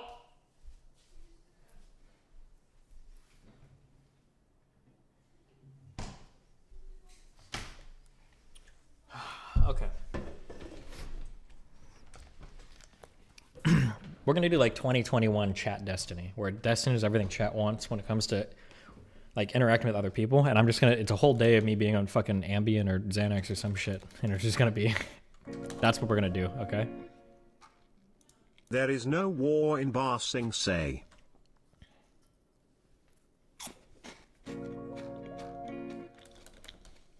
Imagine the virtue signaling Christian was actually the sane argument for the night feels bad man. Scott Bradley, $4.99. That dude was absolute cancer, oh my god. You gnome fuck!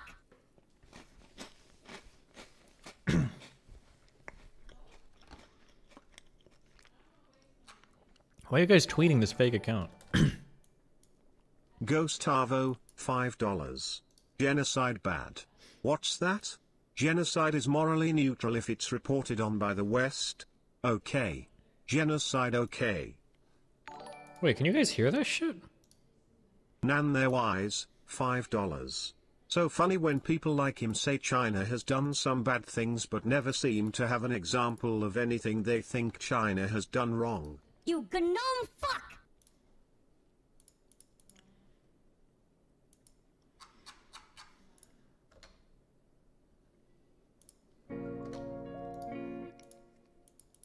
Where does the value of a non-controlling share come from? Doesn't the value of a controlling share come from that it can ultimately be collected and used to decide the company's direction? You think so, huh? Joe Faps, $5. That conservative girl can get the pipe. Kuma's in. Can you ban me from your Discord for 5 minutes, please?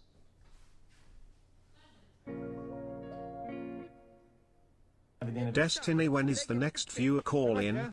I want to get your take on a morality thing. Wow.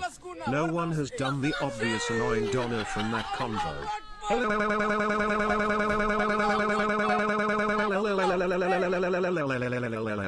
what's happening? Sorry.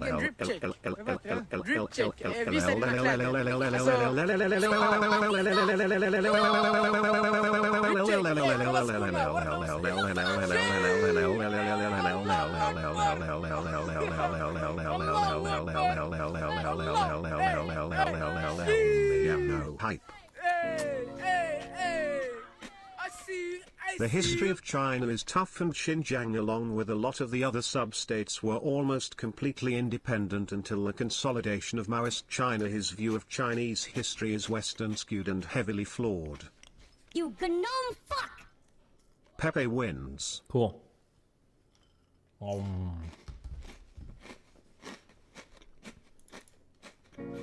Okay. No! It's time to subsidize vocational training for tankies. Pepe won by a lot. Can you ban me from your Discord for 5 minutes, please? I need a ban from you on my rap sheet. Miano hype. You're not a true Destiny fan if you haven't been permabanned at least once. Poco043 Moto, $4.99.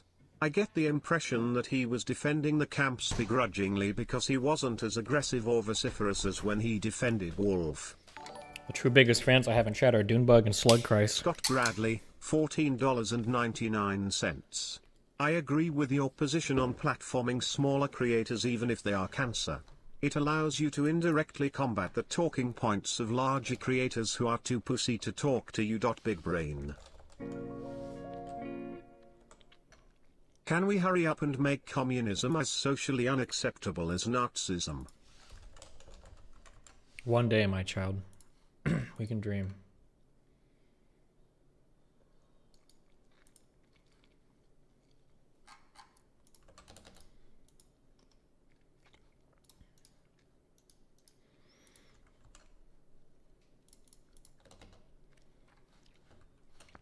Okay. Are we done?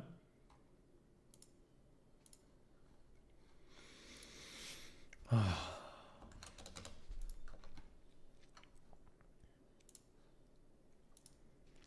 talk about the DM tweet. Why did you decide to spread lies about it? Well, it's very simple. You see, she decided to spread lies about me, so I thought we would just do a meme for a meme based Among Us.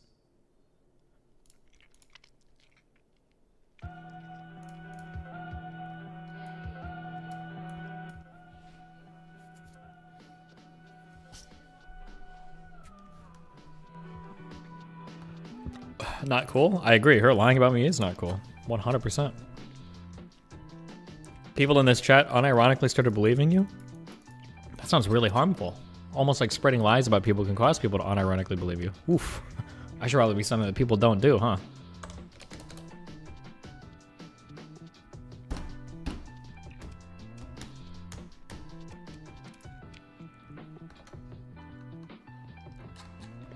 Training, like there is only so much you can take that. So the fact that the sorry, I almost said homeboy, not because he's black, because I refer to everyone as homeboy. The dude like having his neck braining, like there is only. Why does Hutch start doing these podcasts when I'm not there?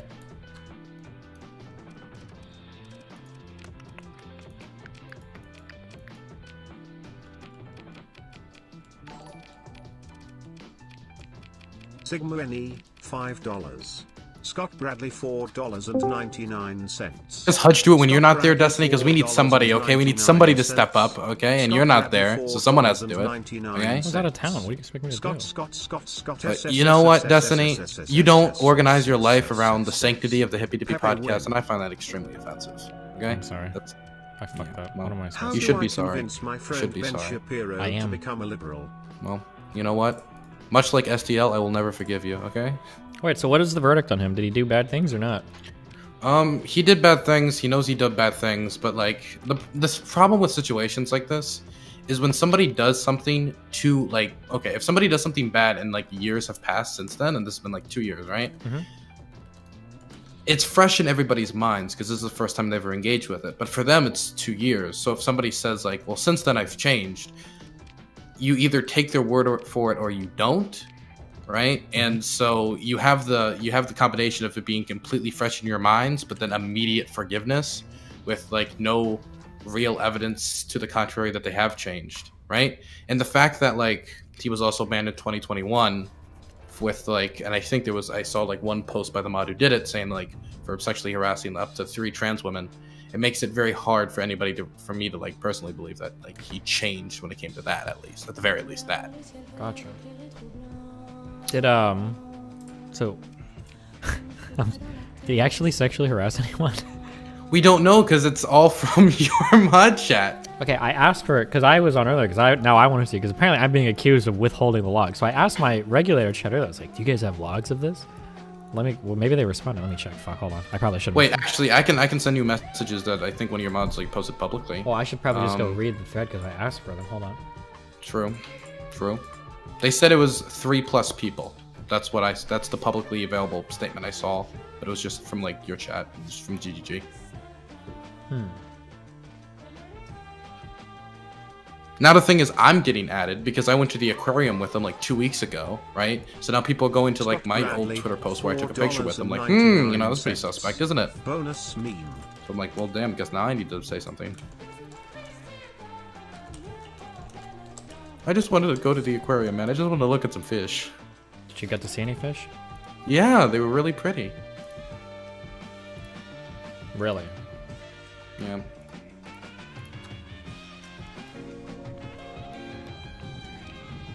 Have you listened to Lupe Fiasco Murals? It was sampled in one of the songs you were just listening to. Probably. That's probably why I know about the sample. Sorry, what? Did you get a response from your mods? Anything you could say publicly? I don't know. I asked them. People posted some shit in there earlier, but it didn't look like anything I gave a fuck about. So hold on 1 second. Let's see if I can find something here. Fuck. Well, now I feel like I shouldn't have said anything because now they show me really bad shit, but the person doesn't want it revealed. Now I've got to like play the. Now I'm gonna be like, oh, that's bad stuff, but I can't say, and then everyone's gonna be madder at me. Yeah, then it's fake posting, right? Oh fuck! I fucked up. Never Okay. To be clear, one of your mods publicly said, from what I've seen, it was something along the lines of like, this is a lot. It was for 3+ people, and it was a lot worse than just posting horny on main. That's the vague posting we've gotten, right? Well, why didn't they just publicly post it? I think, fuck, I wish I knew, but I remember somebody saying that somebody involved maybe didn't want it publicly posted. I don't know. I'd have to ask the modding question. Like, shouldn't that be like a requirement, or is that like really insensitive of me to say? What do you mean, like a requirement for you to come that if out, you're gonna like, publicly out someone, you kind of need to publicly reveal what it is, because we're all supposed to get mad for what reason? Yeah, I would say that that's the best route to go, right? And the thing is, well, that's not the only thing people are mad about. They're mad about like the homie posts and everything else. But for this specific instance part of it, yeah, I would say that it is something that you're... Okay, maybe it could go public, but you could like hide like the person involved, right? Like, because the person involved might not want to be harassed about it. Because like people who are maybe fans of the individual, not saying the Socialism Done Loves community specifically would, but it is like, let's say there was like a really toxic community, and like you showed this person like, hey, this is the person who was sexually harassed and here's all the stuff, that person could get a lot of shit. So I think the best thing would do would maybe like just block who exactly it was. You know what I mean? Like you show the post, but you block out the name of the individual in question. Huh? Yeah, maybe. I don't know. Because it feels like now people could just speculate on who it is, right? And then you've got like all the same harm. I guess a lot of this falls up to. I mean, it kind of falls in your community's range, right? I don't know. Is this your job now? I don't know. I didn't even know he was fucking... Well, I think RTV told me he got banned a few months ago. But, like, the thing is that, like, I've seen these logs... Yeah, trying to, like, cancel him. But these logs keep coming up, like, 20 times. I feel like I've seen these logs, like, people try to cancel them, like, multiple times over the past 3 months. It just never caught until now. The thing is, this was, like, a combination of things, right? This was... it was like people digging up more and more random, irrelevant shit until eventually... Yeah, and then it all, like, piled up. And then they... Yeah, well, basically, it was the... statement thing like blacks and the homies penises and how black people need to develop. What was it? Black people need to develop thicker skins so they can survive like police shootings and the. I could send you the threads and stuff. Damn, I don't think I saw that one. Yeah, that was one that was recently sent to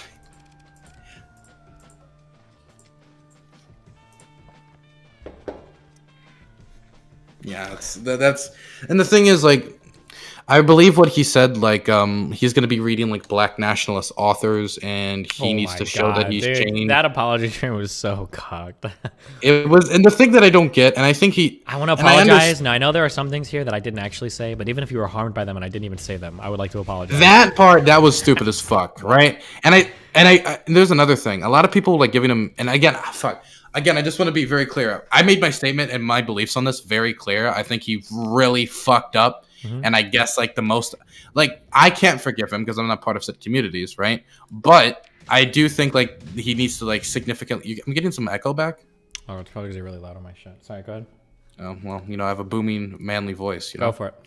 I think when it comes to these types of things, like I guess for me personally, somebody needs to publicly show that they understand exactly what they did wrong, and I guess like work to counteract some of the pain they've caused. I guess it could be like he does like some long form content and exactly like what his beliefs now on black nationalism, since he says he's completely changed his beliefs around that. Or he wait, is he like a pro black nationalist now? Well, apparently I think that's what he said during the stream. He said something along the lines of, I thought black nationalism was black separatism, but a lot of black nationalists I feel like I've had two different black guys talk to me about, and they're like, yo, listen, I like black nationalism, and it's not actually the cringe shit you think it is. But then when I look at their posts later, it actually is the cringe shit that I think it is. The thing is, when you say something like black nationalism, I think it covers like a very wide spectrum of things. So yeah, and they always try to say they're more to like the reasonable part of the spectrum, but then when I look later, it seems like, no, they're actually just fucking but black again, those are single individuals, right? Sure, I guess, yeah. You know what? Maybe just like, is it really that controversial to say maybe we should just not be in favor of any type of ethnic separatism? Maybe that's just not. Well, like, not a again, good meme. he specifically said in the stream that black nationalism and black separatism are not the same things. Oh, okay. And then he said, but the thing is, he followed it up by saying, I got this book. I read like 3 pages.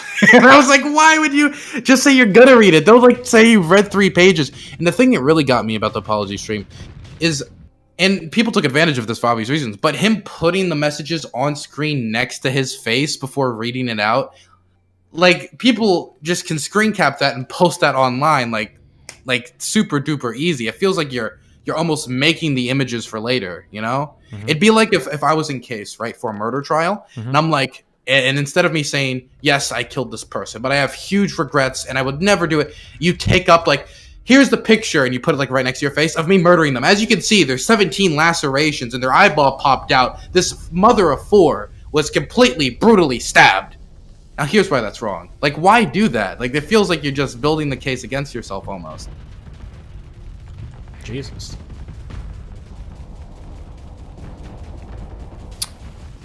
God, you just depressed the fuck out of me. Oh my god. Did I? Yeah, you talked about like a mother of 4 being like her eye popping out and raped. And now you remind me of when Oberyn. I didn't say she was raped. You did. No, that was, you didn't say no, rape. I didn't say rape. Why'd now, you protect that? Because you said, you know what you're not letting me finish. Because you talked about like a mother being her eye popping out, and it reminds me of like when the Mountain killed, is it Elia Martell or whatever? Oberyn, you murdered her, you raped her, you murdered her, you killed her children, and then he does the thing. Fuck, Game of Thrones. Oh my god, you depressed me. Is it worth it? No, don't do it. Don't go down that isn't? road. Sorry, that's what you reminded me of. Go ahead. What were you saying? Fuck, I don't know. I just now you just made me think about rape. Fuck. What was I saying? Yeah, so I mean, like, basically, like, in my opinion, like, he fucked up pretty bad here. And the thing is, it's not like one individual fuck-ups. It's like all the fuck-ups came to roost at once, right? I don't think people know, like, how much normal human beings fuck up. I think that people have no concept of this. Because, like, especially when you get into a world where you start tallying up fuck-ups, it looks really, really bad. Oh, yeah. Because it's like, dude, I've got you saying racist shit like 10 times. But it's like, if you were to take a normal human being, and now I know a bunch of people are like, well, I'm normal, I've never said anything edgy in my life. First of all, bro, you're probably lying, okay? Secondly, fuck off. No one cares. But, like, if you were to be able to document and log every single conversation like a normal person had, and then, like, bring all of that shit to light, like, oof, that's a scary world. Holy shit. Oh, yeah. I mean, like, I mess up a lot, right? I do know, though, that, like, I'm, like, constantly on camera. Mm-hmm. Oh, snap, my DoorDash order. I'll be right back. Be careful. I got a gyro. Not gyro, gyro.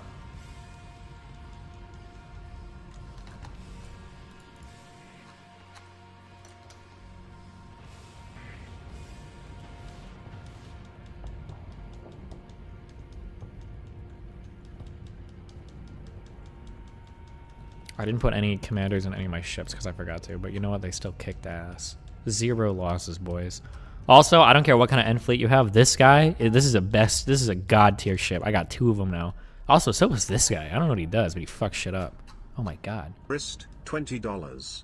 Hey, if you were just learning music theory without a proper course, is there a right way? Can learning the cooler aspects early be damaging? Never mastered anything and interested in learning how. Thanks, buddy. Just whatever you learn, always learn fundamentals. It's important. How do these guys escape? Answer Jazzy's question. What? Are you able to disclose special perk streamers got from Prime subs? Apparently Prime subs were better than normal subs because of secret perk streamers got, and it's never been disclosed. Who told you that? I've never heard that in my entire life.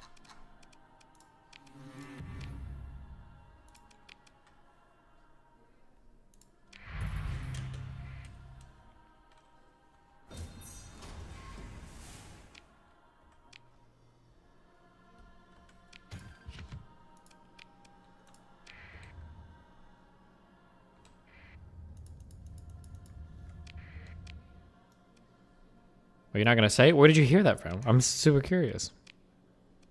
I didn't explore these systems? Oh, I missed something. I thought I explored every system in the game, and there's a block I missed over here. I'm getting the link. Okay.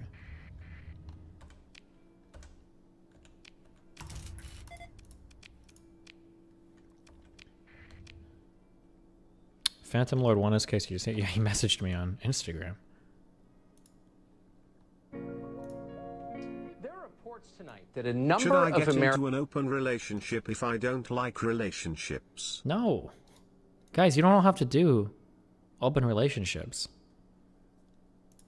I don't know why, guys. I don't think the majority of people in open relationships can handle open relationships. Okay, just don't. Why are you? What are you interdicting me for? Now I'm gonna fucking kill you, you dumb fuck. See you later. Get deleted. I just got back. You're gonna kill me, Destiny? No, What? What did I do? Don't fuck pirates. Okay. The pirates? Oh. Do you Somali identify or as socialist? non-Somali? I don't remember if I have to bully you every day for that or not. I identify as a social democrat. Okay, we're gonna go back to just being Democrats, okay? Fuck that social part. We just need to get rid of all of it, okay? What do you mean we, man? People abuse it too much. Well, the thing is, us like, liberals. Well, okay, the thing is, like, I'm very, very, very, very on social involvement in the government. I'm very heavy, like, like more than the vast majority, more than a lot of people, right? So I think just like describing myself as a Democrat, puts me as like the same label as like Joe Manchin, right? Okay. And as somebody who's like wants the government to be much more involved than Joe Manchin or Kirsten Sinema, for example, like I want a more like specific label for myself, you know? If a random person asks me, I just say I'm left wing or I say I'm a Democrat. But if I'm talking to somebody who's like politically involved, all right, I got you. Okay. Hold on, give me 1 minute. I gotta listen to this 1 second. Every month it pays automatically. And for me as a streamer, I do get the same money, but there are some perks I cannot disclose. Because contract. But any type of support is appreciated, even if you're just here watching me crash over and Maybe he's got some special I've never heard in my entire life of Prime subs being special, unless he just has a normal partner contract and I don't know. Pursuing your fleet. Who? Wait, hold on. God, I never remember who goes where. Oh, this is so cringe. Okay, fighters. I think she got this shit. Oh, I'm done. What's up? Oh, okay, he just bounced, I guess. I'm still here. I'm just eating a sandwich. Oh, loser. I'm sorry, I didn't mean that. Man, Destiny cyberbullying. What a surprise.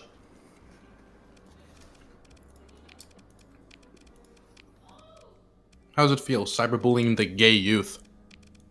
Feels pretty good, actually. Getting back to my roots as being a Christian, young conservative.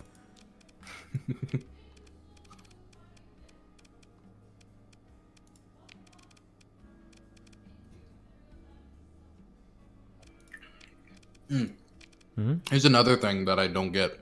This happens when anybody like gets accused of like rape or sexual assault. Wait. Or, like, Hold on 1 second. harass. Be sure to first learn the basics like modal mixture, common tone, enharmonic, double chromatic, mediant modulation. Everything builds off of that, really. Nice. Okay, go. Put more sandwich in my mouth, man. Give me a second. Well, no one's donating now. So, here's another thing that I didn't get. Anytime someone gets accused of like anything like sexually, like unconsensually related, right? Like whether it be rape all the way to like sexual harassment, right? What they'll usually do is like find a bunch of people they didn't sexually harass or rape or whatever, and get them to come out and be like, "Hey, I didn't sexually harass or get raped by this person," right? Like, does that make you? Does that feel like a genuine like? Okay, so if does that make it feel like a little ingenuine? Like if you're just lining up people who you didn't like. I know a lot of people. I could like all people I know like haven't been raped or sexually assaulted by me, and I'm sure like a rapist could probably sue like 90% of the people they know. That's not like legitimate. I thought that was the whole point. That's why I try to fuck a lot of girls. I call it the rape shield. This is too dark. Never mind. I can't make this joke. But yeah, no. I mean it's weird because like how do you prove a negative, right? I think he even said that on a stream, right? That you like. Well, so you like you try to show like examples because I think the reason why he was bringing on trans people is because I think more specifically people were making the claims that he was like a trans chaser. So the idea is probably that like, well, if I can show a lot of trans people that I didn't chase, then maybe it'll like, yeah. Yeah, I mean, obviously it's not like that good of like evidence because obviously like. Well, yeah, but there is no evidence, right? Who do we even know who made the accusations? What do you mean? We know one person, and that's the one person he talked about. But the other people, he specifically like said like I don't know, If I did, then I'm sorry. And then like somebody in chat was like, I know some of the people involved. Well, I know people who have like been talking to you like that. Then somebody I guess he trusted or knew. And he was like, well, oops. And like as far as we know, Wait, so we did don't he really allude know like the acting like he was individuals. guilty then for it, or? I don't know. It just feel like towards the end, it turned into like a lot of like ifs, ands, and buts. You know. If this was like 4 hours ago I watched this. I'd have to go back and watch. Okay. But yeah, I mean, a lot of it really is like, I just remember, okay, let me see if I can find the exact thing your mod posted about it. What does my mom have to do with this? Your mom? I'm so sorry. Never mind. Keep going. You said my mod. Go ahead. You're just on a roll today, aren't you, Dustin? I am. Making rape Talking jokes to a lot of rape high survivors IQ and people talking today, about your mom. you know? Yep, high IQ stuff. So first you talk to Infrared, and then you No, like, first I talked to Kaylee, the conservative girl or whatever. So your stream is platform conservative, debate genocide, make rape joke to rape survivor. Yep. That's your order today. That's exactly the goal. You're a PR genius. I try to be as on point as possible. I figure if I do like so much ridiculous shit, you can't really cancel me because like. It's like Trump. It's like there's so much you can't. Exactly. Ever, like... That's what happened with Trump. There was like a fatigue there. Now it's like, oh, what did Destiny do this time? No one cares, you know, and I'm safe. Exactly. Let's see. Ooh. Where is the post? Where is the post from mods? Okay, it was during the Chuck Schumer segment. Okay, here it is. Let's just put it this way. This is from Right to Bear Arms, lol. I don't know if you're familiar with them. I think he mods some of my Discord. Yeah. He also mods for Hassan, if I'm aware. Does he really? That backstabber.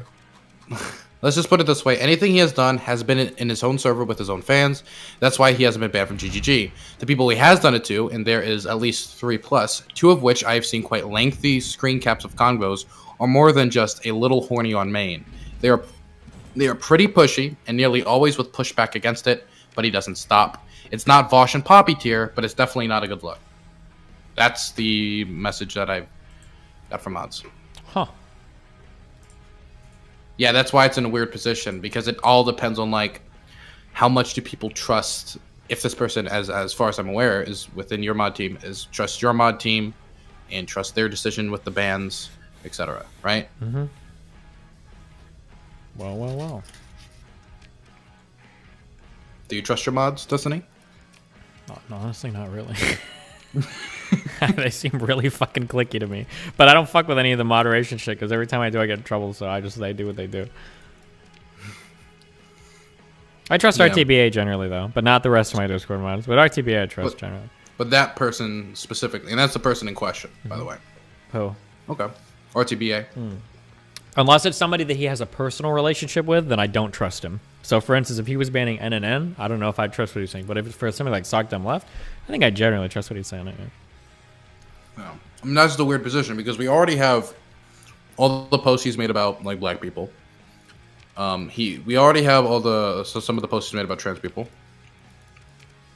Wait, did he actually post anything like actually transphobic, or was it all just like the dumb jokes he was making to his friends and shit? It's hard to say. Like, some of it you could say is fetishization, right? Like, you talked about how, like, trans pussy is particularly tight. Well, like, but I mean, like, if you're sexting with somebody, then, or like, that's not. Well, that didn't seem like as far as I'm aware, he wasn't sexting. Well, but like, if he's like talking horny with his community and shit, like, I've probably made jokes about like people's ethnicities that I'm like sexually affiliated with, but I'm not like, it's not like a serious thing, right? Like, the thing that also makes it weird is that, like, in his testimony, like, everybody talks about how he specifically doesn't really like talk horny, right? Yeah, I don't know why they were all saying that. That seems a little weird. Oh, like, shit. I mean, like, I met him IRL and he never talked horny to me, right? Never talked horny to. And Synth was one of the people who went to the aquarium and. Oh, they came to my Omaha canvassing thing. Yeah, they've stayed like a week or two at my apartment. I went to the Baltimore Aquarium with them. They're very, very, very pleasant, very nice person. They made me dinner while I streamed. Nice, very nice. They were my stream housewife. They're the person I'm gonna take to like the parents and be like, "See, I'm not gay." Does it work that way?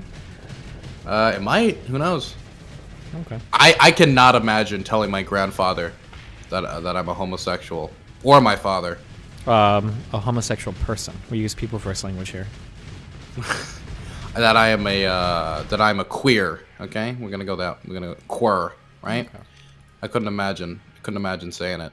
And like the thing is, they know. I don't think my grandfather understands, but my father knows I'm bisexual, or at least that's the last thing he heard, and I know he was not happy when that happened. The gay man's first stepping stone to embracing his gayness, bisexuality. Yeah.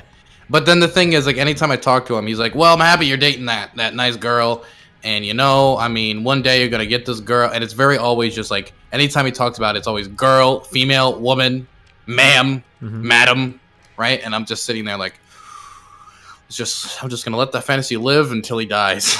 Like, I don't feel like having that conversation with him, I just don't want to disappoint him, and I know I would. What? Okay. Fuck. What? It's so hard for me to relate or empathize on family stuff because I just so don't have it at all. So it's really, I don't understand. So I can't. You have a mom that's kicking, right? Yeah, but I totally don't care about anything that any of my family thinks about me. Then the idea of like having those cares just seems so exhausting to me. That there's some group of people that you're attached to by no choice of your own, and you're like parts of your self-esteem or how you feel about yourself is going to be tied into like their judgments of you. It just seems like such a miserable feeling. It's hard because it's like my father was like, he's basically, you know what a pool hustler is? I know what a hustler is, and I know what pool is. Is this somebody that hustles at pool? Is he like Uncle Phil? Basically, yeah. Okay, yeah. Yeah, it's like that, and he's dealt some substances. He's done stuff in front of me, right? So like when I say done stuff, I meant like drugs. I have a very like weird view of my father, right? Like I have a lot of mixed emotions about it, and I feel like I should not at all care about how he feels about me, but like I do. Like my grandmother I care about because my grandmother and my grandfather took me in like when nobody else would, right? But my father, like I really should have just zero loyalty to the man. But I still do, and I don't know why. We can get back to the other thing if you want, if you don't want to talk about this. Oh no, I mean I just I just totally don't get it. It seems so miserable. Like every time I read anything about this, I usually just want to say, like, bro, just stop talking to him. But obviously it's not that. It's not that simple. Yeah, right? it's also weird because he's like I'm like his only family left too, right? Yeah, but who the fuck cares? It's not your problem. Yeah, but I mean, I don't feel like anybody should not have anybody. Well, you know what? That sounds like his problem. There for them. No, I mean that's his fuck up. Yeah, you can't relate at all. Holy shit. Listen, man, he made his choices. It's fucking, that's on him, dude. Fuck it. I'm an older dude who only a few weeks ago discovered streaming, and I'm sad I Holy wasn't shit. watching Twitch the last 5+ years. Also someday, near or far in the future, Destiny, you could have done a lot of win. things in your life, whether it be like when you worked in that casino or when you clean carpets, but holy shit, you could never have been a therapist. Well, I could be a therapist because obviously I know the things I'm supposed to say, but I'm telling you, if I'm being honest, okay, that's what I would say. Honestly, I would say fuck them, okay? Fuck them. You know, not all gays like are attracted to all men, right, Destiny? Really? Yep. Fuck. When I grew up, all gay people were portrayed as sex predators. Yep, they still are. Damn. You know, I'm having a debate tomorrow about if I'm really gay. With who? How? Rob? Not Rob. Some random like white nationalist dude. Jesus. Yeah. What? How does that even work? It's gonna really shock him when I show him the photographic evidence. How is this conversation gonna go? I don't know. That's why I'm so interested. And then it'll eventually slide into like if being gay is harmful. Oof, that's another one that I don't know how you have that debate. Yeah.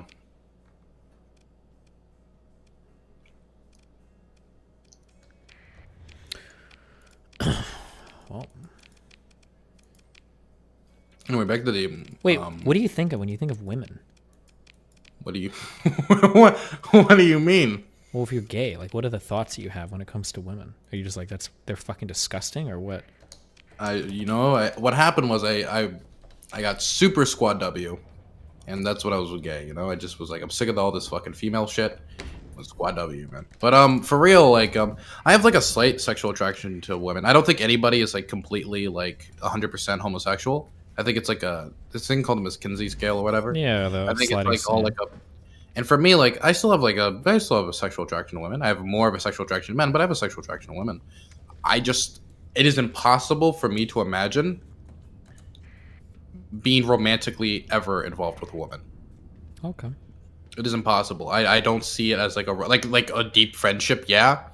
But like when I imagine like the future, like where I know I'm in a log cabin and there's a nice fire and I have a blanket, I'm drinking eggnog, I'm reading a book and a turtleneck sweater. The person who walks through the door is not a woman, ever. Gotcha.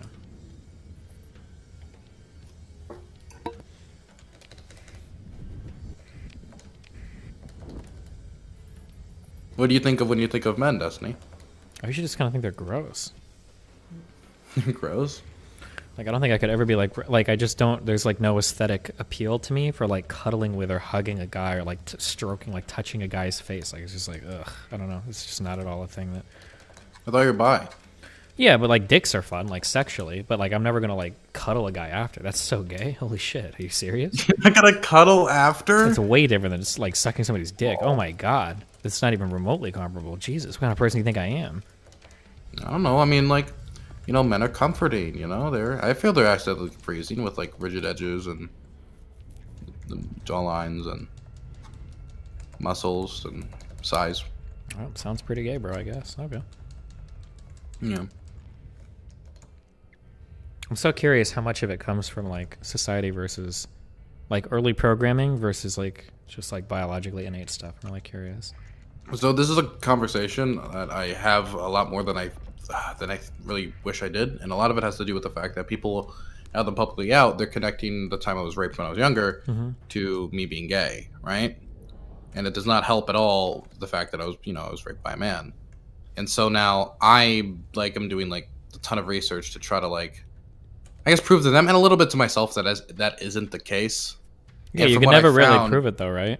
Yeah, I can't, and that's the problem, right? It's really hard to disaggregate like earlier life events from who you are today and try to say like what caused what. It's really frustrating. But I really hate the idea that the reason I love who I love is in part due to the fact that I was raped. You know what I mean? That's a very like hard thing to put your head around. And for me personally, from the research that I've done, a lot of it has to do with like hormones you were exposed to while in the womb. A lot of it has to a lot of the gene, like people say there isn't a gay gene, but there hasn't been like enough really research to like prove it, like for real. Homosexuality is like also like seen in basically every mammal on Earth, and so I find it very hard that a bunch of lion cubs are getting like molested, and that's what's going on.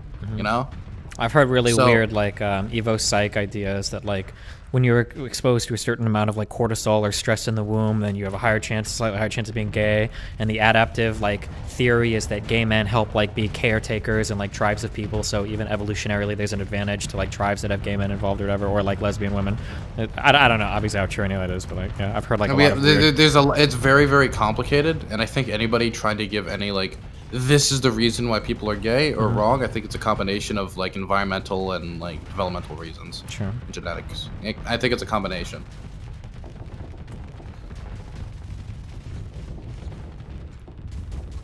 I'm gay because it's funny though. Yeah, just for the memes? Just for the memes. Base. You get to say the F slur, it's fun. Holy shit. I've never been called the F word more than on fucking Grindr. What the fuck? Oh wait, yeah. Okay, so the thing. Wait, okay, why is that? Can I complain? Grindr is one of the most toxic fucking platforms I've ever been on in the entirety of my life. It's always by guys that I won't like immediately fucking hook up with too, and you get like insane. I had a guy once on it when I lived in Glendale So this guy starts telling me, okay, we've talked for all of like 2 minutes, and he starts telling me about this sex dungeon that he has, like in the basement of his apartment. He's asking me to come over, like after 5 minutes. I was like, bro, I'm not just gonna let some fucking stranger fucking murder me in his basement. And he calls me the F word. He calls me like a stupid little F word, and he blocks me. And I've had this happen to me a lot on these apps. Where like a guy would be like, he'll send you a picture of his dick, and he'll be like, when can you come over? And they don't even like make it sound good. They use like U, like the letter U. They don't type well or anything. I'm like, bro, you're not, it's this is not really doing it for me. Yeah, and then they call you a name and they block you. What the fuck? Okay, so I think it's a combination of things. I think number one, they're just casting an extremely wide net and hoping somebody grabs it. Sure, and I can understand that. I do that. I do similar stuff on Tinder. Like my Tinder opener is usually like very blunt, and I know that like a lot of girls get turned off from like casual hookups. But I would never call someone a name if they like don't bite, except for some of them. But like Jesus. Yeah, I mean it's really bad. It's really toxic. And I think I made a post recently. Like somebody was like, I'm responding a lot more, like vitriolically to this. Like recently, somebody like sent me like a bunch of like unresponded like pictures of the penis and like suck it, and I just like responded like this F slur bites, and they're like, oh well, okay, bye. Jesus. Like it's the thing is when you get this constantly, right, and you're not used to this, because I was not at all used to this like part of like just like I guess you could just basically say sexual harassment at this point.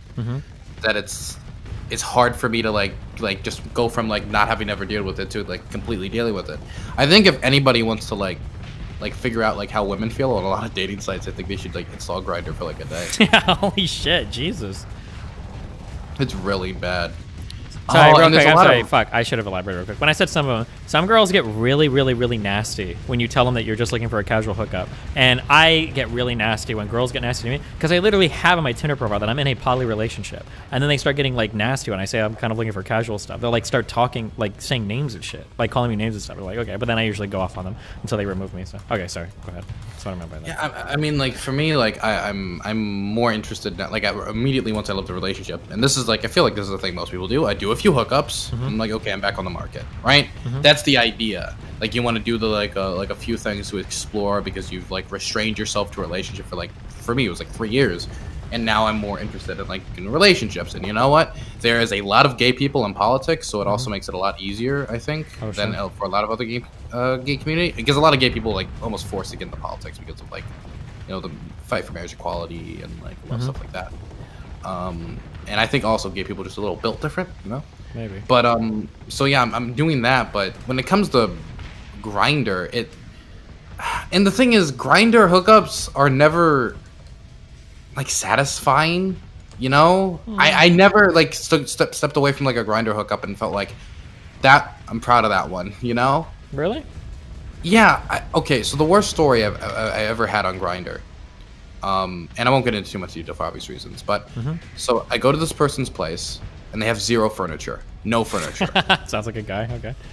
Yep. A barren room. Not even like a bed. I go in the room. They have a blanket laying on the floor. Okay. Like, okay. Does he pull out the meth before or after the? No drugs. No drugs. So it's a blanket. I'm like, okay. I guess I could try. So I'm there on the floor, talking, doing small talk as I feel their like cold hard floor under the blanket. Then we like start doing stuff, right? And in the middle of sex, like I take off my shirt, right? And they see my tattoo, and I have 2 tattoos on my chest. One is it says drug free, and the other one says it's like my mother's birth and death date with just the word mother. And they look at it, then look at me and say, "Oh, your mother died? I'm so sorry." Mid-sex. Jesus. And so I immediately like stop. I'm no longer interested at all. Right? And the thing is, it wasn't even good, right? It was like being inside of them and being outside of it. It felt like I placed my penis in like a sink. Like the only difference, it was wet, right? Okay. There was like no, I guess, grippage. And like for the next 5 to 10 minutes, as I waited for my like lift to get there, they asked me questions. Like they found out, like I was like, "Oh, so what do you do?" I was like, "Oh, I do political stuff." Like, "Oh, can you get me in contact with Joe Biden?" I think it's really hard to know like hookup etiquette afterwards, because I don't know, because like I remember, because one of the times I was traveling, I met a guy, and when we finished, like literally within 10 seconds of him like finishing, he was out the door and gone. Like he finished and then he like kind of nodded and he like got up, put his hands, and he just left immediately. And I was like, oh, that's a little bit weird, I guess. So I mean, I don't know. And then other people, I guess, want to hang out and chat. I think it's kind of awkward because you don't really know like what is the etiquette afterwards. Yeah, I do understand that. And there's been a few instances where somebody will finish and I will just like look at them and I'll look at myself. I'm like, we have nothing in common. And I just kind of look at the door and I'm just kind of like moving my head in that direction. I think they get the picture. Mm-hmm. One time they didn't speak English, so that was Jesus. It was a very difficult like I just tried to be like I just started saying like just random like stuff like mi amo door. Like I just like okay, I didn't know how to get them up. Yeah, it was close enough. I think like El Doro. I don't know. Anyway, so this person like asked me that, and I say no, and they said, well, at least Kamala Harris, right? Jeez. Like, at least. Like, it was like, well, if you can't do Biden, at least you can do is get me in contact with Kamala. I was like, what do you mean fucking at least Kamala Harris? That's like the top, like of the field. Like, I can't do that. They started asking me random political questions. Like, so that stuff really happened on January 6th? Mm-hmm. I'm like, yeah. You get like pretty deep into what you do. If these are just like random people and they know you like work in politics and stuff, you're like talking about your job a lot. No, I just said I worked in politics and that was all it took. Gotcha. I was like, yeah, I was there. It's like, oh, really? Because some people told me it wasn't. It didn't happen. Like it wasn't the true truth. And I was like, no, that's the case. Well, I'm happy Trump's gone because if he wasn't in there another 4 years, I didn't think he was gonna start the purge. I don't. It was just that type of conversation until I left 10 minutes before my lift got there. I couldn't wait. I just couldn't. I just stood in the cold. I just couldn't. It was unbearable. Jeez. Yeah. Yeah, the Spice Grinder. It's not a good fun app. You ever see like all the guys that message you that just want to do stuff, but they never have like a picture, and then when you finally ask them for like what they look like, it's always like some like 65-year-old dude with like 2 teeth. Oh God. I remember there was this one guy on the app. His name was the Gymster, right? Mm-hmm. Like the Gym Meister, right? And I'm like getting the conversation with this person, and they finally like send me an image of them, and they have to be like 70 years old and just obesely obese, right? And at that point, like if I'm 20 and you're 70 and you haven't displayed that through any indication, mm-hmm. You've kind of like, do they expect me to keep responding? Yeah. Like at that point, I don't even feel like I should say no. I can just block them quick. Yeah, and it feels a little bit shitty too. Like just put it in your fucking profile. Like you'd have a better chance. Or like, do you think that you're gonna like you're not gonna guilt me? You might be able to guilt me in real life, but you're not gonna guilt me on the fucking app into fucking you or whatever, or messing with you just because you're like you are conveniently have no picture, have no age listed or anything. Like, come on, dude. Like, how stupid do you think I am? There is one thing though. I do think for some people, like who are in the closet, like it makes sense, right? But like, I think like pretty early on, or like the first message should be their face. Yeah, right? but I mean, like those are like, you understand when people post like, you know, this is a discreet profile and shit. It's like, okay, yeah, I understand that. But these people like aren't posting like I'm discreet, or there's an abbreviation for it. Fuck, I don't remember what it is. But yeah, I don't know. DL, I think. Oh yeah, that's it. But I lived there at college too, so I feel like I should be getting like better options, you know? Yeah. I don't know. The app is terrible.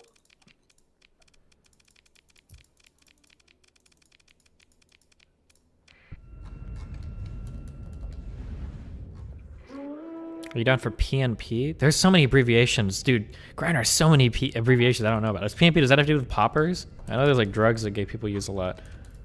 Let me look that up. Oh, meth? I feel like every other time I'm on Grindr, back when I used to be in it more often, I feel like I'd have to like bring up fucking Google and start looking up like what a lot of the it's true. abbreviations work. There's so many. Oh my God.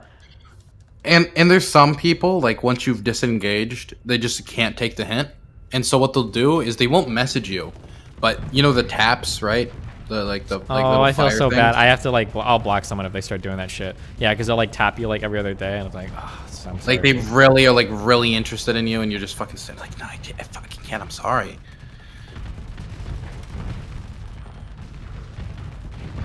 And it feels bad because then you're like in a position where it's like, am I really all that's out there for them?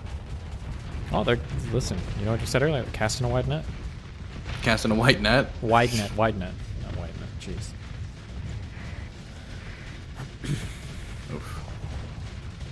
Are women or men easier to arrange hookups with? Like, which is generally less stressful to arrange? For me personally, I think women are less stressful because I never feel like a woman can kill me. I don't think I would ever meet a guy at my house. I would never meet a guy at my house. I'd be way too paranoid. And I always feel like, in general, like if anybody's dying in a male-female situation, it's not going to be me. So I'm never usually as threatened. But with guys, it's like it's a lot different. Also, something that I noticed, my experience with men is way smaller than my experience with women. So this might not be true all the time, but I've never been with a woman before that will push my boundaries. But men seem to be very, very, very pushy. Holy shit. I don't know if I've ever had to tell a woman more than once, like, I don't want to do this. Usually we're done. But with guys, dude, you can say it over and over again. It doesn't matter. They'll still try. They'll still, like, or it seemed to be the case that they'll still try over and over again until eventually you give in, which is, like, really irritating. So I don't really feel threatened when I have these people come over because ultimately, like, I don't think I've ever had somebody come over to my house who I felt like they could kill me. I guess it's because I'm like a lot of these people are not like extremely muscle bound jockey because that's not the type of people. Like if I meet somebody who's muscle bound jockey, I usually find them on like Tinder or like a more actual dating app. Because I feel like I don't know why exactly, but I always and this is like now that I'm saying it out loud, it's actually probably not the greatest sign. But I'll usually like put a knife under a couch cushion or something, like in case something goes like wrong. I have that like really close to me, you know. What if they find the knife? What if they find the knife? Well, they have to. Because they have to hit it really hard to find the knife. Damn.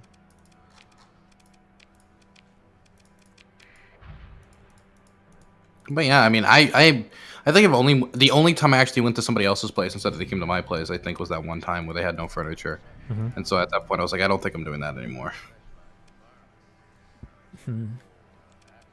I don't really think a lot about like all these people having my address. The more I think about it, I haven't really thought about it.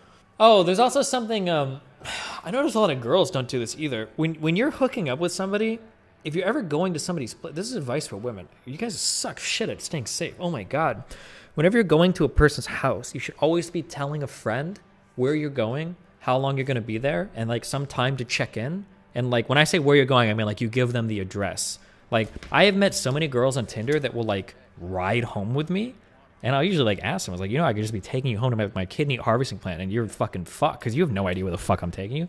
And they're always just like, oh, well, you know, I didn't think about it, LOL. It's like, okay, well, now you're going to fucking die just to learn a lesson in a video game. But like, yeah, tell people where you're going, like the actual address, get it beforehand, and then have like a time you check in on. I'm like, hey, like, can you text me at like 7:30? And if I don't respond, call the cops. Or like, I'll text you by like 7 or 8 to make sure everything is okay. Like, you should always do stuff like this. You were going to strangers' houses to like hook up with them. Like, Jesus Christ.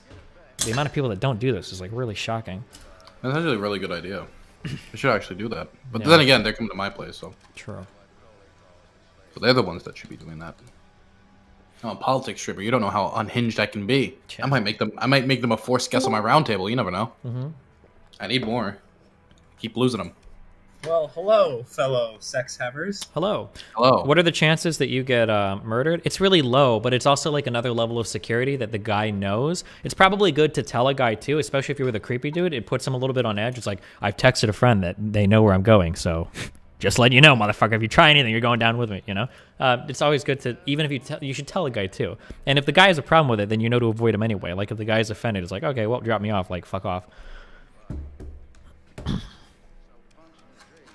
Dan, are you gay? No. Sorry. Nah. You gave those vibes, though. Uh-oh. Thanks, I guess? It's how well I dress, right? No. I'm just so attractive. No. You trying to look attractive to a 20-year-old? That's a little weird.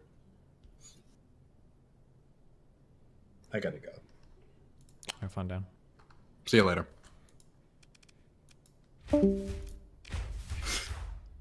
Jesus. And that's the first time I bullied Dan. I think I'm proud of that one. Oh, shit. Wait, you bullied him? That's a band meme. You're not supposed to bully him that way. Oh no. Wait, what's a band meme? Just the way that you bullied him was not okay. Why not? Just because of Dan's history in my community, we don't bully him about like kid stuff. That's Oh. well. No. Hold on. I don't mean it like wait. that. Wait. I don't mean it Whoa. like that either. Never mind. This whole conversation is a band meme. Never mind. We're done with this conversation. Okay.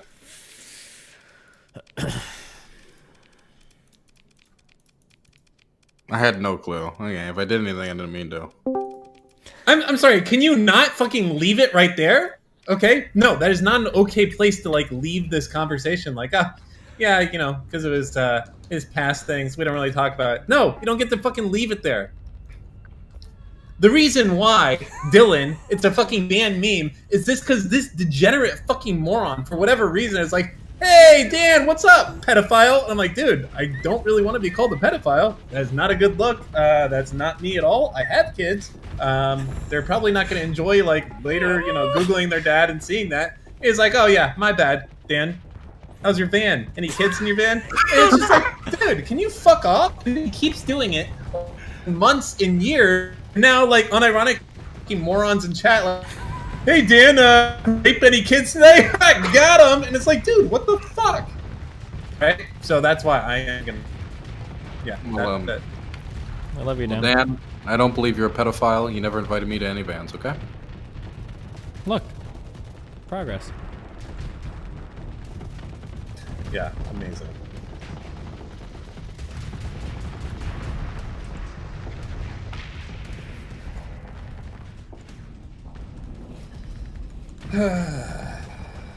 Yeah? Yeah. Yep. Very nice.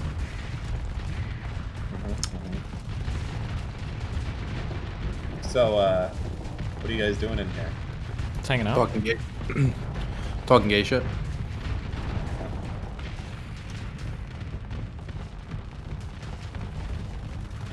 That's pretty cool. Yeah, very You know cool. that one positive thing of the whole sock done left stuff. Yeah. Mm-hmm. Oh my god, the downloads that we got for redact.dev. That guy was a download machine pushing out that software, man. God, Yeah. good stuff. How many downloads you got? A lot. It was like gigabytes and gigabytes of downloads. It was Wow. amazing. How big is the program? Not too big, like 50 megs, I think. Okay. I don't make money yet. Soon, TM. As soon as I got a lot of good developers, but they can't figure out how to get a payment system working. So one of these days they'll put the pieces together. DGG has a payment system. You could Yes, buy but that is- some of our code. That is the most complicated part of making Redact, is being able to take a fucking payment, obviously. Wait. Oh, you're joking, right? Well, you'd think so, but apparently not. Wait, this must all be solved, no? Like, You would think so, but apparently not. damn. You know what it is? College kids working for free? Not working for free. They are college kids, but I was a similar path. Zoomers. Okay, let me tell you something that I've realized. I don't like Zoomer developers. Do you want to know why? Why is that? Because they always have to use the latest and fucking greatest shit. It's like, hey, bro, payments. You know what works great for that? A server that has a scripting language on it that can do requests to PayPal back and forth. Easy peasy. And they're like, Oh, nah, dude. no. Instead, Nah. they're like, well, there's actually this brand new framework, totally untested, Yes. that Oh, it actually has its own blockchain that it records to. Mhm, and, you know, mhm. only 3 people have deployed this before. And if anything goes wrong, we're completely on our own. But it's cutting edge new tech. That's basically what it is. Do you want to know the craziest fucking shit? You're not going to believe me when I tell you. Yeah. I didn't even know this shit was fucking possible. This is how fucking future tech, this stupid fucking website, that is the stupidest website ever. Ask me how many web servers we have for redact.dev. For the simple website, little customer facing website, ask me how many web servers we have. Well, I'm guessing you should probably have like 2 or 3. How many do you Is that have? your best guess? Is that 2 or 3? The answer is 0. We have 0. I don't know how it works. Okay, sounds like magic. No web server. Believe it or not, there isn't a server. There's no server for this thing. It exists somewhere in the cloud. In like Amazon is talking to Google Cloud, who's talking to some Kubernetes thing, who's talking to a Docker install of some shit. I don't understand how it works. Okay, and I'm going to tell you what's going to happen. One of my employees is going to get hit by a fucking train, and that's it. That's the end of it, because he's going to be the guy that has like the keys. Wait, where does the data come from when you download it? It's a fucking mystery. I still don't understand. I gave up asking. I mean, the website works, so like to me that's fine, but I don't want to know. I think they're all doing it for job security. They said that they were going to unionize, and I said, please don't do that. And we're kind of at this point right now, but yeah. Oh, jeez. Spooky.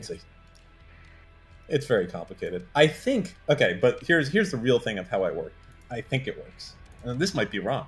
This is what I got, how it is. So how I think it works is that these crazy bastards, okay, you understand how Amazon Web Services work, right? It's basically like hourly billing. Is essentially the whole thing of what Amazon Web Services is. It's hourly billing as a product, right? It's a dedicated server that you can have for an hour. And that's like why it works. Make sense?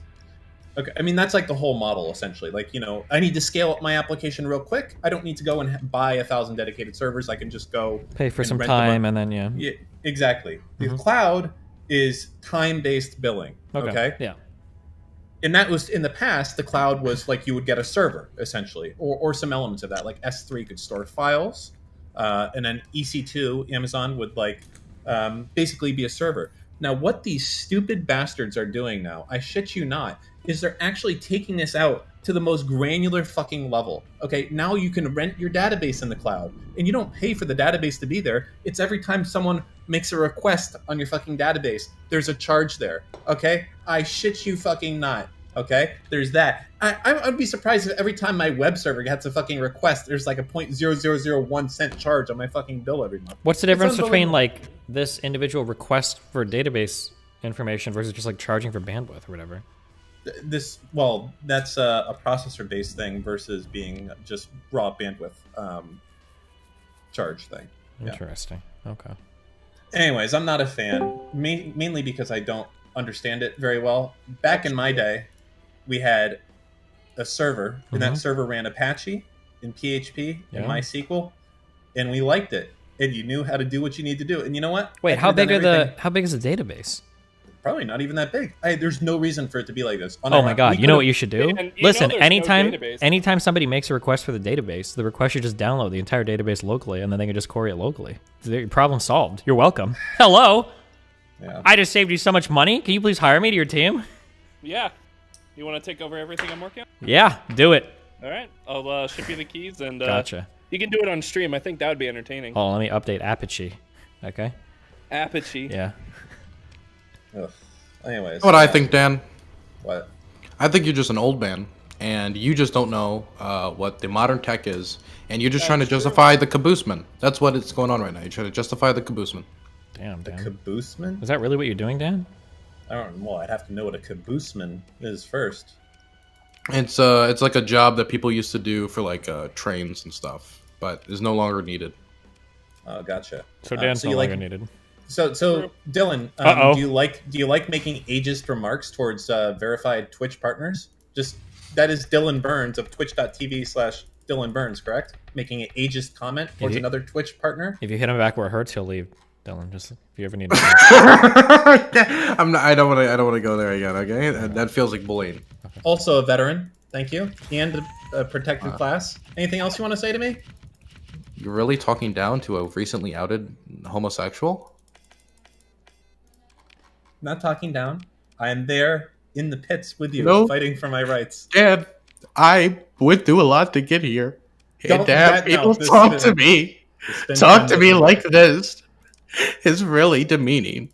And I really don't like it, Dan, and I want you to stop. Pretty fucked up, Dan. Not a good look, Dan. He did it first.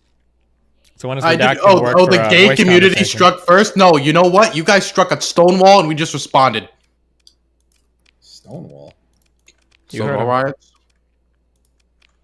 Wow, Dan, you really don't know about your LGBT history. I wonder why. Yes, I wonder why. Pretty fucked up, Dan. Yeah, pretty messed up.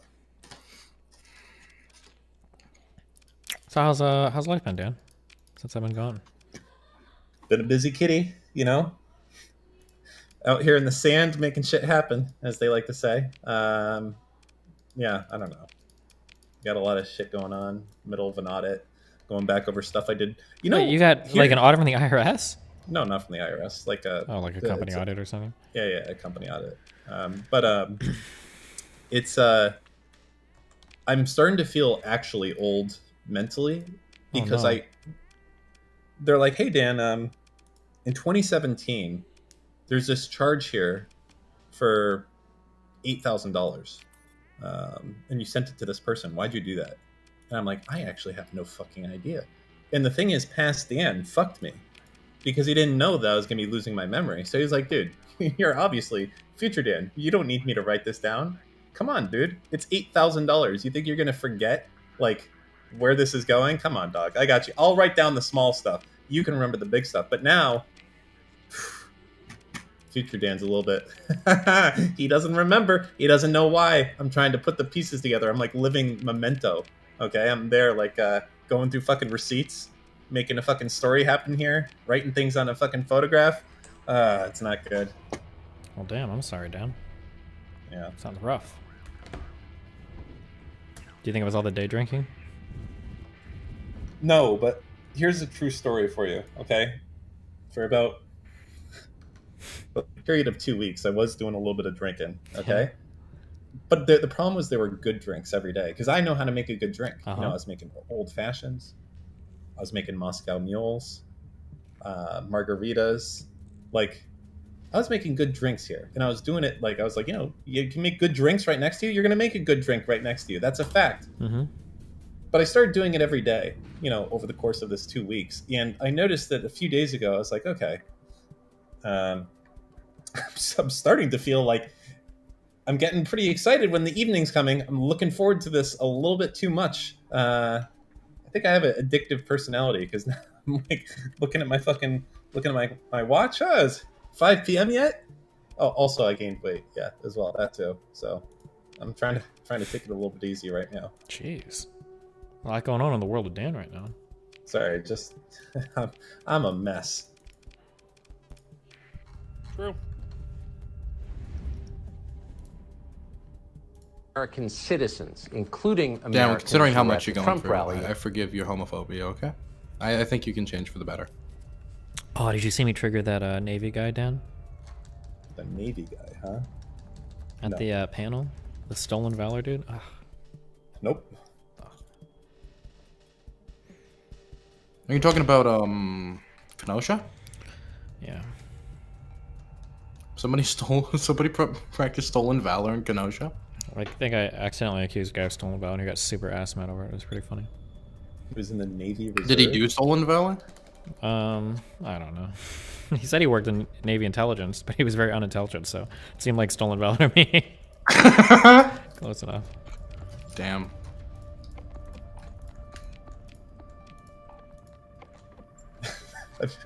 Like if you're in the like most people in the fucking military, if I'm like, yeah, I was in the Coast Guard, it's like, oh, what'd you do in the Coast Guard? You know, mostly cut the grass. Be like, prove it. And be like, oh, are you accusing me of stolen valor? My job was very important. I cut grass. I took oil out of the bottom of a boat. I did what my masters ordered me to do, which is mainly like fucking clean shit up all day. God, I hate that fucking job. Sorry, just going down a little bit of history there. Oh yeah, you are a veteran. You just said so. Thank you for your service, Dan. You're a patriot and a true American. Thank you, Dan. Yeah, you're welcome. You know, I went through a lot. You're welcome, actually. You know what? Because someone had to do it. I was out there mowing the lawn so that the other soldiers could go out there and they didn't have to. I may have saved a life with my lawn mowing. Okay? Very brave. The bravest. You know, it's a job and someone has to do it. Okay? That was America's lawn, Dan. True. It's America's. I mean, I've said this before. In non-wartime, I believe the Coast Guard was one of the most dangerous jobs to have because you were ocean police. I mean, not me, but other people in the Coast Guard. Did you get any Purple Hearts during service? Like, no. Did you cut your finger on like one of the blades? No, I got nothing except a lot of mental abuse and, you know, lawn care experience. So you were like an ocean janitor? Yeah. Well, I was near the ocean. Well, I mean, I wasn't even near the ocean. I was near a lake. A big lake, though. So how is that the Navy? I didn't say it was the Navy. It's the Coast Guard. Oh, The other guy How from was the it? panel was in the Navy. Dan was was the coast very guarded? he guarded it. Thanks to Good Dan, job. it was. God, Dan. I have some meme stories of that shit, man. God, I don't know if I told this one before.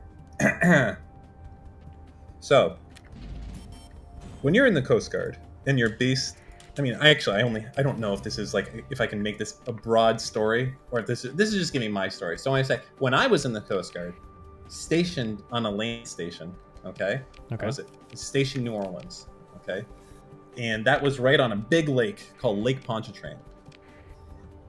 And obviously, we're not doing like a tremendous amount of drug interdictions on a fucking lake. It's all arresting drunk people, like that's, and then like rescuing people who fucking crash their boat into other boats and shit like that. Mhm. That's it.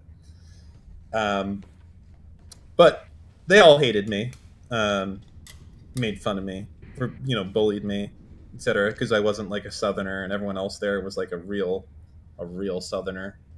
They had the drawl and everything, and I was some like Yankee Jew. They thought I was fucking hysterical to like give me shit jobs and whatnot. But anyways, the worst part of it wasn't the shit jobs. The worst part of it was you have, for whatever reason, you have to be on watch 24 hours a day on a fucking Coast Guard station. Like Al Qaeda is going to come and fucking blow up Coast Guard Station New Orleans or some shit like that. Couldn't fucking believe that shit. So obviously that means that every time, 24 hours a day, 7 days a week, every Coast Guard station across the world, there's some poor bastard. Right now, there's some poor bastard sitting out in a fucking guardhouse right now doing nothing. Because no one's coming, okay?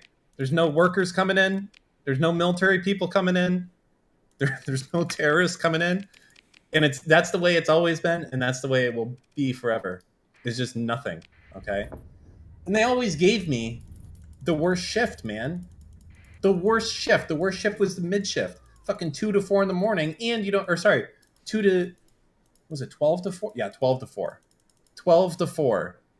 And you don't get extra time to sleep. They just fucked me up, man. And they just kept giving it to me. And one time I fell asleep. Because like I'd been working all day and they've been harassing me all day. And they're like, go do the things. And I'm trying to sleep. And they put me out on watch. And the one goddamn time I take a little bit of a micro nap, some fucking dumb Coast Guard bastard comes fucking honking at the gate, sees I'm asleep, and they catch me. They catch me fucking napping. And oh boy, you would think this wouldn't be the biggest deal in the world. But goddamn, they were like, this guy, all of your shipmates could be dead. Private Saltman. It wasn't Private Saltman, Seaman Saltman. A terrorist could have come through here and killed all of them. You were sleeping when you were supposed to be protecting them. Anyways, this is like falling asleep on watch is a big no-no. Anyways, it was a whole fucking shit show, that stuff. And they go through they're just, I'm sorry. I'm sorry. No. I'm done. No, I'm sorry. Wait, what do you mean? We were just getting to the good part. No more stories. Wait, hold on. Can I ask one question about this story? Yeah, go ahead. Did you have your shoes on for this or not? Yes, I had my shoes on. That's a good one. That's all I needed to know. I'm trying to prepare your audience, who are all young adults that might consider a career in the military, what they should possibly be expecting in the future. I don't know, you kind of sound like a fifth columnist to me, What is that? A fifth columnist is someone trying to undermine the United States from within. You're trying to dissuade these young men and women who might be going to U.S. Army esports and see the true based nature of the military, and you're trying to encourage them not to go. Oh, is Destiny be in the Dorito ships? Yes. Have you talked about that Bow of the Fifth thing or whatever yet? Me? Yeah. I never really looked into it. I didn't care enough. Wow.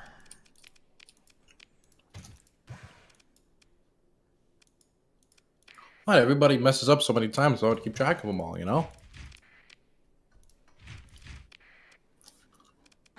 Well, Just follows me on Twitter. It's not like I married him. There you go, guys. So that means he's going to be on the next Chippy Dippy podcast? Is that what you're saying? If I could get him. Jesus. No, I didn't want to do this. Can I retreat? I changed my mind. I didn't mean to do this. So one of SDL's mods sent me a DM to clarify something. Hi, I'm not going to read who it is, but I'll just... Hi, I'm a mod for a friend of SDL. I'm listening to you with Destiny. I would like to make a point of clarification. So this was one of the claims made about SDL. The statement he collected were from mods on his server. So it was a direct response to one of the accusations, not just presenting random examples of trans women he didn't sexually harass. And the claim is that SDL being a chaser extremely frequent meme on their Discord, which when the last check several months ago, had a mod team mainly composed of barely legal trans women, allegedly. So basically, he was specifically getting people of his mod team because, well, the idea was he possibly was sexually harassing them or something. Gotcha. Oh my god. Blueprints. Well, interesting. Okay. Thank you for that clarification. No problem.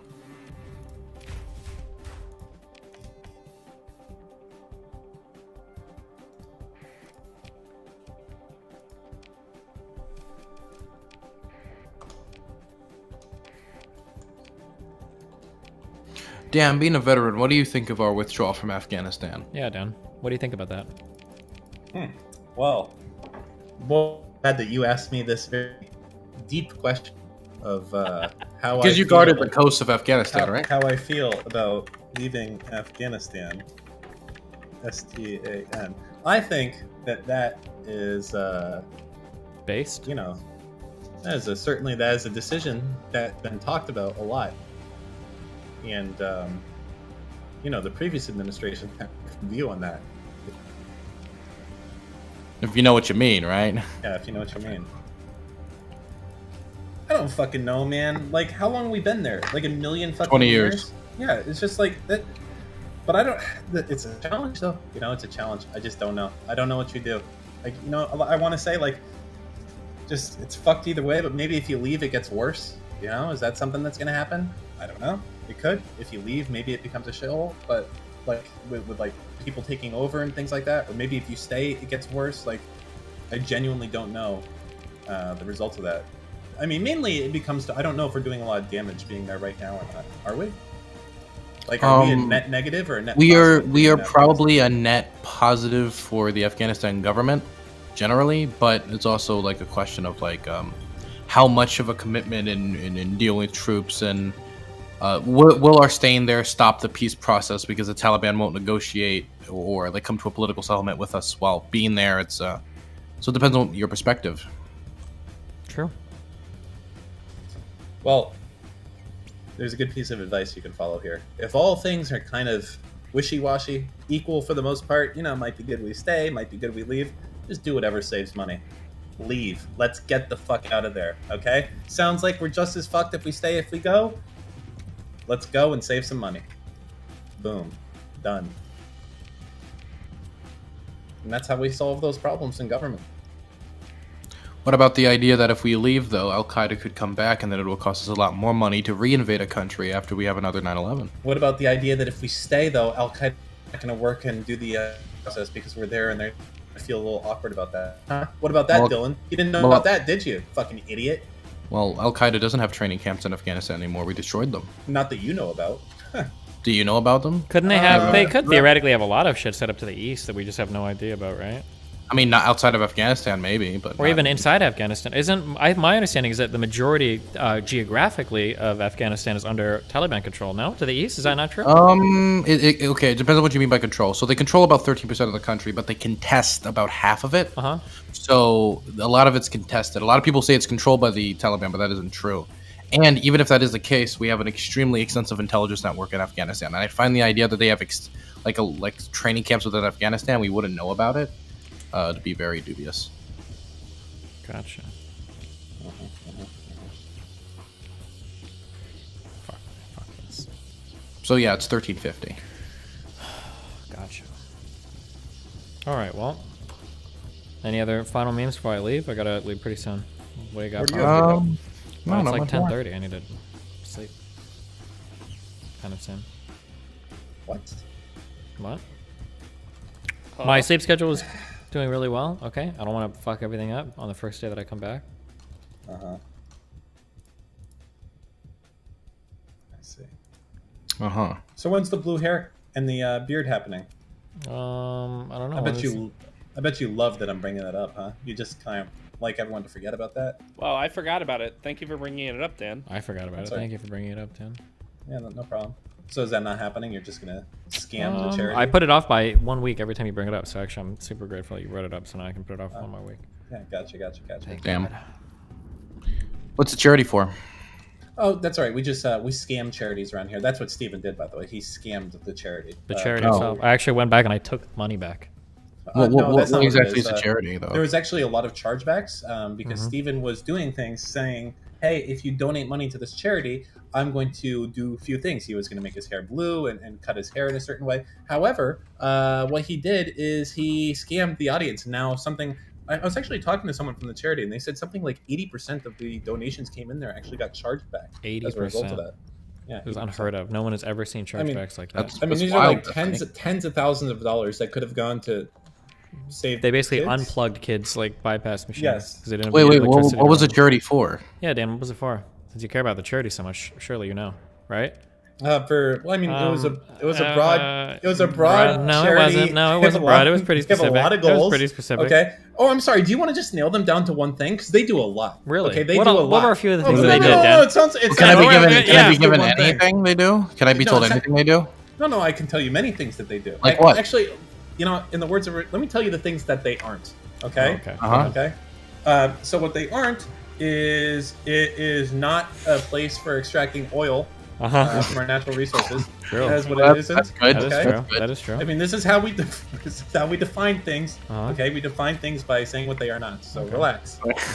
Are they not feudalism? Not feudalism. Is that correct? Okay. Well, Jeez. that's that. Dan, that was a lot of good ones right in a row from you. Nice job.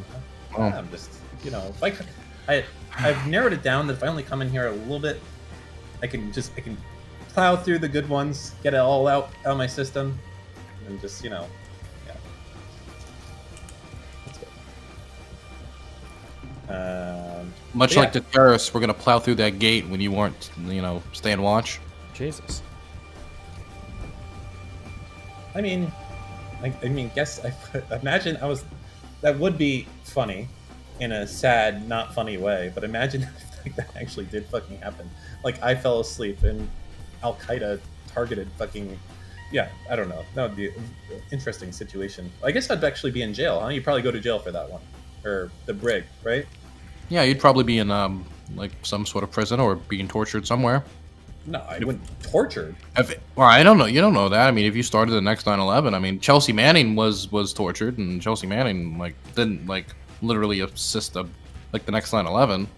At least a lot of information, but as far as we know, it didn't assist the next 9/11. Jesus, Dan. You could have fucked us really hard. Yeah, that's my bad.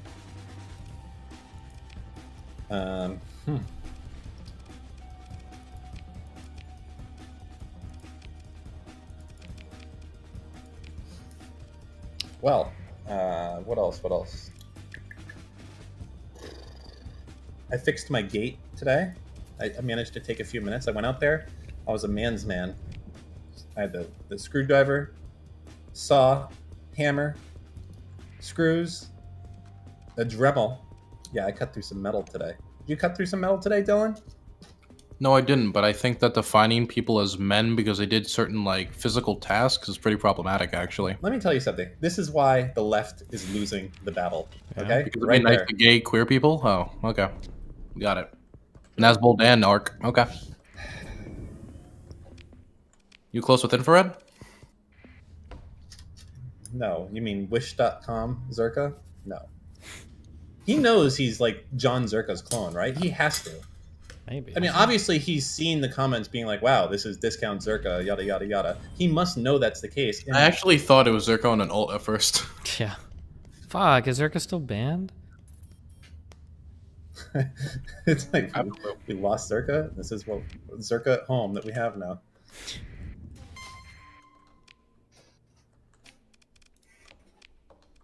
Not cool, Dan. How long until you think he gets banned? Infrared? Yeah. Why would he get banned? I mean, he got banned for 4. I mean, did he? Yeah, he did. It was after he had an argument with me and Sansol. What did he get banned for?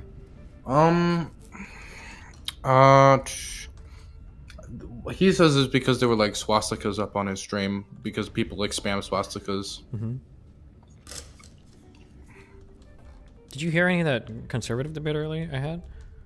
I did not. How'd it go? You get wrecked? Jesus Christ. I don't know what to do with somebody like that. Oh, I heard that. That's a question for you. Why, there's probably a reason. You can give it to me. Why don't you, when they're talking about like, how like, you know, the gays are degenerate and whatnot, why don't you just be like, hey, why do you think that? And then of course they say like, oh, because like, you know, the Bible says that, you know. And then bring up Deuteronomy?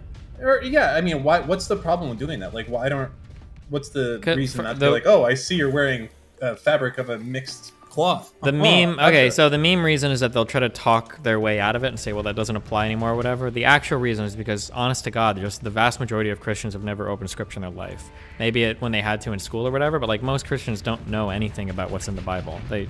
I mean, it's basically honest to God, Christians were just like the tweeter kids of the past. Like, they read tweets, but the difference is when you're Christian, all your tweets come from your like pastor or preacher. So he gives you like tweets every Sunday, and you listen to what he says about the tweets, and those are like the headlines of the articles, and then you just go and repeat those. But in terms of actually like reading the articles or actually like opening scripture and reading, that never ever happens. So they're just not familiar with the material. And if you go, it doesn't matter if they're not familiar. Like, what's the argument? Like, okay, if you're saying, hey, so you're wearing, you know, fabric of mixed cloth, what the fuck? That's right next to the don't be gay section in the Bible. So what's the deal? Why do you do that? Like, how do they even explain that, even if they didn't know that was there? Like, how can you be like, oh, well, I just chose not to believe in this one, or what? I mean, do you want like a try-hard theological answer, or do you want like what they would say? No, what they would say. They would probably just say like, oh, I don't believe in that part, or that's different. Because they're fucking stupid. Oh, well, that seems like a pretty good way to fucking get them. Then no. Why don't just like because no one cares about like what's in the Bible. Well, the thing is, are you trying to get them? Like, are you trying to get them to change their mind, or are you trying to get their audience? Even their audience would say the same thing. No one cares what's in the Old Testament anymore. That's basically what they'll say. Did the New Testament say much about gays? Yeah, but then they'll just say like, well, even in the New Testament, like marriage is defined as between like a man and a woman, and like there were no gays in the time of Jesus, and blah blah blah, that were moral. There was no gays in the time of Jesus. Not that were like moral. There's not like any good gay characters in the Bible or whatever, right? Or in any of the Gospels. Any good gay characters? There's no bad gay characters in the New Testament either. Well, there are no gay characters at all, so don't be gay. There's also no Indians in the New Testament, I don't believe. Doesn't mean you don't be Indian. Well, I guess if you're Indian, Christianity's probably not for you then. Well, it's a deep theological debate on what? On gay people? Some theologians argue there are cases of homosexuality in the New Testament, but it seems like a stretch at best. Are we going by like non-canon Gospels or? Non-canon. Well, there's like a lot of different Gospels. Yeah, I know. Oh. It's just They're literally, I could be wrong. Somebody correct me. Was the word canon invented for the Gospels? Because they're called the I believe so. They're the canonical Gospels. That might have been the first use of the word, actually.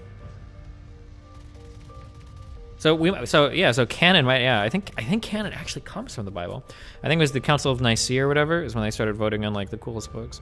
So what's the most fucked up shit that's in? What's the most recent Bible that everyone's like, oh, this is the most progressive Bible? Which one's that? You mean the New Testament? Is that the New Testament? I don't know. Yeah, that's the one with Jesus. The Bible has been relatively unchanged for a while, except for some minor editing changes, I think. Well, what I'm saying is like when I'm saying, hey, you're not supposed to be wearing fabrics of mixed cloth, you're like, oh, that's the Old Testament. No one cares about that. So what's the shit that everyone cares about these days? New Testament. Well, technically, you should always care about all the testaments. All parts of the Bible are equally right. valid. But so what they would probably say is there might have been rules for an older time that were written biblically, but we're not supposed to take these rules and be hardcore stringent on them for the rest of our lives. Like in matters of like moral or ethical teachings, we should be 100% like accurate, but in matters of like the types of clothes you can wear, that might change from generation to generation. You don't take those. Couldn't you just apply the same thing to homosexuality? Well, no, because that's like a more of an intrinsic moral decision rather than like what type of clothes you want to wear. I thought they have shit in there like if your wife fucking looks at your neighbor, you should kill her. I don't know if it's that extreme. Deuteronomy has a lot of weird shit, but I don't know if it gets that crazy. Well, what is the crazy shit that you know of? Deuteronomy is literally, I think Deuteronomy literally stands for like Book of Laws. And basically everything in that book is crazy. I think it has rules for like marrying off or killing like disobedient children, or like, it's like a lot of crazy shit in that one. Not follow that book either? I don't think anytime somebody's quoting Deuteronomy at you, it's going to be to tell you some crazy fucked up shit without fail. Any Christian that starts talking about Deuteronomy is about to say some real dumb shit. Okay, so anything Deuteronomy that's like fucking serious, like preacher style shit then. Not preacher. No sane preacher is going to be talking to you about anything Deuteronomy either. Oh, okay.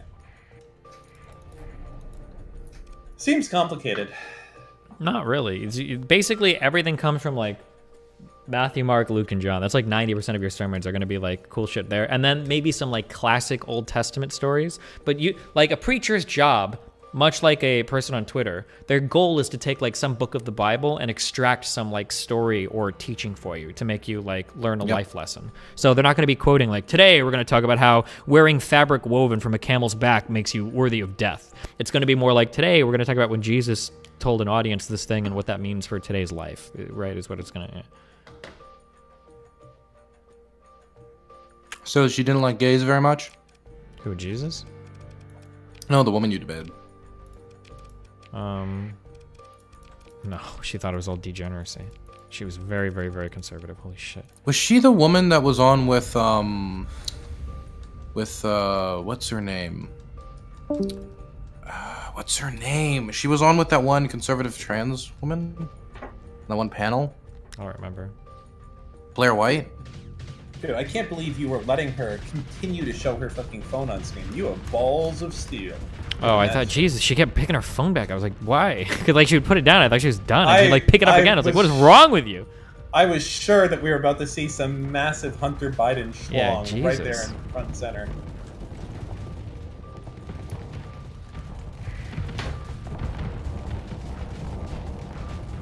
So it was degenerate. There wasn't like, this is why gays are bad. It was just they're degenerate. Oh, it's like the general like degradation of society and everything, basically.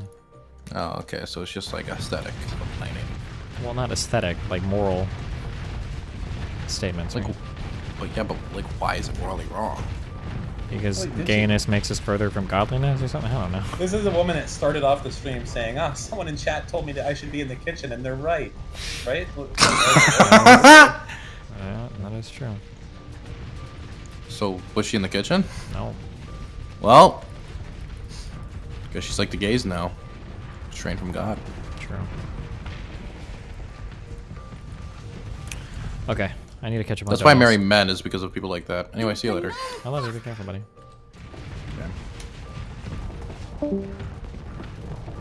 Alright, chat. Wait, did you see that tweet from Sweden? No. Go look at Sweden's Twitter. Why? Twitter.com/Sweden? Yeah, I think. You fuck. I miss the old Destiny. Look like a troll Destiny. Make you pay a toll Destiny, suffer for the lol Destiny, but now he is cute Destiny. Oh, that was a 5-year-old tweet. Never mind. So, somebody check. I'm like, oh, fuck it. I don't know where these dipshits link old tweets and they act like it's new. Fuck, that triggers me. Whoever linked it originally should be banned. 10 kids in my van right now. Why does Sweden not tweet from their account anymore, guys? Who knows? Ben MC, £5. Is Dan okay? He seems a bit mad today.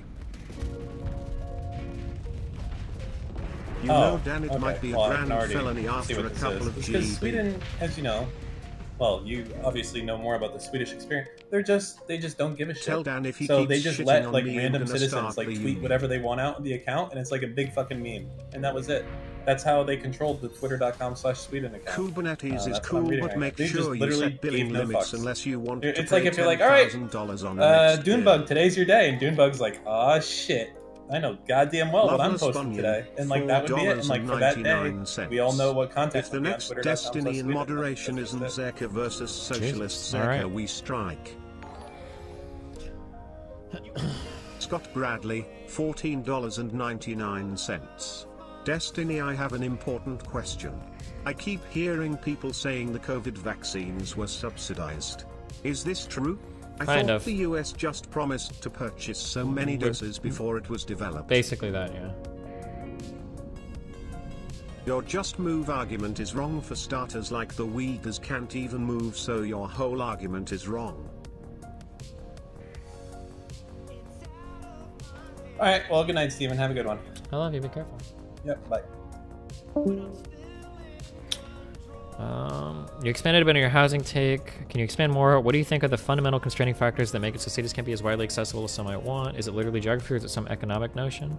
I think that we probably need to chill a little bit on the insane concentration of people into like just a few areas. It's probably, we can argue politically and electorally it's probably bad because all of the liberals move to one fucking spot, which hurts our ability to win elections. So we can argue it on a political level. On an economic level, it's probably better to have like more diversity of like economic strength throughout the country. Like, I'm not sure how positive it is to have like California as like the 6th largest GDP in the world or whatever, and then we have states that have like almost nothing in it, like Wyoming or Kansas or, you know, like places like this. It's probably better to spread shit out a little bit more. Probably makes us, I imagine it would probably be a bit healthier economically too, and that would make us like a bit more resistant to like economic shock or damage. The more diversification or spread out in general you are, it seems like the better you are. Debate Liz on this? What? Debating Liz on this topic would be like debating Liz on a topic would be like disagreeing with Vosh on something and then debating Dean Mamama. Like if I wanted to debate Liz on a topic, I'd probably just debate Medlock, right?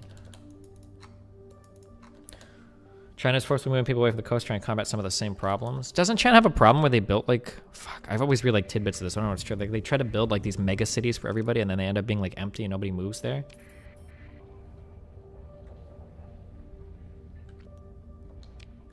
Are the biggest cities actually growing though? What about the mass exodus from California? Is that even really a thing?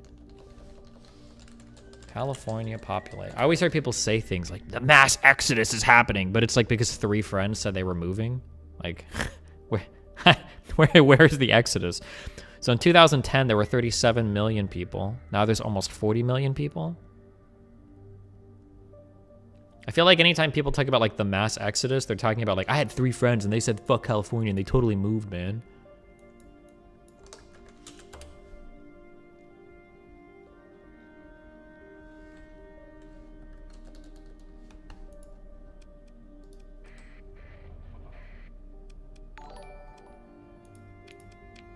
Scott Bradley, Scott Bradley. $4.99. Tell us, Scott Bradley. Yeah, you heard some socialists on your Discord arguing US companies should give away the IP because the vaccines were subsidized. It sounded wrong. What? Even if that was true, I don't think just because it's subsidized doesn't mean they should give them away. Gambling sponsorship win. Oof, man, I was really close. I got a huge offer for one. Fuck me. Oh, it's stupid to say no too. I should say yes because honestly, the only reason I say no is I think advertising gambling on Twitch is kind of weird. But like all of you that watch me already watch fucking XQC and Trainwreck, so you've all been exposed to it anyway. It's like Jesus Christ, the amount of money they're offering is so much. Well, maybe I'll change my mind on it. We'll see.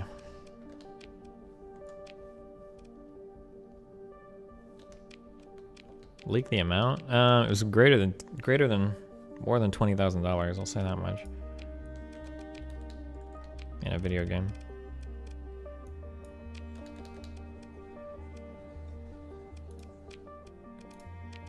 Wait, what am I looking for? Oh.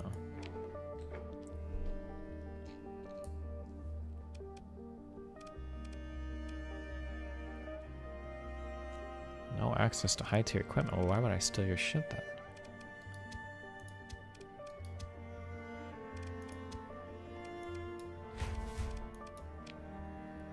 Oh, no, fuck.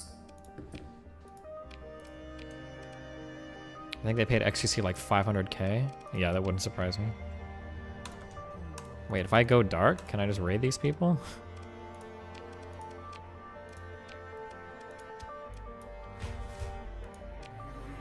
Oh, easy. Okay, returning this guy and then we're going to sleep.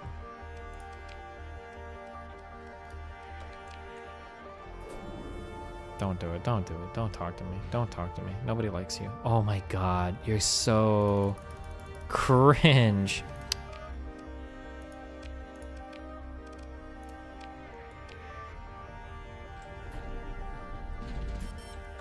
Key XQC alert. Key Jade alert. Much love and keep up the I tried to put streams, the Grand Wizard in my title today, but Wizard is banned. It's against terms of service. I said that earlier, it's so stupid. Because I heard that, I think a song from Ice Cube. No, I think it's like, I don't know which one. Yo, come on, man. With my cousin was fine. I will force you to breed. Scott Bradley, $4.99. Any breeders in here? Just Thanks for kidding. being Don't a ask. beacon of truth, my dude. I will force you to breed. Alright, what is this? A number of American citizens, including Americans who were at the Trump rally in January, the perfectly legal Trump rally in Washington in January, Perfectly legal, by have the way. been placed by this administration on the no-fly list, meaning they cannot fly domestically. We have not been able to confirm that. But if it's true, this is a turning point in American history. These are people, again, who have not been charged with crimes. If they have been prevented from traveling within their own country by the administration because the administration doesn't like their political views, that is not democracy. It's dictatorship. It's not really a mass exodus, but the rate at which people are coming in is slowing, I think. Which might mean more people are leaving than before. Or just might mean that less people are coming? I don't know if that means people are leaving. By the way, you don't need to have any criminal charges to go on the no-fly list. I don't know if Carlson knows that or not, but that's one of the reasons why no-fly lists have historically been kind of controversial, because you can be thrown on one without any conviction whatsoever, without even a charge. Not democracy. It's dictatorship. We ought to find out who's on the no-fly list, which American citizens are on the no-fly list, and why. And we should find out immediately. And by the way, if they turn out to be members of Black Lives Matter, the Black Lives Matter leaders turn out to be on that list, we'll be completely against that too. There are reports tonight that Okay. Are you pro or against the no-fly list shit? I mean, I think a no-fly list can be important, but like that's a really hard one. You probably need some kind of like oversight.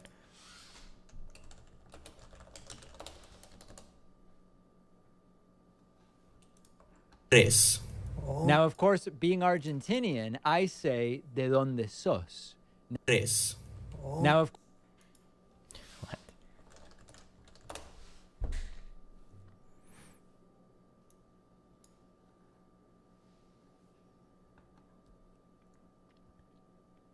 Indie Fox. Uh-oh. Changing into outfit. Is Amaranth streaming? An hour. I'm so sorry, Joe. Do these guys, are they just perpetually streaming on top of each other? Who tries to stream on who? Also, Jesus Christ. Fun fact, in Kings the relationship between King David and Jonathan is pretty sus, and David loved Jonathan as a man loves a woman. Good night, dude. Good night, chatto. Good night. Alright, go watch Pesco. He's cool. Ooh, nation rise up. Ooh, ooh, ooh, ooh, ooh, ooh, ooh, ooh, ooh, Pepe wins. Ooh, ooh, Alright, love you guys. It's been Pepe fun. clap. Ripperino, cappuccino, pappuccino, hoppuccino, moppuccino, depuccino, cappuccino, appuccino, albuccino, my duderinos. I will catch you guys sometime tomorrow evening, Arena. Okay? Peace out. And then we'll be on normal stream schedules, I swear. They're coming. Starting tomorrow, the day after tomorrow. Rip on.